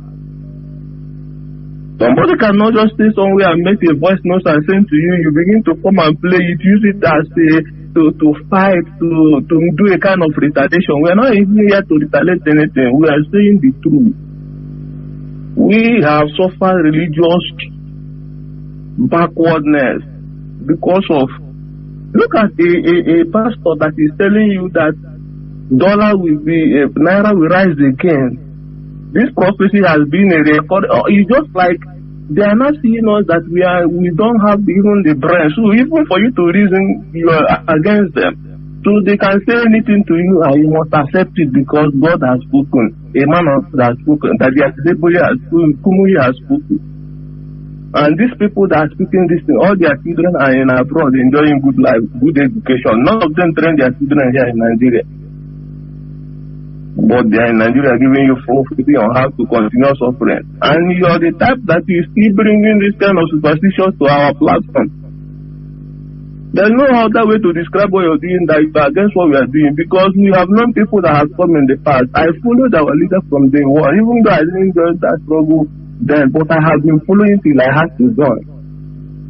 We've known people that have in the past spoken about religions and sentiments have crept into them and they begin to fade away, and we will continue. The struggle is still alive. So this is a legion. It can't come and change whatever ideology you're bringing to us. In any disguise you're bringing it, Biafra, we know the truth. We are not Igbo people as per se. We are Biafrans. I can choose to be Igbo, I can choose not to be Igbo. Yes, I'm an Igbo born and brought up, blood there, mother, father is from Igbo land. I can't deny my identity, but in our land, we know what we suffered in the hand of colonial masters through their religions and their Portuguese people. What they did in our land, they keep on doing, and up to today, they are bringing neo-colonialism in our land, using our people to conquer us, keeping us away from the reality of life. Today, India has launched their own space launch. Where is a black man? Where is Igbo man? Where is a Biafra space in this planet Earth? Are we just here to come and watch other people like television? We can't accomplish anything. Even the little ones we have, Nigeria has helped to destroy all of them. Do you want to tell me that if we have started the way our forefathers started, and even the Biafra war, after the war, the engineers we had then, the way they started, and it means they are still continuing in that trend till today, we would not even have industries all over Igbo land to develop our land. We don't even have a reason to travel to Lagos, to outside country for anything, because that thing you're looking for, Sokoto, is inside there in your house. You are living in a nice country. I don't think you have seen any auditorium of pastor crusade that has ever bring development to a society. You're using church auditorium where prayer camps to say this is what we develop our live. If that be the truth, the way we are religious people, don't you think that our land will be the most developed in the world, because we have the highest prayer camp and churches in this world in Igbo land? But today, we are the bottomless at the bottom, and we are still fighting to bring ourselves from that mess. And you're using the opportunity because you have a platform. You have seen Jesus before Biafra. You believe in Jesus more than Biafra. We are not being sentimental. Biafra is our religion, and religion Biafra is what we worship, and that is the sanctity our leader has kept. Our leader never violated that rules, and you have no right, as somebody who is given opportunity to continue the legacy, to come and change it for us. We can't take it. So, you that is listening to me, I have the right to say what I'm saying this night, because I also is part of the movement, blood dead, registered and oath member. Let me ask, if I may ask, who are you talking about even? Because in a Thank you. What if I have to say it the way it is, I can emboss you later, because here we don't exaggerate. There is a program that was laid down on this platform in the morning. But let me ask this. This radio is people's parliament, is people's radio. Anytime I'm talking, I used to even invite people, I encourage people to call and oppose what I'm saying, so that we have a civilized debate. Happily. But what used to baffle me is this. Like, as you call, you are complaining in my platform. The person that is doing that, you don't have the courage to call. And, it's part of our problem also. Now you now complain. Why not pick a phone, call direct? If I am talking, even if I'm doing any program, I used to announce it, say, please, I am not Mr. Noyi Olo. If you have opposing argument, because Mazin Namdekan put a standard that we the superior argument rules. Call here, call the number. I call the number. But when you leave, for example, you leave my platform, what I say now, you go another platform, start complaining what Mazi Jonathan say, for example. Does it make any sense at all? Whereas you have the right to audacity, you call and say, Mazi, I don't agree. Look at my reason. It's not quarrel, it's not personal. Why should we be coward like this? And after all, the same character only complain. Upon now, cannot complain. Take on your name, if it is me, take a phone, call. That is the thing. That is what I solicit. That is what I'm saying. Yes, you're right, You're right, Maz. Let me round up. See, on the aspect of calling, I can only call in. Why I'm calling in your program? Because after your analysis and everything you've said, you gave chance, maybe a line for people to call in. But when you're on a program and you know what you want to say, after saying it, you say there is no time to receive call, you end the program. I don't think I will be calling you private, because what you said, you didn't say it private. No, it's not private. Any other time, if the person come, call him. Talk it. People will hear. We are not afraid of anybody. Until you went there on air. That is how it should be. And I want people to do the same to me. You understand? I want people to. If you say you don't agree, what we are doing is we are not. Do I know you? You don't know me personally. We don't have any personal business. It's this struggle. So anything we are doing is not personal. It's the standard being set, the focus of where we are going. So if you disagree on what I'm saying, you call. Now we discuss. You can make points that strike, that I can learn from.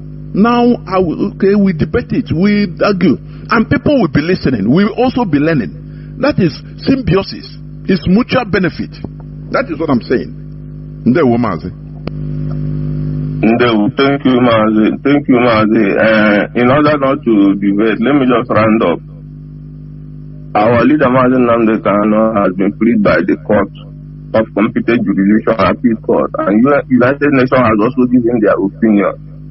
So, anybody who is going to talk about signing shorty or anything, you are just being a useless fool that you have always been since we know you. Our leader is free and the Nigerian system will obey their own court and release an innocent man so that he can go and take care of his family, because you can't tell me that somebody who the court has set free for over 1 year now is still being kept in solitary confinement. This is injustice, and the world is pretending as if they are not seeing what is happening. We are here and we will remain here until all of them will come and go, and justice must prevail. Our own case can never be different. Nambuko Bitro, and it will never end in our leg. We must have our freedom and develop our land the way we want it, and build our own civilization, our own indigenous way as a race. We are not cowards. We can never be cowards. Thank you, Mazi, for what you do for motherland. Thank you very much. We must continue. We should learn how to, I don't know, there is something also I see in us, and this is part of the thing we need to change. We are seeing debate. Sometimes some of us see debate as you are against me, or contrary opinion as you are against me. That is why we are not good in politics. You know, that is why we are not good in politics. And that is one bad aspect I see in, let me say, these people, this is Christianity. They don't like debate. They don't like, exchange of ideas. No, they don't like it. It must be that thing they say is okay. They will not also call to say, Mazi, look, I don't know whether it is inferiority complex. Instead, when you go to where comments, you will see them writing rubbish. Take where phone. Well, no person is going to chop you. Make your point. Now you allow another person, I will make my point. Now that is how people grow up. But we see debate. Mazi Nnamdi Kanu have been stressing on this. Debate or contrary opinion is not that I am against you or you are against me. No. We can be best of friends. But when it comes to certain debates or arguments, I differ with you. And we iron it out. After that, whenever it comes to our ordinary friendship, we continue what we are doing. That is how things go. That is how civilized people act. Not carrying everything personal as if, no, I don't want you. If you talk like this, as long as you are opposing me, that is why, even in Igbo land, politics, they are Tibozobo. A governor candidate will try to go and kidnap the other one, his opponent, and kill him. Because we are not engaging in civilization at all. I can far back. Thinking that being against what I said, for example, opposing it means opposing me. No. Maybe you don't understand. Maybe you didn't understand. Maybe you are ignorant. Or maybe I that said it, I didn't get it right. So we correct each other, we make points, and you learn, I learn. That is how things move. Caller on WhatsApp. Can you hear me? Welcome to the program. Caller on WhatsApp. Yeah, good evening, Mazi. Sorry, let me also add this point. If you watch British Parliament in session,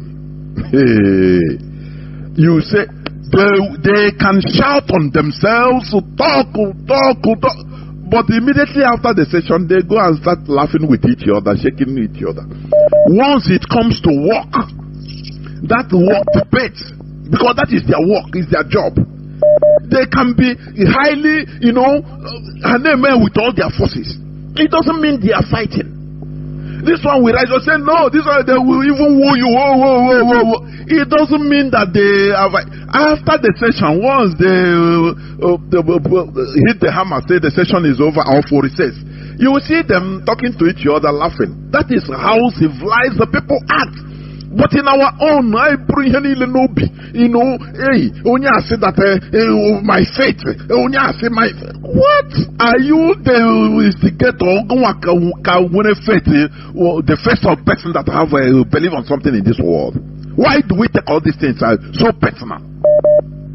Why? Everywhere. Mazi, please continue. Caller on WhatsApp. Continue, please. Yeah, thank you, Mazi Chinedu. I appreciate your call.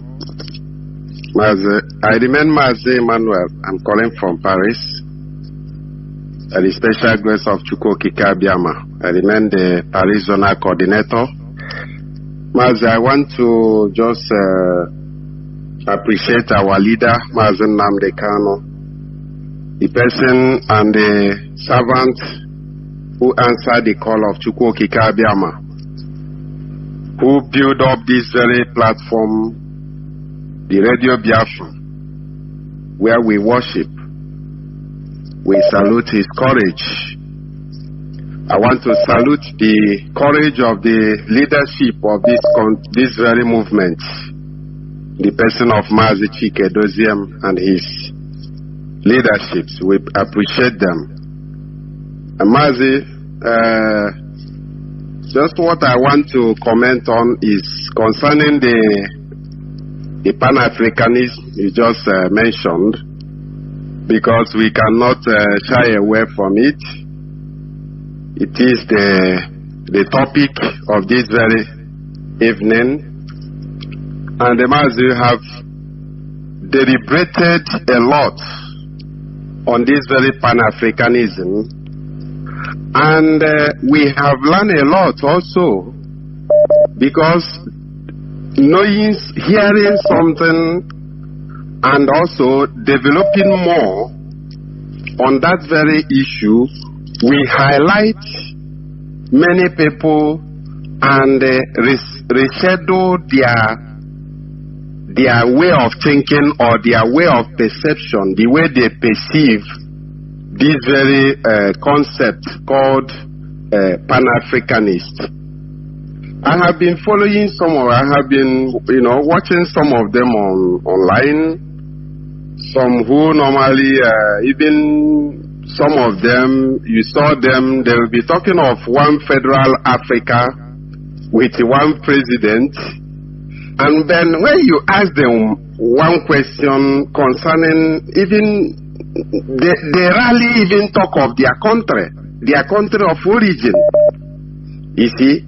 And all these people you see, when you ask them some questions or you want to, draw their attentions on the difficulties that may face Africa and the irrealizable of this very project. I am not saying that building one big Africa is impossible.